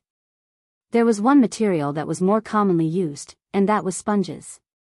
Was there such a thing as sponges in the ancient era? The answer was yes. Sponges were a general term for poriferous animals. They were one of the most primitive multicellular animals and originated 600 million years ago. According to records, the ancient Greeks, ancient Romans, and ancient working people in China had long known and collected sponges. Sponges had fine mesh, strong elasticity, and good water absorption. At first, they were mainly used for bathing, scrubbing, washing dishes, and so on. Later, they showed more and more extensive uses in crafts, medicine, and daily life, such as making paint brushes, using them as liners for helmets and other cushions, burning them to ashes to cure foot pain, and so on. Although the principle of making these small objects was not complicated, there were a lot of them. It was really time-consuming to make them. Li Zishuan worked until the sky was dark before he finished all the landscape and supporting facilities of Yanhuang College. Looking at the small but complete sandbox of the academy in front of him, the teaching building, the library, the auditorium, the dormitory, the canteen, the laboratory building, and other modern buildings were scattered in every corner of the academy in picturesque disorder. The pavilions, the rockery, the lake, and the lush trees complemented each other. Li Zishuan's heart was bursting with a sense of accomplishment. Wasn't this a miniature version of a modern university? Beautiful. Really beautiful. The layout of the college was specially designed by Li Zishuan according to the yin and yang and 5 elements of Taoism. Just looking at the sandbox made people feel very comfortable. Husband, is this your Yanhuang College? While Li Zishuan stood in front of the sandbox in a daze, Han Yushi quietly came behind him. Seeing the garden that was very different from the current architectural style, Han Yushi was amazed and then asked softly. Yes. However, this is not my academy alone. This is our family's academy. Wife, do you like it? Li Zishuan came back to his senses, put his arm around his wife's shoulder, and said softly. Our family's academy. Hearing this, Han Yushi felt a trace of sweetness in her heart. She quickly nodded and said, yes, yes, I like it. Husband, your college looks so magnificent. Chapter 446. The next day. Li Zishuan had just finished practicing Tai Chi with the 3 beauties when he heard that Yan Lide and Yan Xiaoning had come to visit him. Ha! Looks like old Yan and Xiao Yan are also very anxious. Li Zishuan laughed in his heart. Wasn't this nonsense? This bastard always gave people a huge surprise every time he went into seclusion. This time, Yanhuang College made such a big fuss that even Li Zishuan personally came out to support him. Yan Lide and Yan Xiaoning did not believe that Li Zishuan would make a small fuss. He would definitely give everyone a surprise again. Hee hee. You brat, stop talking nonsense. Quickly bring us to see the blueprint you designed. This old man wants to know how much talent you have in architecture, Xiao Xian. Yan Lide waved his hand and said as soon as he saw Li Zishuan in the front yard. Yes, yes, yes. I'm also here to broaden my horizons, haha. Yan Xiaoning, a technical geek, rarely went out. These days, he was busy researching Li Zishuan's telegraph machine. Previously, when Han Yushi married into the Li residence, she also brought her telegraph machine over. This way, the Li residence had 2 telegraph machines. After Yan Xiaoning found out, he shamelessly insisted on taking one back for research. Li Zishuan thought about it. Yan Xiaoning was upright and had no reason to betray the country, so he gave him one. In the end, Yan Xiaoning had a hard time. This guy had never learned about electricity and magnetic fields. How could he understand this knowledge that was beyond the times? He disassembled and reassembled the telegraph machine. After fiddling with it for so many days, he still could not figure out anything. Today, he came over to see how Li Zishuan's Yanhuang College looked like and also to ask about the principle of the telegraph machine. Hee. If that's the case, Uncle Yan and Brother Xiaoning, please come with me. Li Zishuan laughed and did not talk nonsense. He brought the 2 of them to the side hall of the west courtyard. Oh. This, what is this? Is this your Yanhuang College, Xiaoxian? Pushing the door open and entering, Yan Xiaoning saw the enormous sandbox where all kinds of magnificent buildings, artificial mountains, ponds, and trees were placed. He opened his mouth wide in shock and exclaimed, Oh. Yan Lide was also shocked. In this era, no one used a sand table model to show the distribution of gardens. Compared to drawings, the advantages of a sand table model were obvious. It was more intuitive and more impressive.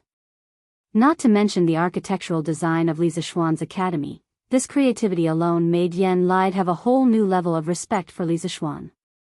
That's right, this is what Yanhuang College will look like after it's completed. Based on the corresponding proportions, I've shrunk these academy buildings to this size. Doesn't it look more beautiful? As for the blueprint, I also have it here. Uncle Yan, you and Brother Xiaoning can take a look. The size parameters above are more detailed. Li Zishuan said as he carried the half-foot-thick blueprint over. Yan Xiaoning's eyes were wide open. He pointed at the stack of blueprints and said with trembling lips, this many. Xiaoxian, you, don't tell me that you drew all these blueprints in the past 2 days? Yan Lide also turned his gaze over. He still remembered what Li Zishuan said to him in the carriage 2 days ago. Yes. That's not right. To be precise, I spent half a day drawing these blueprints the day before yesterday. As for the model of the academy on the table, I spent a whole day making it yesterday. Li Zishuan said as if it was a matter of course. Oh. My God, Xiaoxian, you're really a king pervert. Yan Xiaoning pointed at Li Zishuan with his trembling right hand and said as he vomited blood. Yan Lide was so shocked that he almost pulled his beard off. He said with a speechless face, Xiaoxian, how can you draw so fast? This old man has never heard of such a thing. Li Zishuan didn't know how to explain. He could only wave his hand and said with a smile, It's natural. It's all natural. *T. How can this be natural? Yan Xiaoning probably learned this catchphrase from Qing Chimo. He looked at Li Zishuan with jealousy and hatred. Haha. Uncle Yan, what do you think of the academy that I designed? Can it be built with the current construction techniques? Li Zishuan ignored Yan Xiaoning's antics and looked at Yan Lide seriously. Yan Lide immediately narrowed his eyes. After all, landscape architecture was his specialty. He was also a recognized master architect in the entire Tang dynasty. After looking at it carefully for a while, Yan Lide stroked his beard, shook his head and sighed. To be honest, this old man doesn't quite understand. Let's talk about the layout of your building. It's in accordance with the Daoist's yin and yang and the 5 elements. Xiao Xian, you've done a good job. But the design style of your building is completely different from the current mainstream style of Tang Dynasty. This old man has never seen anything like it. May I know where this architectural style is from? Where is this architectural style? This is the style of my hometown. It's a pity that I can't go back. Li Zishuan let out a deep sigh and said, Uncle Yan, you might not believe me, but I've been having the same dream all these years. The world in the dream is very real. It's so real that I can't even tell which is the dream and which is reality. In that world, there are tall buildings everywhere. The ground there is flat and hard. There are iron carriages that run faster than war horses. There are huge vehicles that can carry hundreds of people and soar in the sky. There are also huge iron ships that can dive hundreds of feet into the sea. The people there can hear each other's voices from thousands of miles away. They can even see each other's faces. There is no curfew in the city, and it's still brightly lit at night. The people there travel in a long iron carriage. It can travel thousands of miles in a day. One carriage can carry thousands of people. Yen Lide and Yen Xiaoning both stared with their eyes wide open. They were shocked speechless by Li Zishuan's description for a long time. These things that could allow people to soar in the sky, dive into the deep sea, and travel thousands of miles in a day were completely beyond their imagination.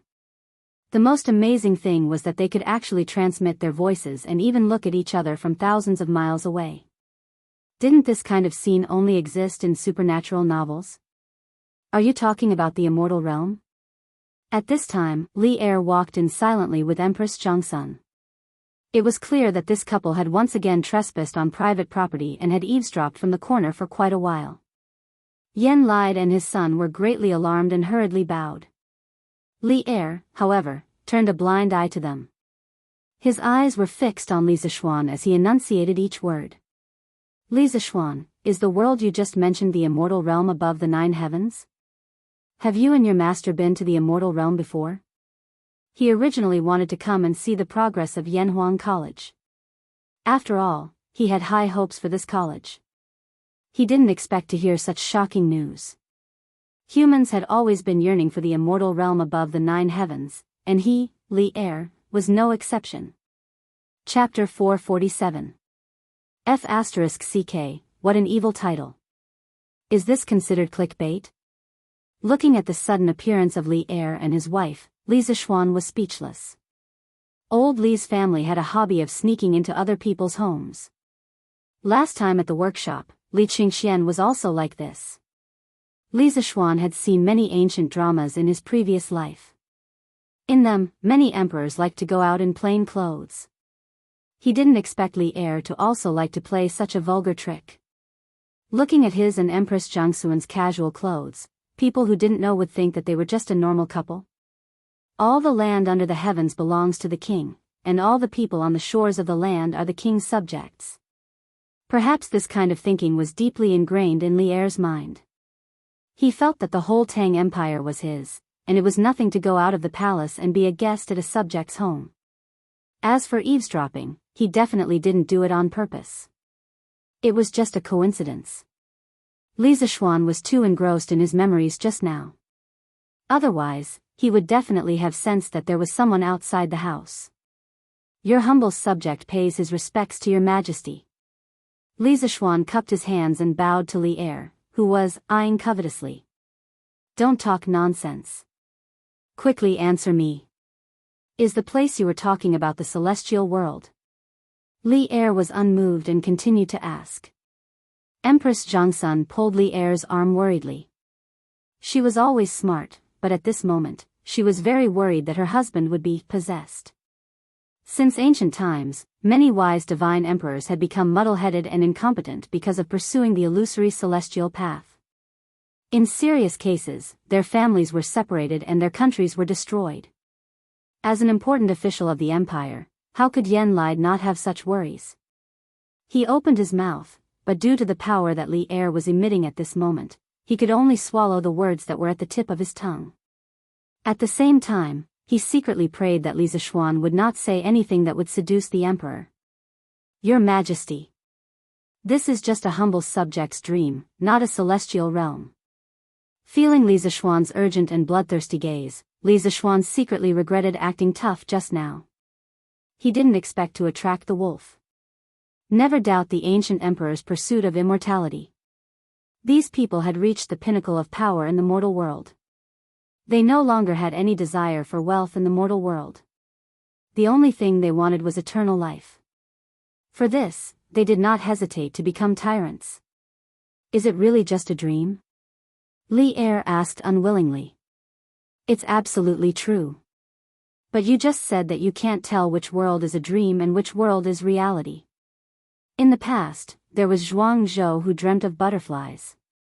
He couldn't distinguish between dreams and reality and eventually became one of the two Taoist sages. Now, you dreamt of such a real and bizarre world of immortals. Therefore, I want to know if the world of immortals really exists. Zhuangzi was the first to propose the idea of inner sage and outer king, which had a profound impact on the Confucian school. His 3 sounds thought was compatible with the 3 talents of the Book of Changes, so he and Laozi were called Laozi and Zhuang. The two were regarded as the 2 Taoist sages. Li Er stared at Li Zishuan's eyes and asked word by word.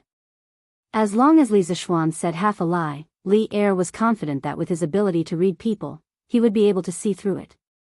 Your Majesty, even if the world in my dream really exists, I dare to conclude that it is definitely not the world of immortals.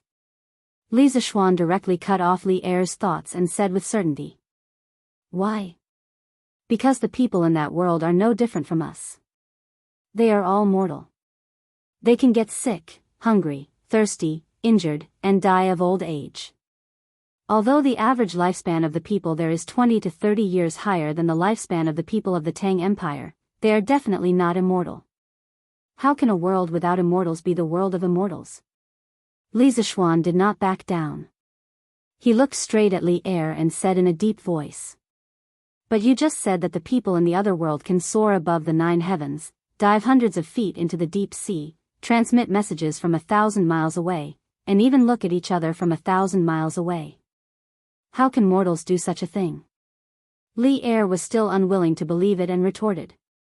Your Majesty, don't think that the other world is too mysterious. In my opinion, the reason why they can do that is nothing more than borrowing some tools. Their engineering has been developed to the extreme, 100 times more advanced than the Tang Empire. That is why they can create those magical tools. You're saying that those tools were created based on engineering? Li Er said in disbelief. Li Zishuan pretended to let out a deep sigh and said, now that things have come to this, I will tell you the truth. The engineering that I mentioned earlier included new mathematics, electricity, magnetic field, and electromagnetism. My master only taught me a small part of these knowledge. The rest was learned in my dream. In other words, my engineering belongs to the knowledge of the world in my dream. Learned in your dream? Li Er's eyes widened, and his breathing quickened. He muttered, no wonder I always felt that your knowledge did not belong to this world. You can even create things like lightning. Now it seems that it is indeed so. Your Majesty, in that world, people call the ability to create new things science and technology. Engineering is the most important branch of science and technology. The telegraph that I previously built can, in theory, transmit messages from 1,000 miles away. If it is slightly modified on this basis, transmitting messages from 1,000 miles away will definitely not be a problem. This is the ironclad proof that that world is not the immortal world. If my engineering can be developed to the extreme, my Tang Empire will be able to create tools similar to that world one day. At that time, flying into the sky and flying into the sea will definitely not be an unattainable dream for ordinary people. Li Zishuan felt that his impromptu explanation today was perfect. In this way, if he invented something awesome in the future, he would no longer have to tell others that it was taught by his master. If he always bragged about his master, sooner or later, something would happen because some things were too much beyond this era. In the Celestial Master sect of Longhu Mountain, there were a few elders who had more contact with spiritual master Lingshu. If Li Er felt that something was wrong and sent someone to investigate seriously, he would definitely be exposed. Moreover, by saying this, Li Er would definitely place more importance on Gong Shui and him. This could be considered as a protective umbrella for himself and Gong Shui. I see. I see. In this way, all the doubts can be explained. Engineering, what a good engineering. Li Er's expression was inexplicably complicated. He, who had always been wise and decisive, didn't know how to treat Li Zishuan at this moment. Now, things were out of his control. After a long time, he said to Li Zishuan seriously, Yanhuang College, you brat, do a good job. I hope that in my lifetime, I can ascend to the sky tens of thousands of feet high to see if there are immortals. I want the kind of long carriage that can travel 1,000 miles in a day and carry 1,000 people. I also want the kind of tool that can transmit messages from 1,000 miles away. In this way, in the world, who can be my opponent? Li Zishuan sweated profusely. He really wanted to say, Old Li, aren't you King asking for a little too much? Chapter 448. Yes, Your Majesty. Li Zishuan smiled but cursed in his heart. He resisted the urge to complain and bowed to accept the order. Li Er nodded with satisfaction. Perhaps other kings would try their best to kill off unknown new things indiscriminately, but Li Er was a pioneering holy lord. His first thought was not to kill, but to develop Li Zishuan's new knowledge to the extreme. As for whether or not Li Zishuan would threaten his rule, Li Er wasn't worried about that at all. He had confidence in himself, and he also had confidence in his subjects and generals. The only thing that disappointed him was that the magical world that Li Zishuan mentioned was not the celestial realm. Then, were there immortals?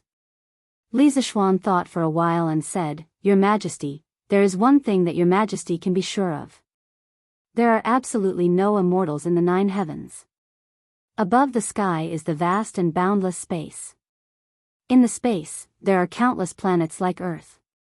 In the world and the dream, their technology can reach a place hundreds of thousands of miles away from the ground. Therefore, Your Majesty is very sure that there are no true immortals in the sky. Li Er's face turned ugly. Is that so? It is indeed so. Li Zishuan saw that Li Er seemed to be unwilling to give up on seeking immortality and Tao, so he continued. My master spent his entire life pursuing the Tao of immortality. In the end, he achieved nothing and still died of old age. Before he died, he once said to Your Majesty, everyone wants to live forever. From kings to ordinary people, they all regard the prolongation of life as their deepest dream. But they don't know that longevity itself is the biggest joke. Buddhism seeks nirvana, Taoism seeks inaction, and Confucianism seeks neutrality. Different roads lead to the same destination. In the end, it is to turn people into stone.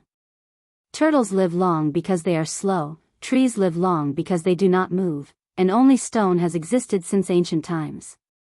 Extinguishing human desires, severing human relations, severing the 5 senses, and blocking listening. Is this still human? You don't know the difference between cold and heat, smell and smell, right and wrong. You don't have any thoughts of home or country, you don't have any concept of family, you don't have any concept of family, you don't have any joy, you don't have any sorrow or joy. You are no different from rotten wood. The reason why humans are different from beasts is that we have the ability to think, understand etiquette, know familial love, know how to work, know how to create, know how to change the world, and also know how to create the world, making everything in the world work for us. This is the duty of humans. They surpass their own abilities in vain in pursuit of the illusory immortality, but they don't know that the heavens have already arranged for them. If they want immortality, they have to turn into stone.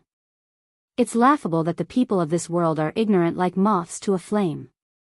Yen lied and Empress Jiangsun heaved a sigh of relief, secretly praising Li Zishuan for being sensible and understanding.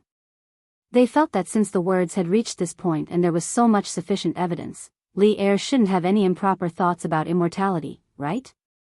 The facts proved that this was indeed the case. After listening to Li Zishuan's long speech, Li Er's heart was half cold. He was silent for a long time, then faintly sighed and said, The gods, Buddhas, ghosts, and monsters recorded in your book, Journey to the West, were all fabricated? Li Zishuan was shocked. It was said that Li Er suppressed Buddhism and valued Taoism, but he didn't expect that he would actually read this kind of deviant novel. Previously, he didn't publish Journey to the West and sell it mainly because he was considering Li Er's attitude towards Buddhism. For a while, he was worried that Li Er would settle accounts with him after reading this novel, but he didn't expect that Li Er not only secretly finished reading it, but also didn't find trouble with him. In fact, he thought too much about it. Later generations said that Li Er suppressed Buddhism and valued Taoism mainly because the Li family respected Laozi Li Er as their ancestor and advocated Taoism, which was beneficial to the orthodoxy and holiness of the imperial power of the Tang dynasty. But in fact, Li Er didn't have much bad feelings towards Buddhism.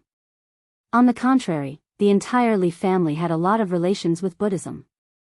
Li Er's youth was the period when Buddhism was popular throughout the country. At that time, the father and son Emperor Wen of Sui and Emperor Yang of Sui believed in Buddhism. The people of the world were swept away by the wind, competing to admire Buddhism. The Buddhist scriptures among the people were dozens of times more than the 6 scriptures. The influence of Buddhism had already widely seeped into all levels of society and all aspects of social life. At that time, worshipping Buddhism had already become a common trend inside and outside the imperial court. Of course, the noble family of the Li family was no exception. In the 2nd year of Day, when Li Er was 9 years old, he suffered from eye disease. Li Yuan once personally went to the Chang and cottage temple to worship Buddha and ask for blessings. After Li Er recovered, Li Yuan created a stone Buddha and sent it to the temple for worship.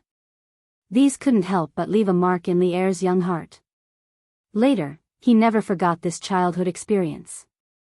He once personally wrote a poem to praise the founder of the cottage temple, Kumarjiva, to express his reverence and remembrance for the previous generation of eminent monks. In the early days, the Li family respected Buddhism. This could be seen from the childhood names of Li Yuan's sons. Li Jinqing's childhood name was Sanhu, and Li Yuanji's childhood name was Sanhu. These were all names related to Buddhism. Although Li Er's childhood name wasn't recorded in history books, it was certain that it was related to Buddhism. In the 3rd year of Wuda, Li Er, who was still the Qin king, was ordered to conquer Wang Shichong. The next year, he fought between Song and Luo. Zikao, Hui Yi, Tanzong, and the other 13 monks guarding the Shaolin temples by Gu Zhuang captured Jing General Wang Renzi and presented him to the Tang army. Li Er took advantage of the situation to defeat Wang Shichong. This was the famous incident of the 13 staff monks saving the Tang king. Because of this, Li Er had a good impression of Shaolin Temple and Buddhism. However, during the Black Tortoise Gate incident, Buddhism had secretly helped Li Jianqing. This made Li Er very angry after the incident, and he also had a trace of disgust towards Buddhism. At the beginning of the Li Tang dynasty, they had once respected Laozi as their ancestor, so Li Er simply proposed the policy of Taoism before Buddhism. But so far, he hadn't introduced any obvious policies against Buddhism. In the Tang dynasty, the Li family pursued the policy of coexistence of Confucianism, Buddhism, and Taoism. Li Er was the founder of this policy. Your Majesty, the plot in Journey to the West was indeed fabricated by me. I hope Your Majesty doesn't take it to heart. Seeking immortality and longevity is just an illusory delusion after all. Li Zishuan wiped the sweat on his forehead and cupped one hand in the other before his chest. Forget it. I'm here today to see how the preparation of your academy is going, not to discuss with you about seeking immortality and Taoism. Li Zishuan waved his hand and said. At this time, he noticed the huge sand table in the room. He roughly glanced at it and suddenly said in surprise, Li Zishuan, what is this? Previously, he and Empress Zhangsun only heard Li Zishuan's description of the dream outside the door. They didn't hear Li Zishuan and Yan Lide's discussion of the academy's blueprint. Li Zishuan was secretly scolding Li Er for being shameless. No one could force an explanation like him. At this time, when he heard Li Er's question, he replied. Your Majesty, this is the Yanhuang College designed by me. Next, I'll have to trouble Minister Yan to send some skilled craftsmen to Mei Village in Yunshan to build it. Chapter 449. Oh. So this is Yanhuang College. You're really creative. You actually shrunk the layout of the college to such a size.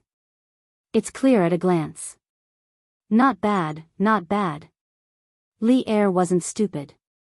He could see the function of the sand table model at a glance. He walked to the front of the platform and looked carefully while praising. Your Majesty, the scale of this college is so huge.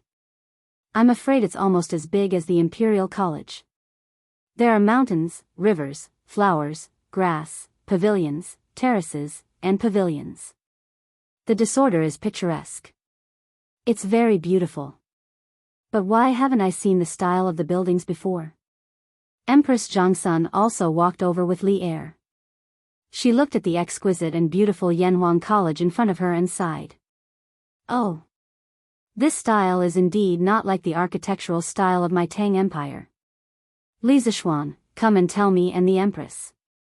Li Er nodded and waved his hand. Your Majesty, I call this big platform a sand table. It's a model of the future Yanhuang College that has been shrunk to a certain scale for people to see. The tall buildings inside are all designed by me with reference to the style of the college in the other world in my dream. As for the layout of the buildings, trees, mountains, and rivers, they are all in accordance with the true meaning of Taoism's yin-yang and 5 elements. It can not only ensure that the students have enough space to study, but also allow the students to relax after studying. Li Zishuan cupped his hands and said. Li Er heard him and asked curiously, Oh? The world you're talking about also has a college? Li Zishuan smiled and said, Of course. The reason why the technology in that world is so advanced is inseparable from their perfect education system. The college there is called a school. If a person wants to become a talent, he or she must receive at least 16 years of systematic education, 16 years. There must be a cause for every effect. Li Er nodded thoughtfully and said, Let's build it like this. Although these tall buildings look weird, I think they're quite magnificent. They're quite compatible with your engineering. Yen lied, transfer a group of skilled craftsmen from the Ministry of Works to help build Yanhuang College. This old official obeys. Yen lied stepped forward and cupped his hands. Li Er nodded with satisfaction and turned back to look at the sand table model. This time, he wasn't looking at the buildings, but the mountains, rivers, and trees. At this moment, a flash of inspiration suddenly flashed through his mind, and he suddenly froze in place. Your Majesty. Seeing that Li Er did not speak for a long time and just stared at the sand table, Empress Jianghu called out softly. Li Zishuan, can your sand table simulate the topography of mountains and rivers? Li Er turned his head and looked at Li Zishuan with bright eyes. Li Zishuan stared blankly for a moment before he understood what was going on. He guessed that Li Er had coincidentally discovered the miraculous use of the sand table model in a military formation and thus asked this question. In fact, when he decided to make the sand table, he had already guessed that Li Er should be able to discover the mystery, but he didn't expect Li Er to be so amazing that he could discover it with just a few glances. It could only be said that a person's success might be due to chance, but it was certainly not entirely due to chance. To forge iron, one had to be strong. Li Er's knowledge in the field of military formations was still very impressive. Replying to your Majesty, this sand table can indeed simulate the topography. Whether it is hills, plains, or prairies, they can all be made on the sand table. With it, it is equivalent to having a 3-dimensional map, which may be of great use for marching and setting up formations. Haha. Of great use, it is indeed of great use. I will record your merit. I will ask the supervisor to send a master craftsman to learn the method of making this sand table from you later. You are not allowed to hide anything. I need a terrain sand table of the Liangzhou area. Li Er laughed loudly. Yes. Li Zishuan breathed a sigh of relief and cupped his hands in obeisance. Of course, he would not hide anything. Of course, he was willing to teach others the physical work of making a military topography sand table for Li Er, because he still had a lot of things to do. Let's go back to the palace. Li Er was satisfied with the results of this trip out of the palace. Not only did he hear some of Li Zishuan's secrets, but he also obtained a military tool like the sand table. Seeing that there was nothing new in the room, Li Er waved his hand, disinterestedly, and prepared to return to the palace. Empress Jiangsun deliberately fell 2 steps behind. She walked in front of Li Zishuan and said with a smile, "You and Qingxian are good friends. I will call you Xiaoxian for the time being. It is my honor that your majesty is willing to call me this." This was the first time Li Zishuan had spoken to Empress Jiangsun at such a close distance. The woman in front of him exuded grace, love, and kindness. It was as if there was a kind of magical power on her body that made people unable to raise their guard against her at all. Instead, they would involuntarily feel a sense of intimacy. Empress Jiangsun smiled and said, "Among the younger generation of the Tang Empire, I have never seen His Majesty value a person so much. Don't be complacent. The right way is to concentrate on learning and not disappoint His Majesty's high expectations. I know that you intend to carry forward engineering. As the disciple of spiritual master Lingshu, this is also a responsibility that you should take up. It just so happens that I have been entrusted by someone to send you a few students. Is that okay?" Li Zishuan sighed in his heart. The students that Zhang Sun wanted to send might be the children of the royal family, and none of those princes were easy to get along with. Wasn't Li Tai a super troublemaker in the past? Crazy troublemaker. If Li Zishuan didn't have some skills, he would definitely have been messed up by that little fatty. But he had to give face to Zhang Sun. Li Zishuan could only cup his hands and say, "Since your majesty has ordered, I dare not to disobey." So be it. The second generation of the royal family. Logically speaking, Li Er had already given his academy a lot of support. He should also return the favor. At worst, the academy would implement militarized management in the future. He didn't believe that he couldn't kill the prestige of this group of playboys. Haha. Empress Jiangsun nodded with satisfaction.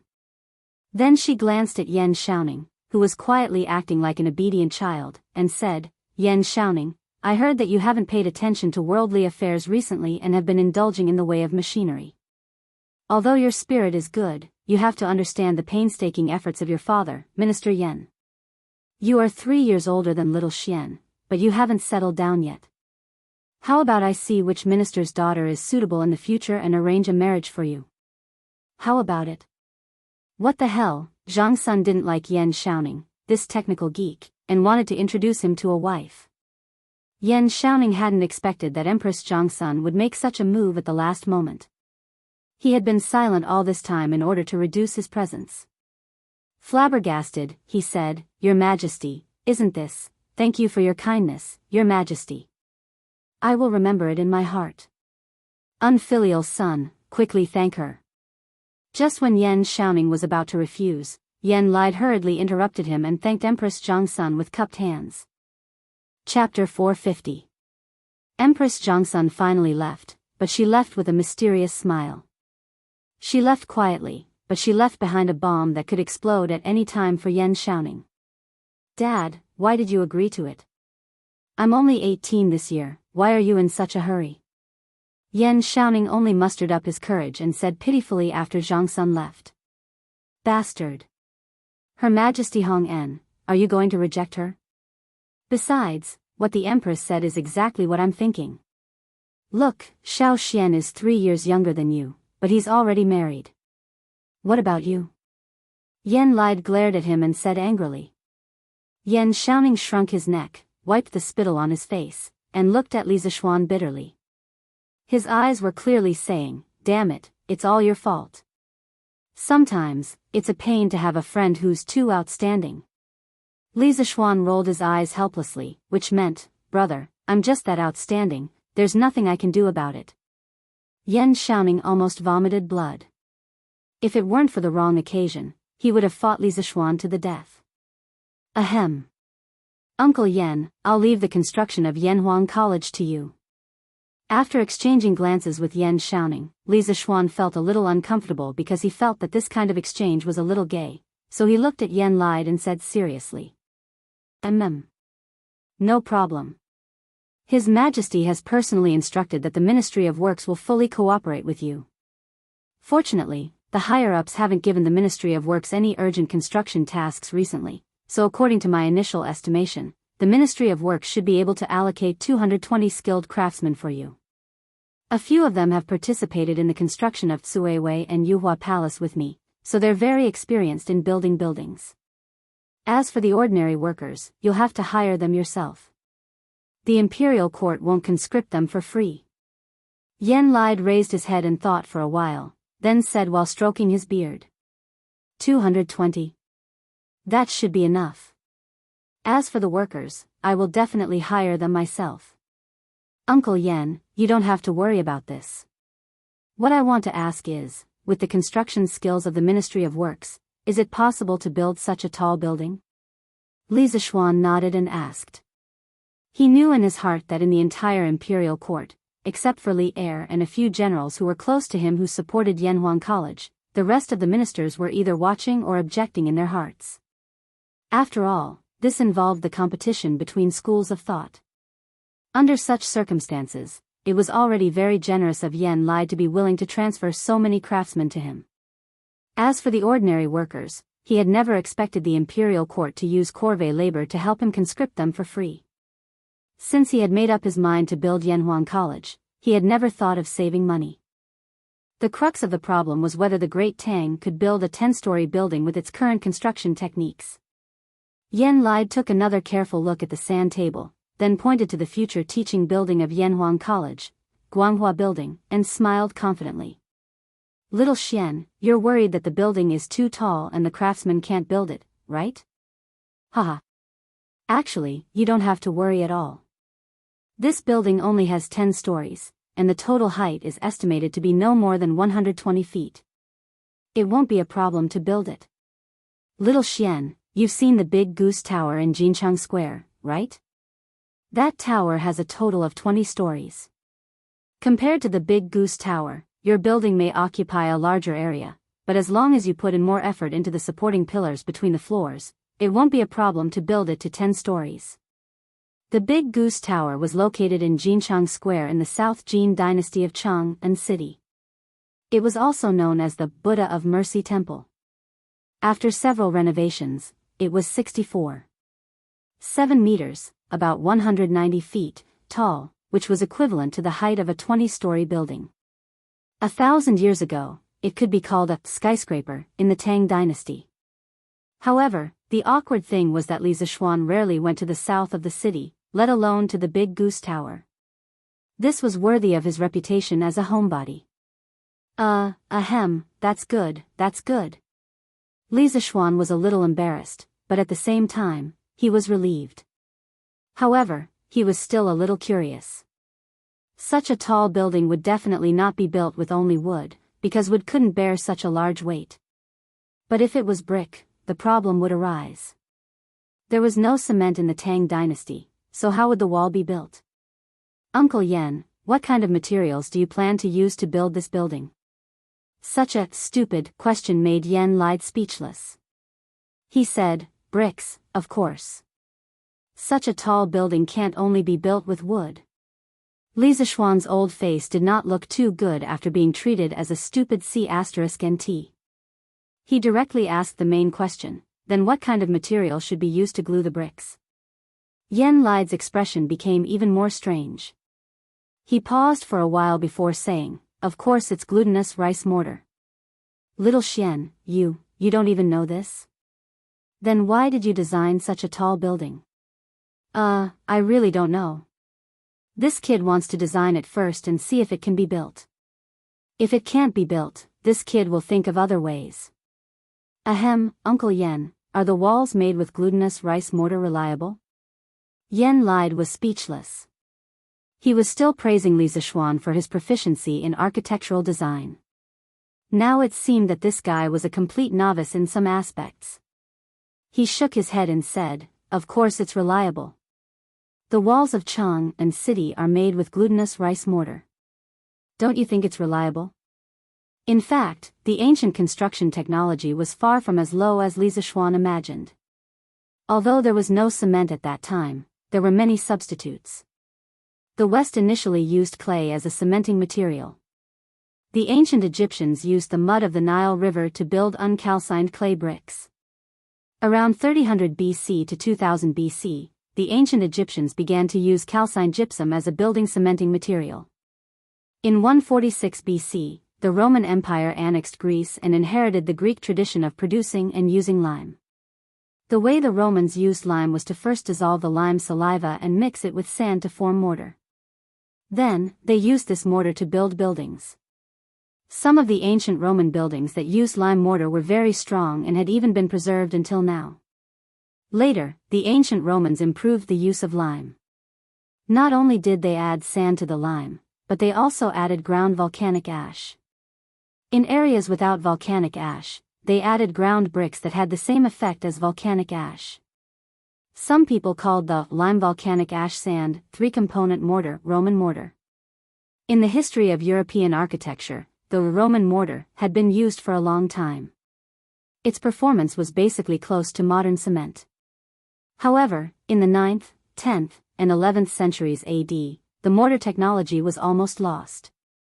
In ancient China, although there was no Roman mortar or cement, the hard-working and intelligent ancient working people still invented other alternatives.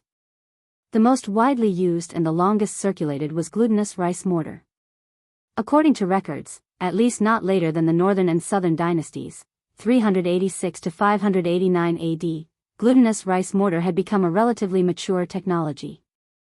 Mixing glutinous rice mortar with aged lime paste could increase the cement strength, surface hardness, toughness, and impermeability of the mortar.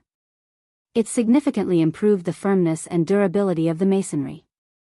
Today, many ancient buildings that used glutinous rice mortar, such as the ancient city walls of Nanjing, Xi'an, Jingzhou, Kaifeng, and other places, as well as the Ming and Qing fish-scale stone pond in Qiantang River, were still very strong despite hundreds and thousands of years of wind and rain. Facts prove that glutinous rice mortar was an outstanding building cementing material. The engineering quality of the ancient buildings built with glutinous rice mortar was not inferior to some of the modern reinforced concrete buildings. Therefore, the wisdom of the ancient people was not to be underestimated. The technology of the ancient people was not useless. There were still many shining points.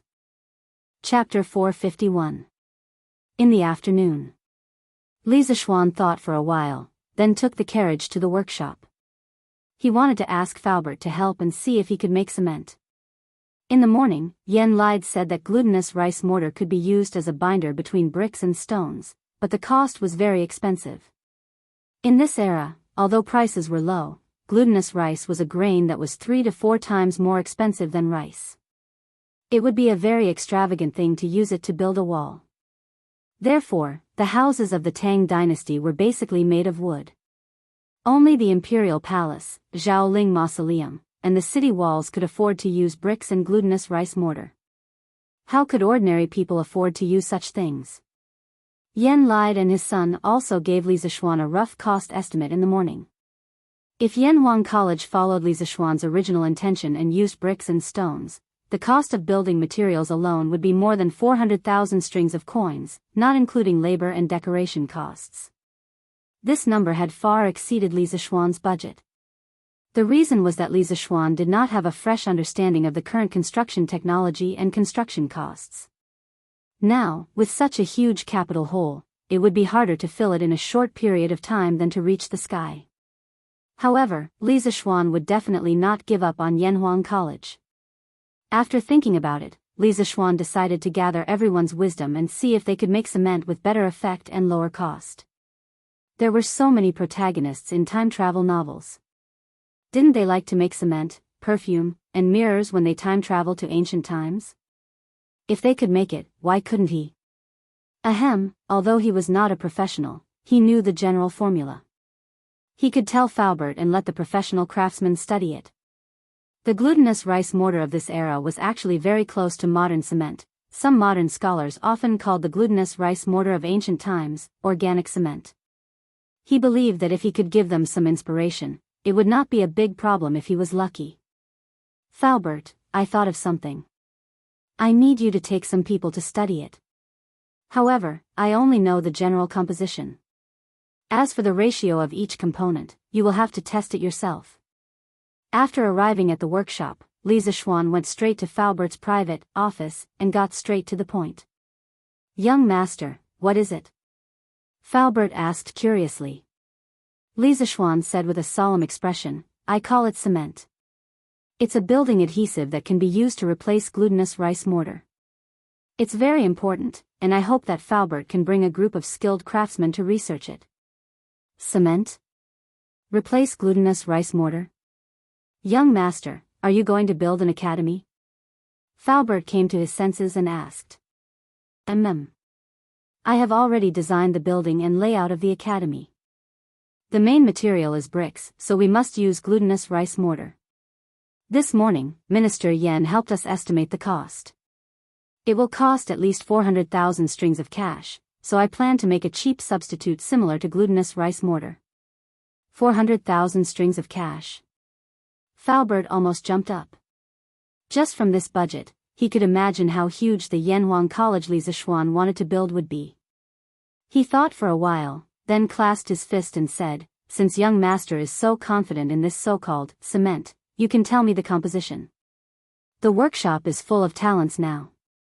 I believe that as long as we know the general composition, we can try to make it." This scene reminded Falbert of the last time when Li Zixuan asked them to study the glass production formula. Although he didn't know why his young master had so many novel and strange things in his mind, they could definitely make everything Li Zixuan said as long as they followed Li Zixuan's ideas.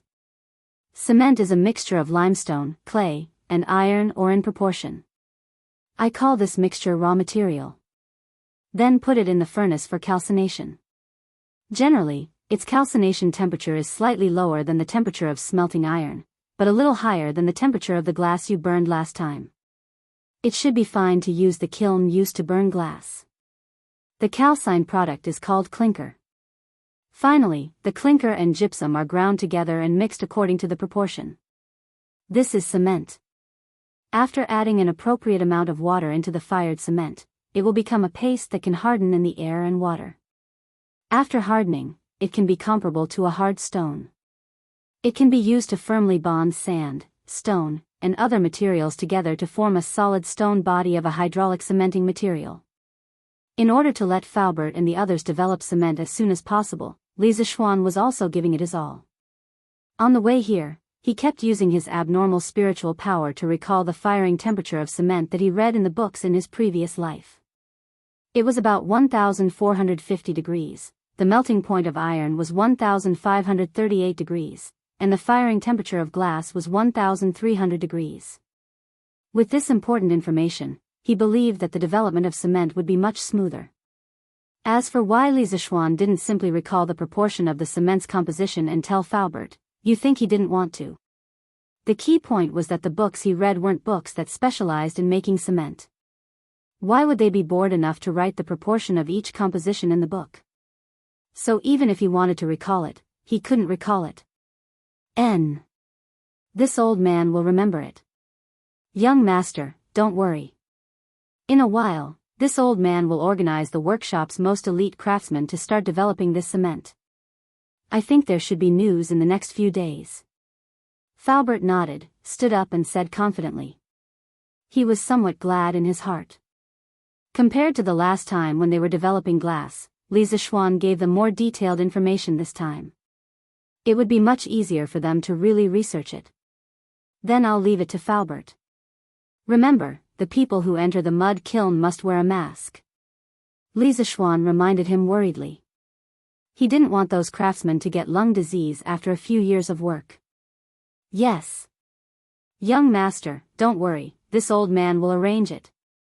Also, the workshop's relocation plan will still be carried out, but you can delay the specific date for a while. Wait until I'm done with the Academy's matters in the near future. Falbert, you can go to Plum Village to claim the land. Li Zixuan rubbed his temples with a headache.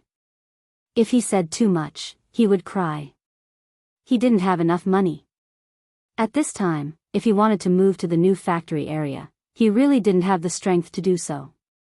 If the cement couldn't be developed, he would have to grit his teeth and fork out 400,000 to 500,000 strings of cash. His family didn't have that much liquid capital. Moreover, a while ago, his wedding was so grand and extravagant. It was all real gold and silver. However, he didn't regret it. This baby wife deserved that grand wedding. Yes, young master. Falbert cupped his hands in understanding and said. Chapter 452. Oh, right, Falbert. How many glazed ware have you made? Just as Falbert was about to go out and organize the manpower, Li Zishuan suddenly asked. Previously, the workshop developed glass mainly to use it on the front cover of the compass. Later, as the fleet went south, the demand for the compass also declined. However, the glass kiln could not be idle. Li Zishuan ordered the workers to continue to produce glass cups and other glassware.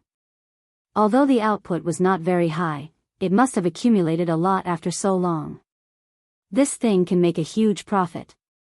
If the cement could not be produced, selling this batch of glassware might be able to alleviate the urgent need. Young master. You finally remembered. Falbert was stunned and then said with a bitter face, previously, according to your instructions, the workshop's glass kiln continued to produce glassware. Now, those glassware have piled up in a room. There are at least more than 1,000 pieces. Speaking of this, Falbert's expression flashed with a hint of complexity. Before this, to all of them, glassware was a high and mighty luxury. If any family had a glass cup, wouldn't they treat it like a treasure? But now, the glassware in the workshop was overflowing. All of them were piled up in the warehouse like garbage. The world was changing too fast. Hee hee. That's just right. Falbert, arrange a group of people to package this batch of glassware in a while. The more exquisite the packaging, the better. I want to sell them at a good price. Li Zishuan said excitedly. He knew that the rarer something was, the more valuable it was. Taking out so much glassware at once, the average price would definitely be lower. However, he could not wait any longer. He needed a lot of money. Yes, young master. Falbert also heaved a sigh of relief and cupped his hands. This is not enough. Falbert, I still have a way to make glass mirrors. The process is very simple. Get someone to make 50 of them first. Li Zishuan did a rough calculation. These 1,000 pieces of glassware, in the most ideal situation, could only be sold for 50 to 60,000 strings of cash. So, he thought of a very important derivative of glass, mirrors. He believed that as long as it was a rich lady, she would not be able to resist its charm. Naturally, it would be more profitable. Oh. Young master, please tell me. This old man will remember. Falbert's eyes lit up and quickly said. Hee hee. This is very simple. Falbert, get someone to stick the tin foil on one side of the glass and then pour mercury. The tin foil will dissolve in mercury and become a silver-white liquid. Then it will become a glass mirror that is 100 times clearer than a bronze mirror. Li Zishuan said confidently.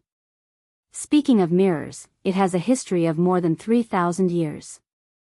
In the beginning, people used bronze mirrors. It was a round plate made of bronze that had been polished until it was smooth and clean. The reflection of the human figure in this bronze mirror was not bright. It would also rust and had to be polished often. Around 1700 AD, the glass mirror was born. In the beginning, people made glass mirrors by sticking a piece of tin foil tightly on the glass and then pouring mercury. Because mercury was able to dissolve tin, it became a viscous silver-white liquid called tin amalgam, which was tightly attached to the glass plate. Glass mirrors were a big step forward from bronze mirrors and were very popular. For a time, it became a treasure that kings and nobles competed to buy. At that time, only the factories in Venice could make this new glass mirror. European countries went to buy it, and wealth flooded to Venice like a tide.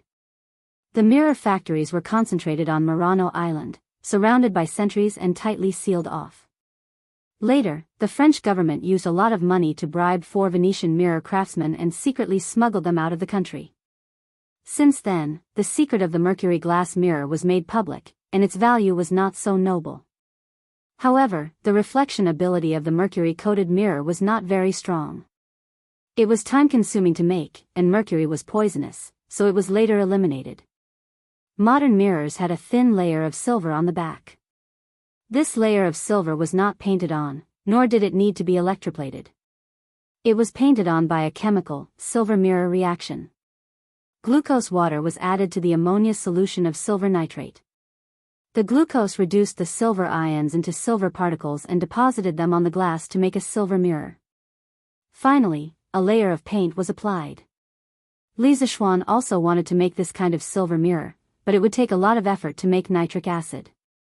He wanted to leave this difficult task to his future students. As for the key material of glass mirrors, tin foil, it was already available in the Tang dynasty. Tin foil was a handicraft product unique to Shaoxing in the early years. In ancient times, its main use was to make underworld money to worship ghosts and gods. It first appeared in the Han dynasty. It can be done like this? Can it really be done? Young master. Falbert was excited when he heard Li Zishuan say, 100 times clearer than a bronze mirror, and quickly asked. Of course, I don't have time to explain the principles of this to you, Falbert, but as long as you do as I say, you will definitely be able to make this kind of high-quality glass mirror. Haha. Good, good, good. I'll arrange it now. Falbert couldn't wait and wanted to go out and take people to do the experiment. Li Zishuan quickly stopped him and said, Falbert, wait. What's wrong? Li Zishuan said seriously, mercury is very volatile. Once it is inhaled into the lungs, it will definitely cause poisoning. If the workshop wants to use this method to make glass mirrors, it must first solve this safety problem. Let's do it this way. You can ask people to sew a batch of special masks. Add a few layers of carbon powder inside the masks, and then use coarse cloth to separate them. The thicker the better. The people who participate in the manufacture of glass mirrors must wear this special mask. Falbert felt strange and said, Young master, can't we just use the previous masks? Why do you need to do something superfluous? Of course not. We must use this mask. Falbert, listen to me. Li Zishuan said decisively. Ordinary masks are only used to prevent particulate matter, which is commonly known as dust. However, mercury vapor is poisonous and harmful gas, so they must wear that kind of protective equipment that includes a filter device. If it weren't for the lack of conditions, Li Zishuan would have asked people to make gas masks. Yes. Young master. Then this old man will go and arrange these matters now. Falbert had no choice but to do as he was told. Falbert, you go and do your work. I'll go to the editorial department at the back office. Li Zishuan thought about it and also went out with Falbert. In order to sell this batch of glass at a good price, the necessary publicity was indispensable. So he had to ask Ma Zhou to design the advertisement in advance. At this time, the superiority of Datong Daily was completely reflected. They could advertise themselves at any time. Chapter 453. Hubby. Did something happen to you recently? At night, Li Zishuan's bedroom in the west courtyard of the Li residence. Han Yushi hugged Li Zishuan's arm and looked up at him. Oh. It's nothing. Wife, why do you ask? Li Zishuan turned sideways and pulled his wife into his arms as he asked with a smile. Han Yushi, who had just finished bathing, was wearing smooth and white silk pajamas, which showed off her exquisite figure. The faint fragrance of flower petals from her body went straight into Li Zishuan's nostrils. It was really comfortable and smelled good to hold such a lovely person in his arms. It really made a certain someone a little restless. Humph. Hubby, don't try to hide it from me. Han Yushi twisted her body and pouted unhappily. I heard that Minister Yen came to our house this morning to make a budget for hubby's Yanhuang College. It should be because we don't have enough money, right? Otherwise, you wouldn't have run to the workshop on such a hot day. With his lie exposed, Li Zishuan put down the wolf claws on her back embarrassedly and wondered, Wife, who did you hear this from? Humph. I'm not telling you. Han Yushi shook her head and didn't answer. Then, she asked seriously, Hubby, tell me the truth. how much money do you need? It's just a small amount. Wife, don't worry about money. I already have a way. Let's sleep. Li Zishuan felt that it was a waste of time to talk about money on such a beautiful day. It was better to use it to improve their relationship. Hubby. Stop fooling around. Why don't you make things clear first? If your college is short of money, I can take out the dowry first. Hubby, your Yanhuang College is a task that His Majesty personally handed to you. We can't slack off. Han Yushi broke free from a certain someone's bear hug and said seriously. Don't. Li Zishuan quickly waved his hand and said, I, your husband, have not fallen to the point of using my wife's dowry. To tell you the truth, I have countless ways to make money in my head. I can get as much wealth as I want in this world. Wife, don't worry. In 2 days, you will see a lot more money in our family. When the time comes, I'll give you another gift. When Han Yushi saw Li Zishuan's confidence, her heart was relieved. When she heard the last sentence, her curiosity was really aroused. She quickly asked, what gift? Hee. It's a secret. Wife, tell me, how is your study with my mother coming along? I can't even see you during the day. Still far from it. The more this concubine learns, the more this concubine feels that mother really knows a lot. If this concubine can be like mother and manage the household in an orderly manner, that would be great. Oh. By the way, this concubine has also been learning from Iron Egg, my husband's new arithmetic. Mother said that it will be faster to use this to keep accounts. Ha. Looks like this mother-in-law and daughter-in-law relationship is quite good. This way, I won't be stuck in the middle in the future, right? Li Zishuan listened to Han Yushi's explanation and thought happily in his heart. Hee. If my wife wants to learn arithmetic, why do you have to look for Iron Egg? Can't you just look for your husband? How about this, every night in the future, your husband will teach you arithmetic. Hee. No way. Husband, I'm afraid that you will teach me on the bed? Han Yushi smiled slyly and rejected. Haha. You know me best, my wife. You have to do it even if you can't. Let's practice it tonight. The next morning. Many people bought a copy of the newspaper out of habit after breakfast. Those who were observant could easily notice that there was an unusual piece of news in the newspaper. It was unusual because the content was an advertisement, and its position was on the news page. Datong Daily had developed to this stage, and the functions of each section were very clear. For advertisements, Ma Zhou had specially opened up a small space in the middle column of the newspaper to advertise the various restaurants and guest houses in Chang'an City. There had never been an advertisement in the news like today. Speaking of which, Li Zishuan was also forced. He went to the editorial department yesterday to look for Ma Zhou and asked Ma Zhou to arrange an advertisement for him tomorrow to promote the batch of glassware from the workshop. Who knew that Ma Zhou would tell him that the advertisement slots in Datong Daily were recently full? If Li Zishuan wanted to cut the queue, then he would have to cancel an advertisement at the last minute. Li Zishuan had been busy with the academy recently and did not have time to read the newspaper. He did not expect Datong Daily to be so popular now that so many businesses wanted to advertise in it. He found yesterday's Datong Daily and opened it. The middle column was crowded with small advertisements, and it made his scalp tingle. This would not do. If his advertisement was placed in there, wouldn't it be drowned in an instant? Therefore, this guy started to play with his privileges and asked Ma Zhou to write an advertisement to advertise in the official section. Hey! There's something new in Chitsu Pavilion again. Top quality colored glass cups and colored glass cups. Other than these, there's an even bigger surprise. We'll see it tomorrow. After reading the newspaper, other than complaining about Li Zishuan's advertisement in the main article, people began to discuss the contents of the advertisement with their friends around them. Colored glass cups. Colored glass cups.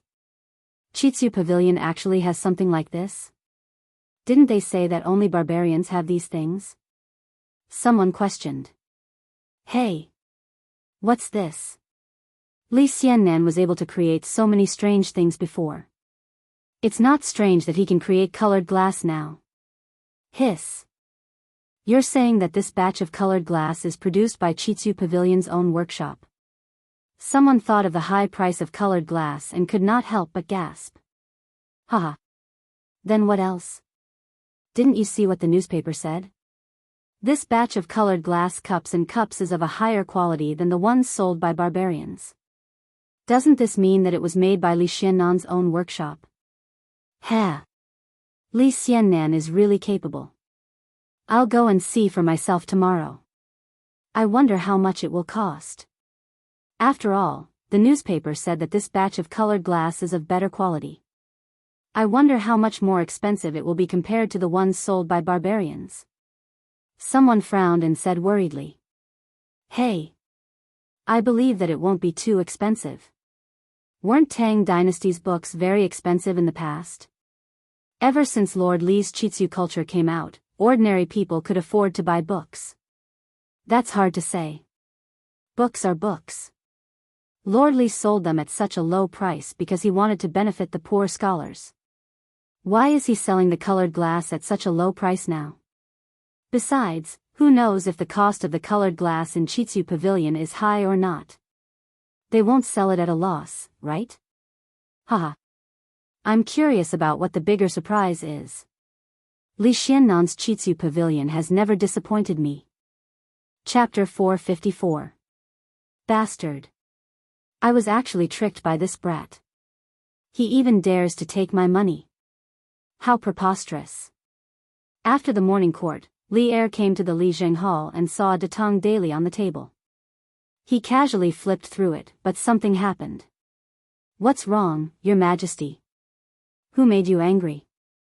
Empress Jianghu brought a glass of water to Li Er and asked curiously. Who else could it be? It's Li Zishuan, that brat.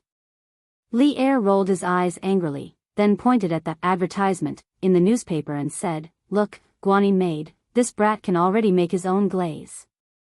He even deceived me last time. This is outrageous. Deceived? Where did this come from, Your Majesty? Empress Jianghu glanced at the newspaper and then asked doubtfully. Have you forgotten, Guanyin maid? Last month, I asked that brat to make compasses for the fleet going south. That brat complained to me that the glaze on the compass was expensive and that he would lose money if he sold it cheaply. In the end, that brat sold 200 compasses to the imperial court at the price of 4 strings of coins each. At that time, his workshop would be able to make colored glaze on its own. That brat deliberately hid it from me because he wanted to make a fortune from me. Li Er slammed the table and said hatefully. Pfft. Empress Jianghu couldn't help but laugh when she saw Li Er's angry look. Your Majesty, even if Xiao Xian's workshop can produce glaze by itself, that's also his own good fortune. Besides, the quality of their glaze is not inferior to that of the Hu merchants. It's understandable that they sell it at such a price. Li Er glared and said, although that's the case, I'm still more or less uncomfortable after being tricked by this brat. Haha. Your Majesty is magnanimous. Why lower yourself to the same level as a child? You just finished the morning court. Drink some water. Empress Jianghu smiled sweetly and handed the cup to Li Er. Li Er took it and thought for a moment. Okay. Forget it. I'll let this brat off on account of Guanyin maid. Empress Jianghu joined in the fun and said, Then I thank Your Majesty for giving me face. Ha ha ha. Maid Guanyin, you don't need to be so courteous. Oh.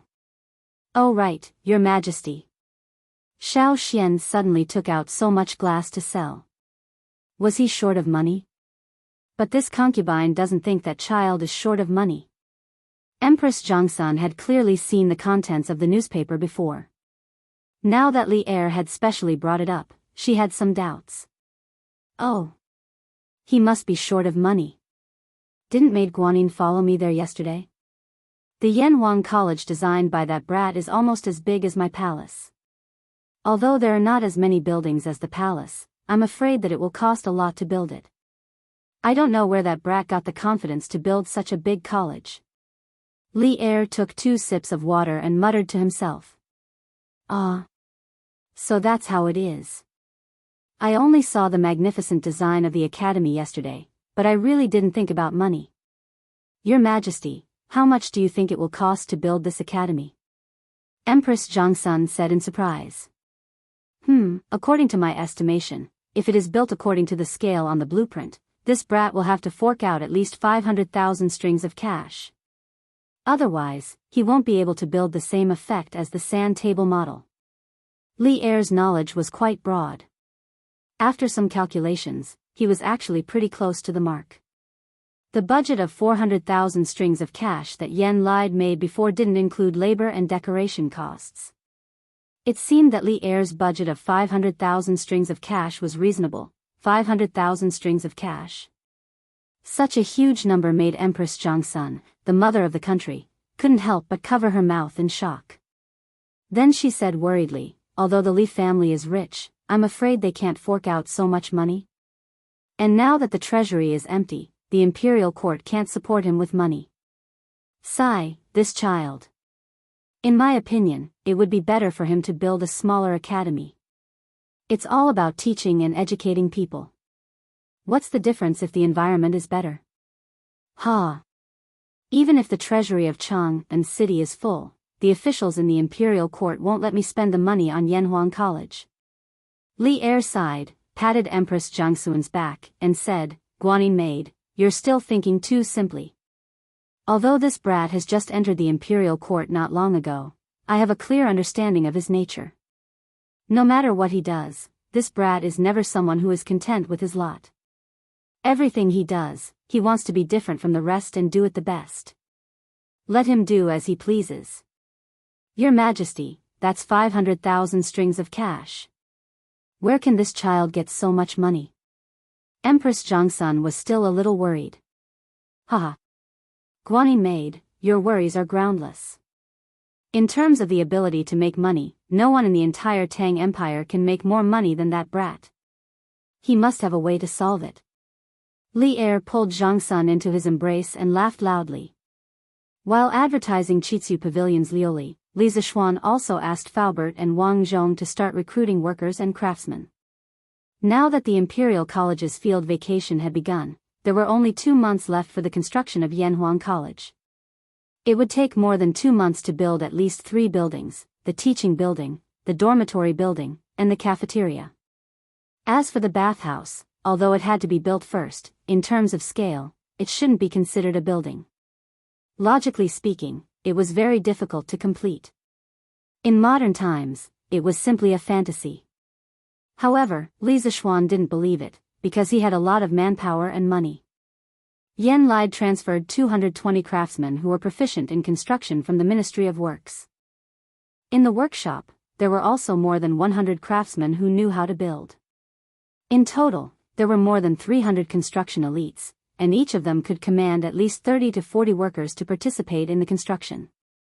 There were also many experienced craftsmen among the people. Li Zishuan was rich, and he planned to recruit all of them. He wanted to use numbers to compete with speed.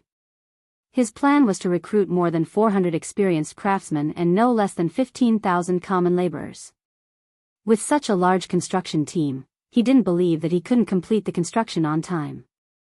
Of course, it would be very troublesome to manage so many people. Li Zishuan definitely wouldn't do it personally. He wanted to leave this glorious and difficult task to Yen Xiaoning and Faubert.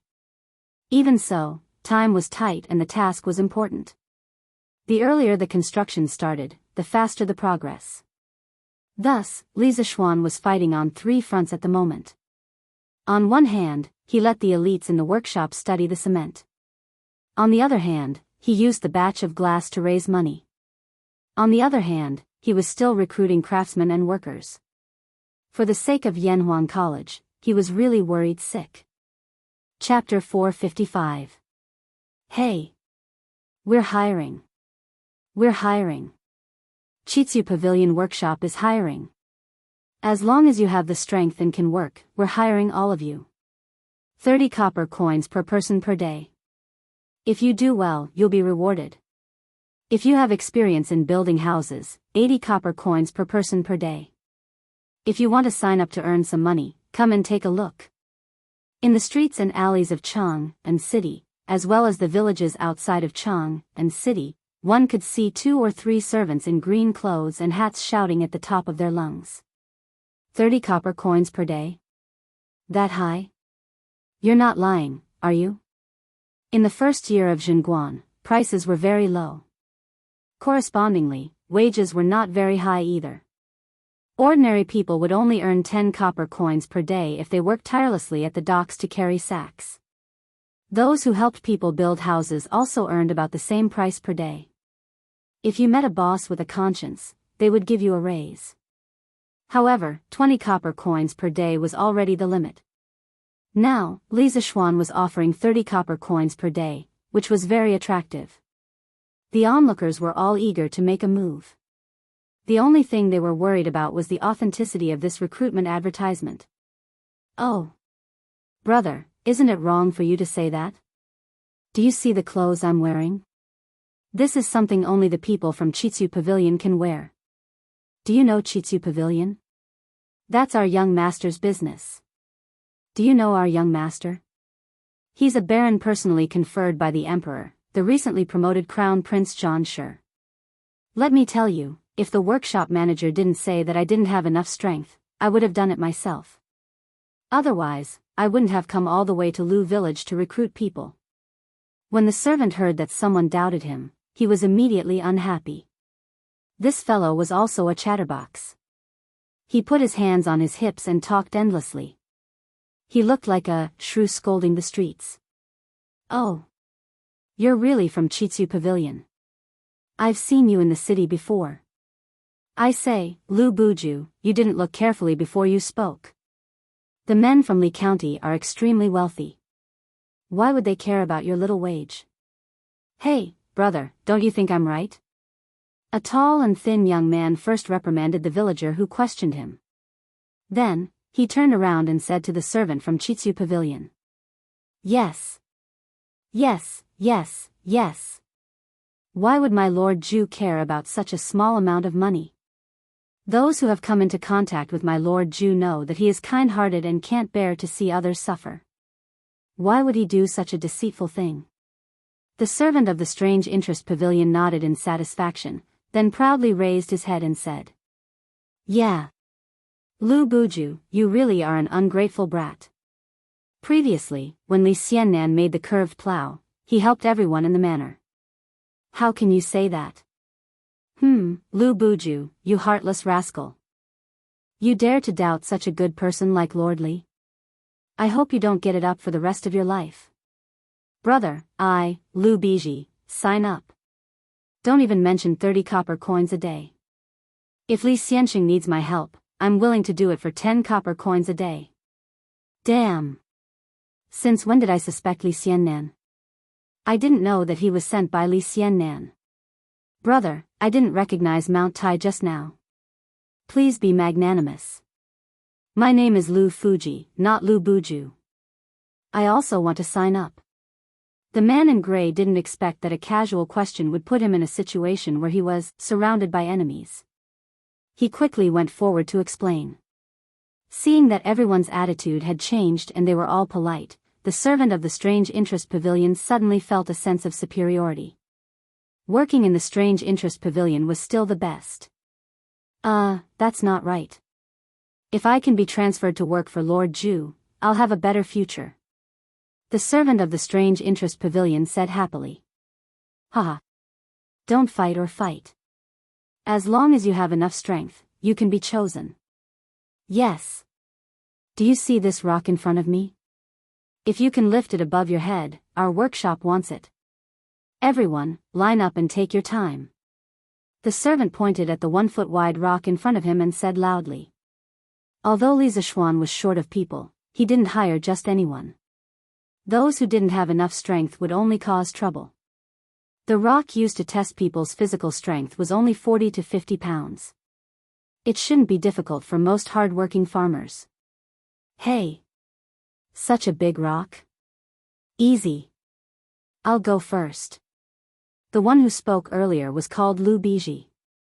He stepped forward and said loudly. Bullsh *T. I'm the one who came first. He had finished his work and assigned the work to his subordinates. Li Zishuan had a rare moment of leisure in the afternoon. He sat under the pavilion in the courtyard, enjoying the breeze and eating iced grapes. He continued to write The Legend of a Mortal's Journey to Immortality. Recently, he was so busy that he didn't have time to write novels. If it wasn't for a batch of manuscripts, The Legend of a Mortal's Journey to Immortality would probably stop updating in the next few days. The fans of The Mortal would definitely go crazy. While he was writing happily, Li Zishuan suddenly felt someone beside him. He looked up and saw that it was the little fatty, Li Tai. He couldn't help but stop writing and asked curiously, Qingke, why are you here? Nothing much. I'm just bored in the prince's mansion, so I came out for a walk. Li Tai looked at the manuscripts on the stone table and answered absent-mindedly. Ever since Li Zishuan deliberately practiced writing for a period of time, the matter of ghostwriting for The Legend of a Mortal's Journey to Immortality was no longer his turn. This was because Li Zishuan's writing speed was much faster than his. This directly led to him not being able to enjoy the privilege of not being able to read the later chapters of The Legend of a Mortal's Journey to Immortality in advance. You can just walk around to my house? Brat, you're too good at walking around? Li Zishuan rolled his eyes and said. Hee.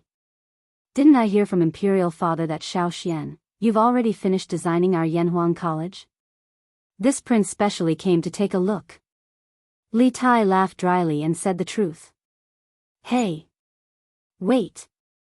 That's my Yanhuang College. When did it become ours? Li Zishuan didn't expect that this little fatty not only had so much fat, but also had such a thick skin. He couldn't help but be angry. Hey, Xiao Xian, you're not interesting. Back then, I was the first, no, I was the first to support Yanhuang College. Even if you're not grateful, you can't bite the hand that feeds you. Scram. I see that you haven't attended classes for a few days, so you've forgotten the dignity of a teacher. Li Zishuan lifted the big sword beside him, slammed the table, and said fiercely. Fine. Yours, it's all yours, alright? This prince is only here to take a look at your sand table, is there a need for this? The little fatty immediately dodged and kept a relatively complete distance from Li Zishuan. He knew that even if there were 10 of him, he wouldn't be able to defeat Li Zishuan. The sand table is in the side hall, if you want to take a look. Li Zishuan waved his hand and sat down to continue writing his novel. Chapter 456. Oh. This house looks so stylish. What the hell, how many levels are there? 1, 2, 3, 4, 8, 9, 10 floors. So stylish. Little Xian, your design is great. Damn, this house is also beautifully designed. TSK, I didn't expect that little Xian not only knows mathematics, but also landscaping. Damn. What is this? Why are there 2 nets on the grass? Awesome. Pavilions, terraces, rockeries, lakes, this is almost comparable to a palace. Little Xian, your design of Yanhuang College is too awesome. Haha. This prince's choice of going to Yanhuang College was indeed correct. Damn. I say, are you done yet, kid? Look at the sand table, can't you shut your mouth? Ever since Li Tai had entered the side hall, the little fatty's screams had been continuously heard. Li Zishuan, who was in the pavilion, could hear it from far away. Even when he was writing a novel, he couldn't calm down to write. He couldn't help but shout angrily. Li Tai, who was feeling smug, was suddenly awakened by the roar. He shrunk his neck and thought that he was too excited and forgot where he was. Li Tai calmed down and carefully looked at the sand table model of Yanhuang College from beginning to end. The more he looked, the more shocked he was. The more he looked, the more fortunate he was that he chose Yanhuang College in the first place. Little Xian, this Yanhuang College's design is amazing. Although many of the buildings are different from the architectural styles of Tang Dynasty, I don't know why, but I still like this style. Yanhuang College must be built, no matter how much it costs. Little Xian, if you don't have enough money, I'll pay for it. The little fatty looked at it for a long time and walked out of the house. It was the first time he saw a modern reinforced concrete style building, and he immediately fell in love with it.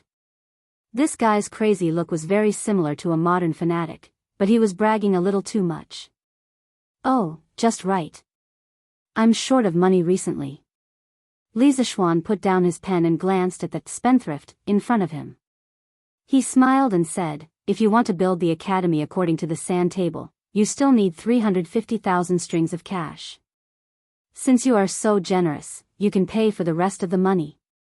In a while, I will ask my men to drive dozens of ox carts to the Prince of Wei's mansion to get the money. How much?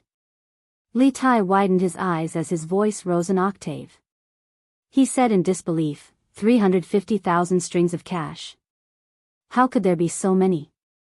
Little Xian, are you trying to scare me? At this moment, little Fatty's knees went soft and he nearly knelt down. 350,000 strings of cash.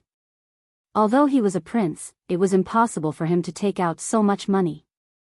Even if he tore down his mansion, it wouldn't be worth 350,000 strings of coins. Who has the time to scare you? If I want to build Yanhuang College, I'll need at least 500,000 strings of cash. I've only been able to scrape together 150,000 strings of cash these days. There's still a hole of 350,000 strings of cash.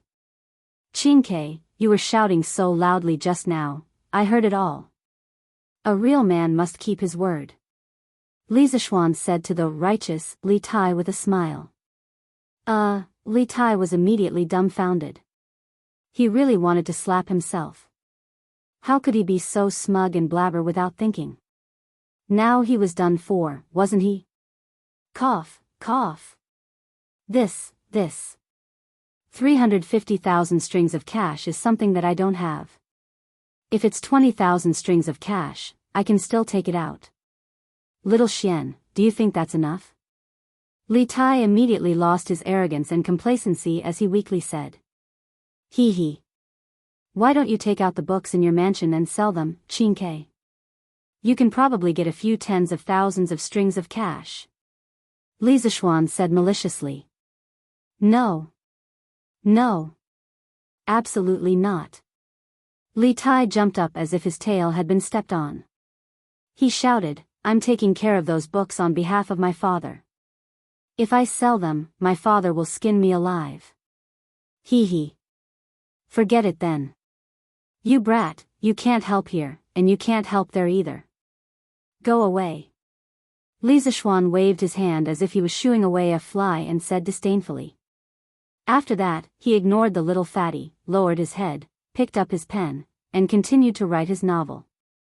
It was worth mentioning that he had received more than 10,000 strings of cash as a reward for a record of a mortal's journey to immortality, which made him very surprised. When he wrote this novel, Li Zishuan didn't want to make money. He wanted to bring the style of web novels to Tang Dynasty and attract more people to write novels.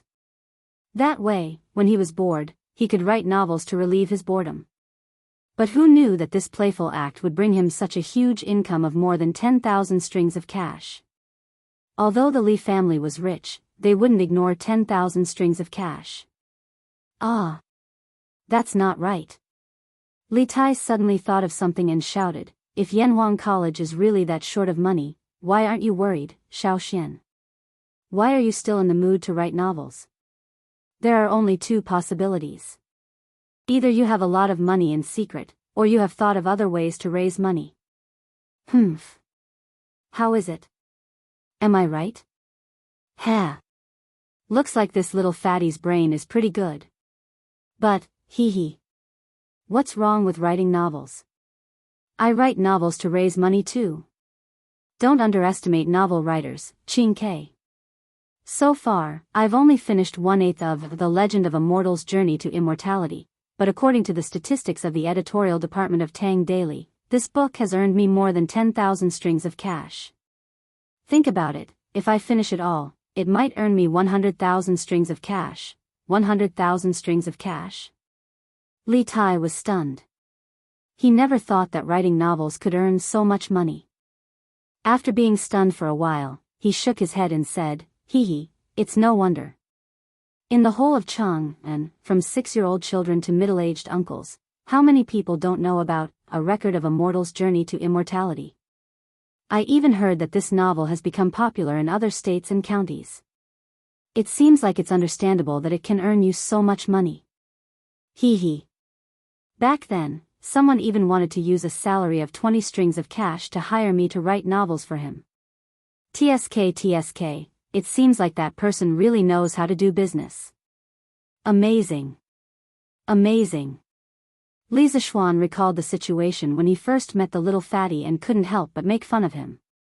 What the F***ck?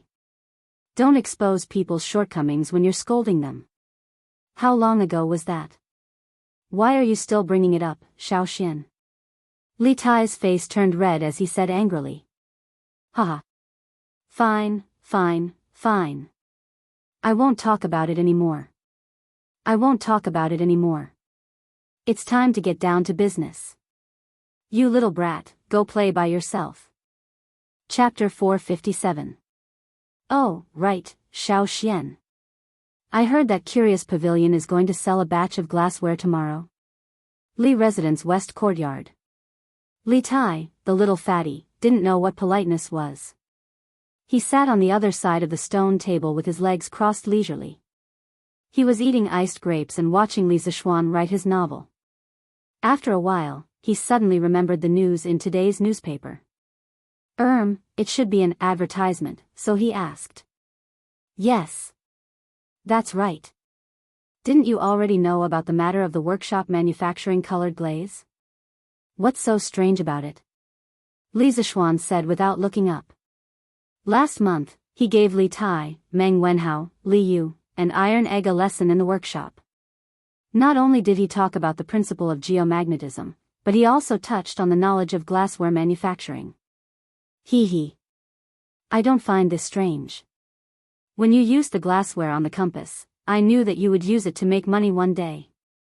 What I find strange is, what is the bigger surprise you mentioned in the newspaper? Li Tai rubbed his hands and laughed. He looked a little wretched. Li Zishuan looked up at little fatty, curled his lips and said, "This thing might be a surprise to others, but to you, Qin, what is it?" Li Tai rolled his eyes. He suddenly had a very bad feeling. It's a surprise to others, but to you, it's a shock, haha. Li Zishuan laughed. What he said was not without reason. The glass mirrors in Strange Interest Pavilion were mainly for the beauties and rich ladies. Li Tai was a fatty with a face full of fat.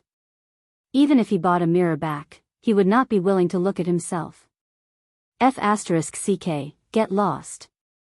Why the F***ck is it a shock to me? I want to see what it is. Li Tai said angrily. Hee. You'll see it tomorrow. Qin, you'll see if I'm right. Haha. Humph. I'll be waiting. Little fatty slapped the table and left in a huff. Ah. Greetings, Your Highness. When Li Tai walked to the gate of the West Courtyard, Han Yushi happened to come back from Madame Li of the East Courtyard with 2 little servant girls. Seeing that it was Li Tai, Han Yushi subconsciously curtsied. Li Tai was so scared that his legs trembled. He hurriedly helped her up and said, "Sister-in-law, Shirmu, please don't be so courteous. You've killed Tai. A few months ago, Li Zishuan had single-handedly challenged the mountain stronghold for Han Yushi. Li Tai had heard about it. Usually, he could play and joke with Li Zishuan, but that was just romance between men. Now, facing Han Yushi, he didn't dare to be too cheeky. Otherwise, it was hard to guarantee that Li Zishuan wouldn't kill him with a sword. Han Yushi hesitated for a moment. Only then did she remember that the prince in front of her was her husband's student.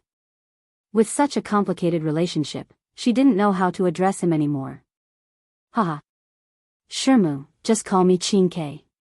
Sir is writing a book in the pavilion.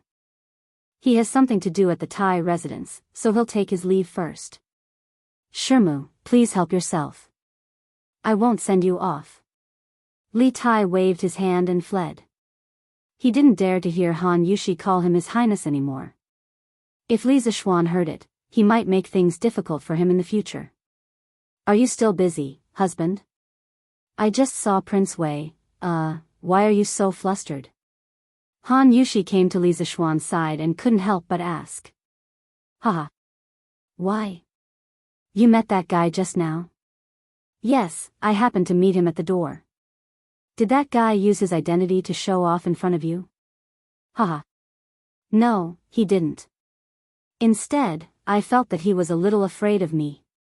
Husband, what were you talking about just now? Haha. Nothing. Wife, sit here for a while. Let's go eat together after I finish writing this chapter. The next day.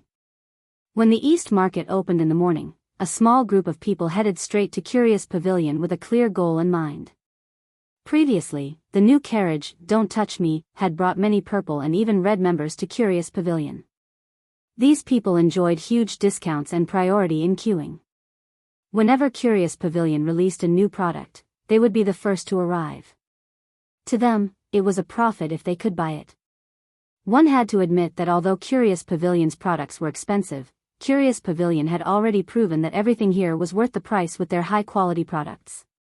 Therefore, those who could enjoy the discounts always liked to shop at Strange Interest Pavilion. Curious Pavilion had already prepared for today.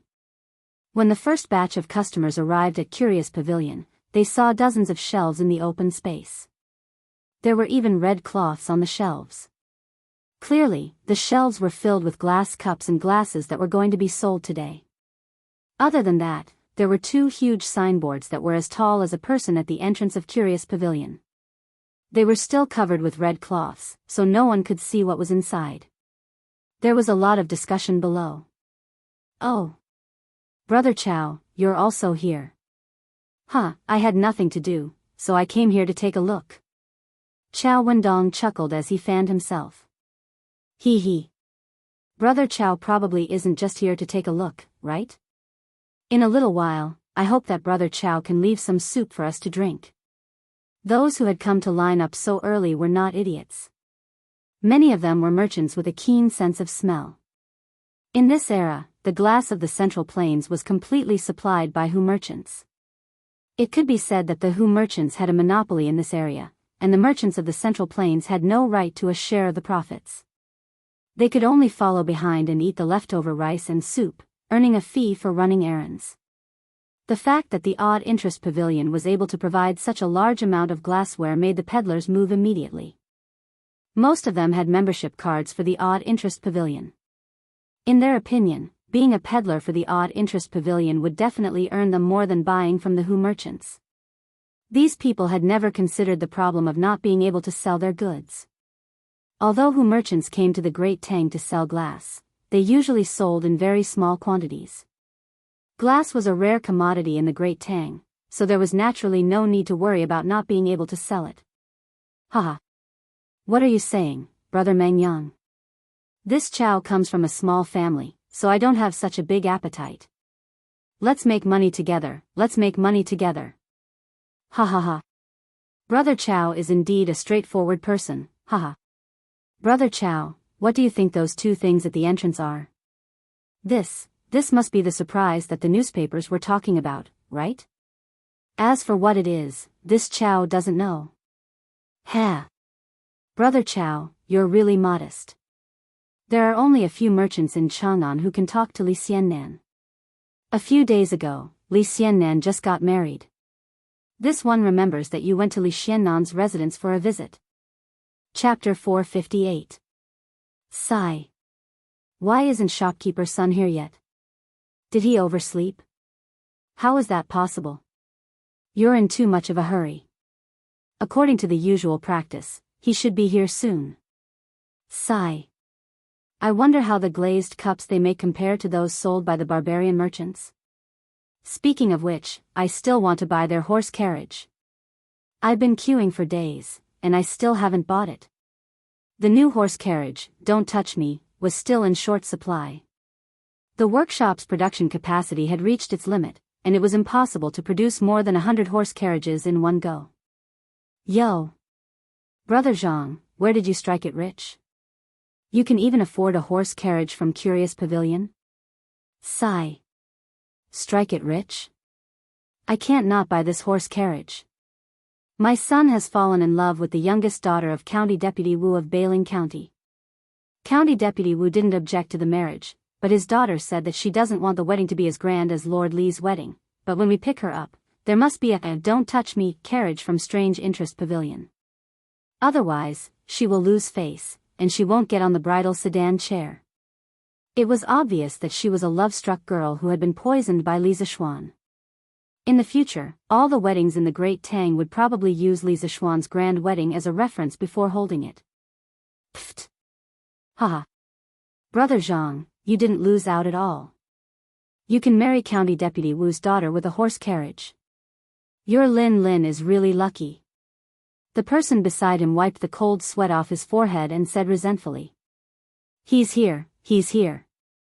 Boss son is here. Sigh. Don't push, don't push.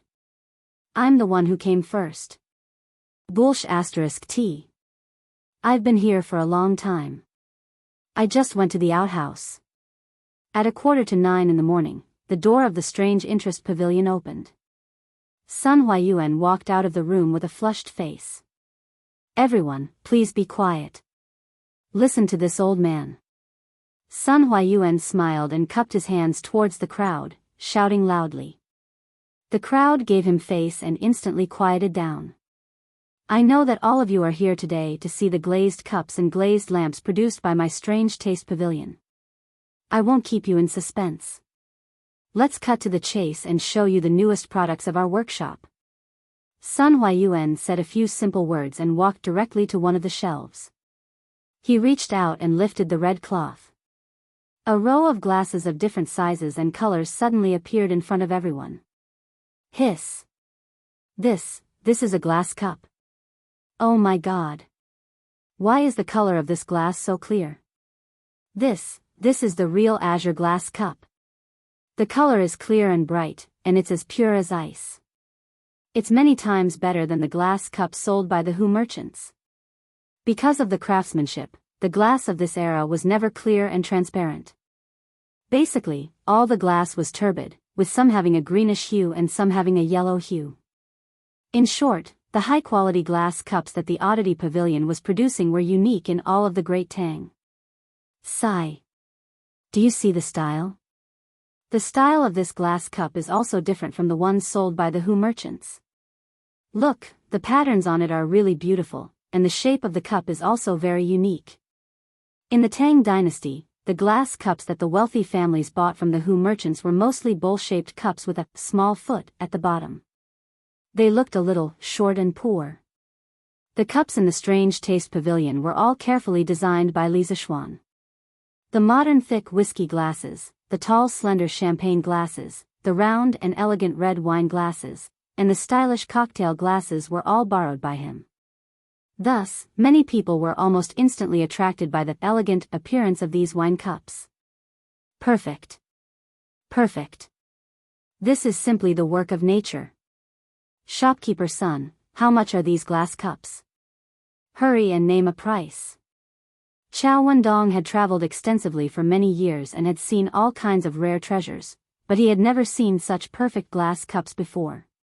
He had completely forgotten that he had just mentioned to the merchant called Meng Yang that they were going to make money together. He didn't want to share such a perfect treasure with others right now. He wanted to buy all of these glass cups. There were two reasons. First, in his opinion, if he sold such high-quality cups to other provinces and counties, no matter how expensive they were, there would still be people willing to buy them. Second, even if no one bought them, such beautiful cups could be kept at home to decorate his store. His only concern now was the price of these cups. With his wealth, would he be able to buy all of them? That's right. That's right. Shopkeeper son, name a price. We'll buy, we'll buy. There was more than one person who had the same idea as Chao Wendong. Many people began to clamor. Haha. Everyone, please calm down. Once everyone has finished looking at them with this old man, this son will name the price together. Sun Huayuan smiled and clasped his hands together. Then, he continued to flip open the red silk cups on another shelf. Ha! The cups here look even better. That's right. That's right. Strange Taste Pavilion's products really don't disappoint me. Ah! There are so many patterns carved on this glass plate. TSK, using this thing to serve dishes will definitely increase one's appetite. Haha. Sun Huayuan flipped open the red cloth on the 10 shelves of Strange Taste Pavilion one by one. At this time, the sun had just risen above the roof. The dazzling sunlight shone on the glass cups and cups. Some of the patterns on the glass reflected the sunlight and dazzled the customers who came to buy them. More and more people gathered around to watch the show. Strange Taste Pavilion suddenly became the focus of the entire East City, and the road became congested in an instant. Alright, these are the glass cups and cups that our workshop has recently produced. Today's supply is very sufficient. There are a total of 1,500 pieces.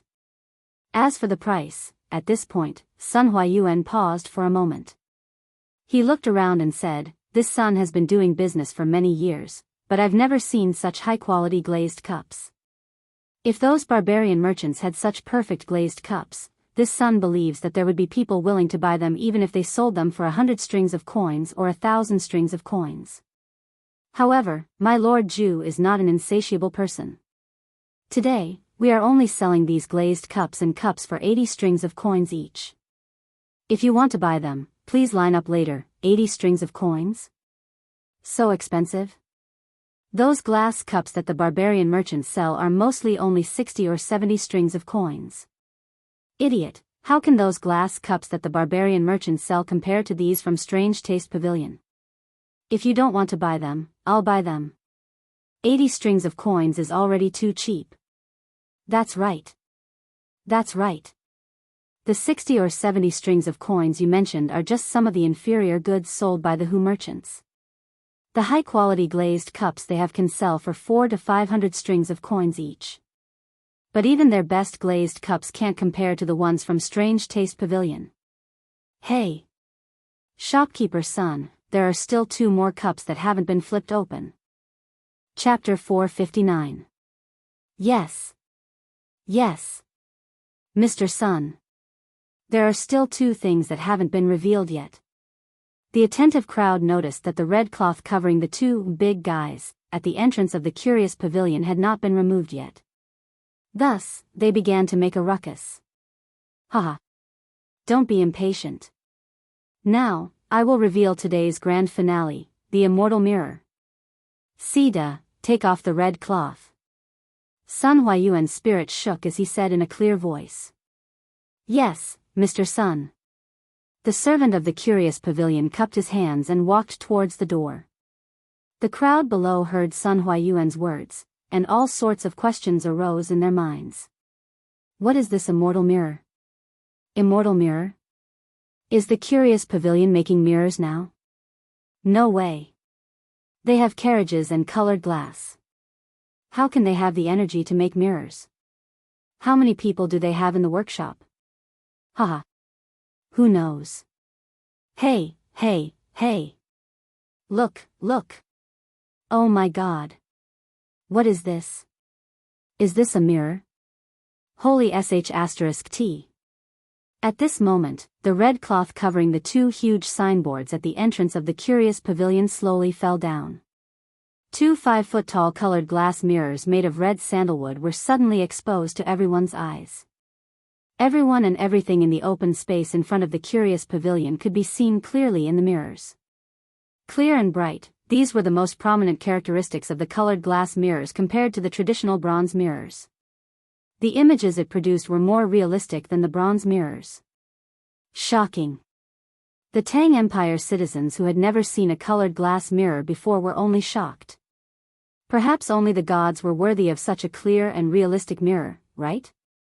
This was the thought that surged in everyone's mind. Surprise. Now, those who had read yesterday's newspaper finally knew what kind of surprise the curious pavilion was going to give them. It was just that this surprise was simply too big. The people in front of the curious pavilion looked up at the two large colored glass mirrors and were speechless for a long time. Only the sound of people gasping could be heard. Mr. Sun. Just say it. How much do these two mirrors cost? I will definitely buy them today. The crowd was silent for a moment. Then, Qiao Wendong roared. He only took one look at the mirror, and he knew how valuable it was. No matter how much money he spent, it was worth it. Now, he didn't care much about the azure glaze cup and the azure glaze cup. What he wanted to buy the most was the immortal mirror. TSK, TSK. Mr. Qiao, you're so generous. It seems like we're not fated to have such an immortal treasure. Yeah. This immortal mirror is definitely not cheap. Many people who knew their own limits knew that there was no hope when they heard Qiao Wendong's words. They definitely did not have the financial resources to buy these two mirrors, so they could only watch the show quietly from the sidelines. Haha. These two immortal mirrors are made from two huge pieces of colored glass. Then, the most skilled craftsmen in our workshop polished them for half a month before they finally took shape. There were countless failures in the process. It can be said that behind these two immortal mirrors is the culmination of the painstaking efforts of everyone in the Wonderful Taste Pavilion. It was not easy to come by. Sun Huayuan had also learned how to boast. In order to raise the price of the immortal mirror as a matter of course, he deliberately made the manufacturing process of the immortal mirror sound extremely complicated. However, no one doubted him because the craftsmanship of these two mirrors was indeed at the peak of this era. It was just that the onlookers did not have the patience to listen to old Sun's nonsense. They only wanted to know the price. Shopkeeper Sun, we all know that this immortal mirror was not easy to come by. Just tell us the price. Haha.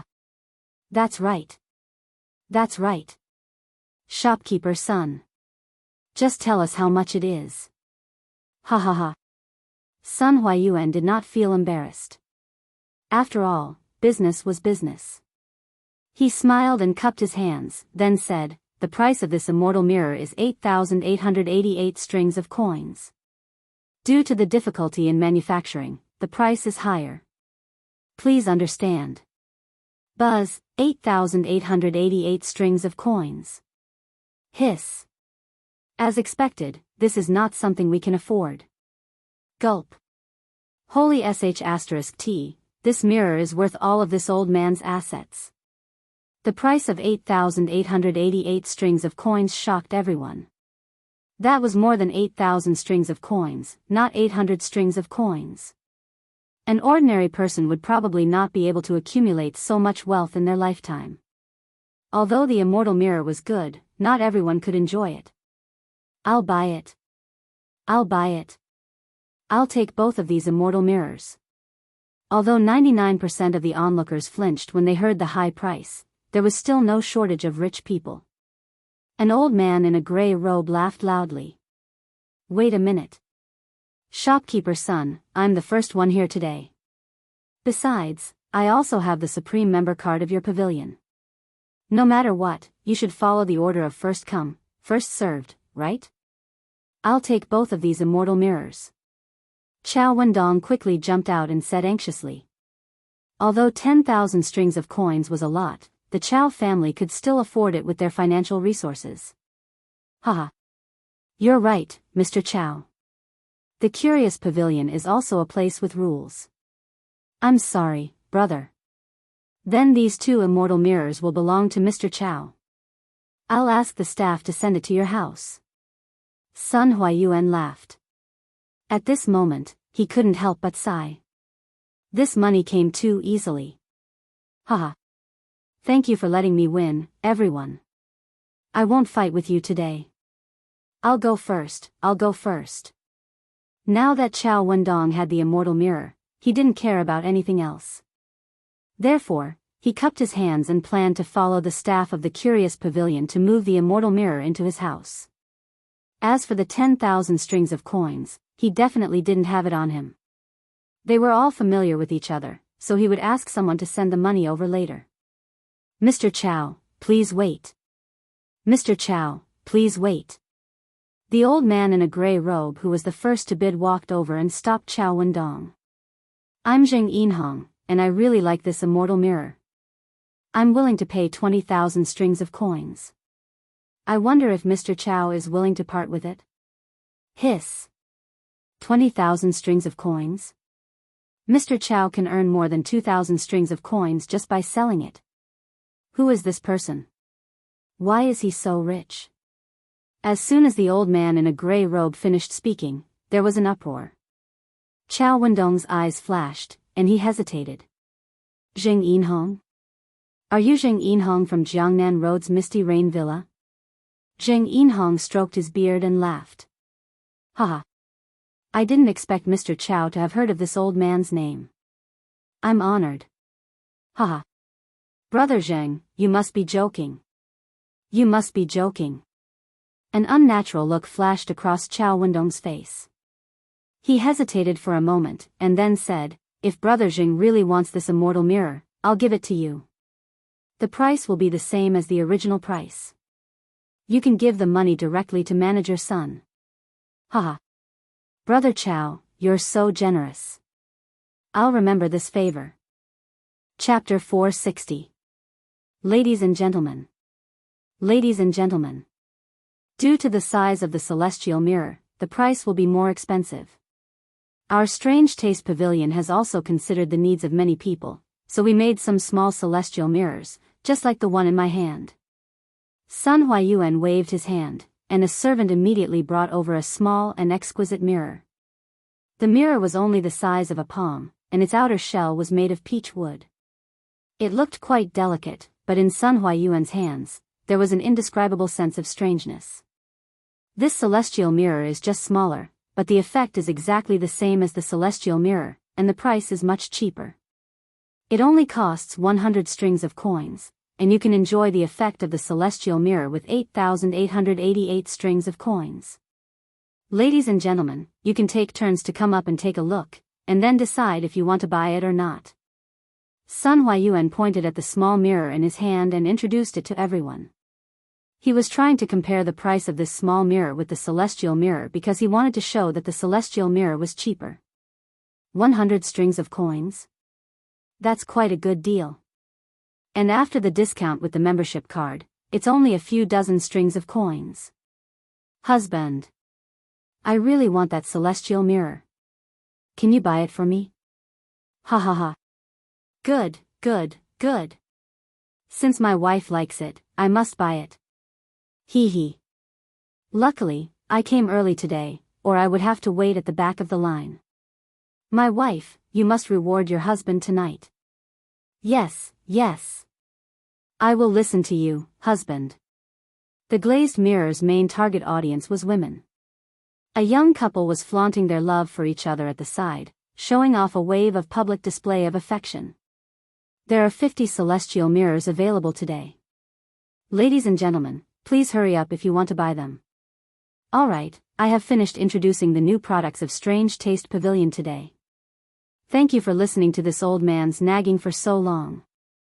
Ladies and gentlemen, please line up if you want to buy a glass cup, a glass lamp, or a celestial mirror. Seeing that he had achieved his goal, Sun Huayuan cupped his hands and stepped aside. When the crowd heard that there were only 50 celestial mirrors, they could not help but feel nervous. Those who were still observing immediately made up their minds to buy it. If they did not buy it, their wives would probably make a fuss when they returned home. Men with multiple wives and concubines were having a hard time. They were worried about how many they should buy later. What if there were only 1 or 2 left when it was their turn? Outside Strange Taste Pavilion, the rich people were buying like crazy, while the poor people were standing outside looking at the Strange Taste Pavilion and chatting. It was very lively, except for one person. Pfft. I was still wondering what surprise Xiao Xian was talking about. So it was a mirror. F***ck, Why is this thing a surprise to others but a shock to me? Could it be that this prince's appearance is unsightly? Old Wu, you, tell me. How do I look? Am I as handsome as Li Li? It was Li Tai, the little fatty. Today, he rode a new carriage to see what kind of surprise the Strange Taste Pavilion was going to release today.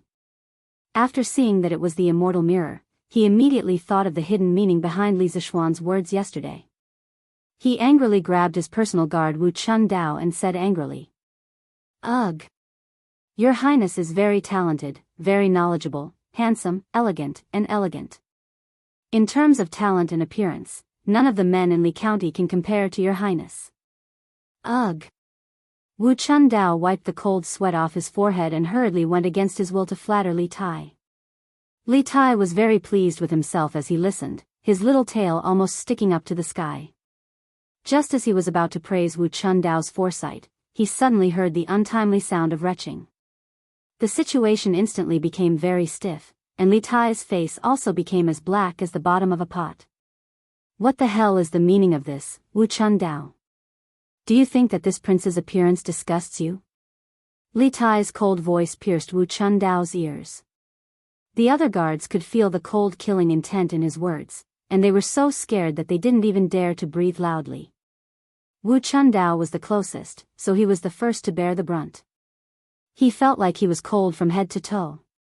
Your Highness, this subordinate definitely didn't mean that. This subordinate just ate some meat last night, and caught a cold. Yes, I caught a cold.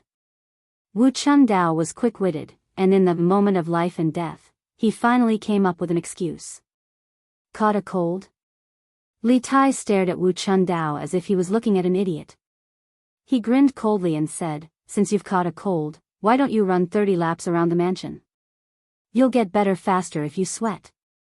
Also, you're only allowed to eat vegetables for 7 days. You're not allowed to eat meat." This prince is being considerate to his subordinates. To actually catch a cold on such a hot day, Li Tai really believed in Wu Chun Dao's evil. If it was in the past, with Li Tai's temperament, Wu Chun Dao would have at least received a beating. But he had been with Li Zishuan for a long time, so his hostility was much less than before. Thank you, Your Highness, for your consideration, Your Highness." Wu Chun Dao was stunned for a moment, then as if he had been pardoned, he quickly thanked him. Running 30 laps around the Wei Wangfu, for a normal person, would probably kill him. But for a martial artist in the refinement realm like him, it would only make him pant a little. Li Tai's punishment really made him feel relieved. Bah! Go and buy a small divine mirror for this prince right now. Why the hell can't this prince look at himself in the mirror? First, he was teased by Li Zishuan, and now he was mocked by his own subordinates. Li Tai's heart was extremely sullen. He pointed at the Strange Taste Pavilion and refused to believe it. "Yes, Your Highness. But that shopkeeper's son said that there are only 50 small divine mirrors. This subordinate is afraid that I won't be able to line up." Wu Chun Dao held back his laughter and said awkwardly, "Fuck. Do you have a fucking pig brain? Can't you just go straight to shopkeeper son? Why do you have to line up like an idiot? Cutting the line, do you know how to cut the line? As their boss's proud eldest disciple, do I still need to line up?" Li Tai angrily knocked on Wu Chun Dao's head and said angrily, Yes, Your Highness is wise. This subordinate will do it right away." Wu Chun Dao's face was sprayed with spittle, but he didn't dare to wipe it off. He could only hurriedly salute. "Wait. Does Your Highness have any other orders?" "Buy 2, 1 is not enough." "Yes." Wu Chun Dao lowered his head and retreated. But his eyes were indescribably strange, as if he had seen a pervert. It's such a good thing.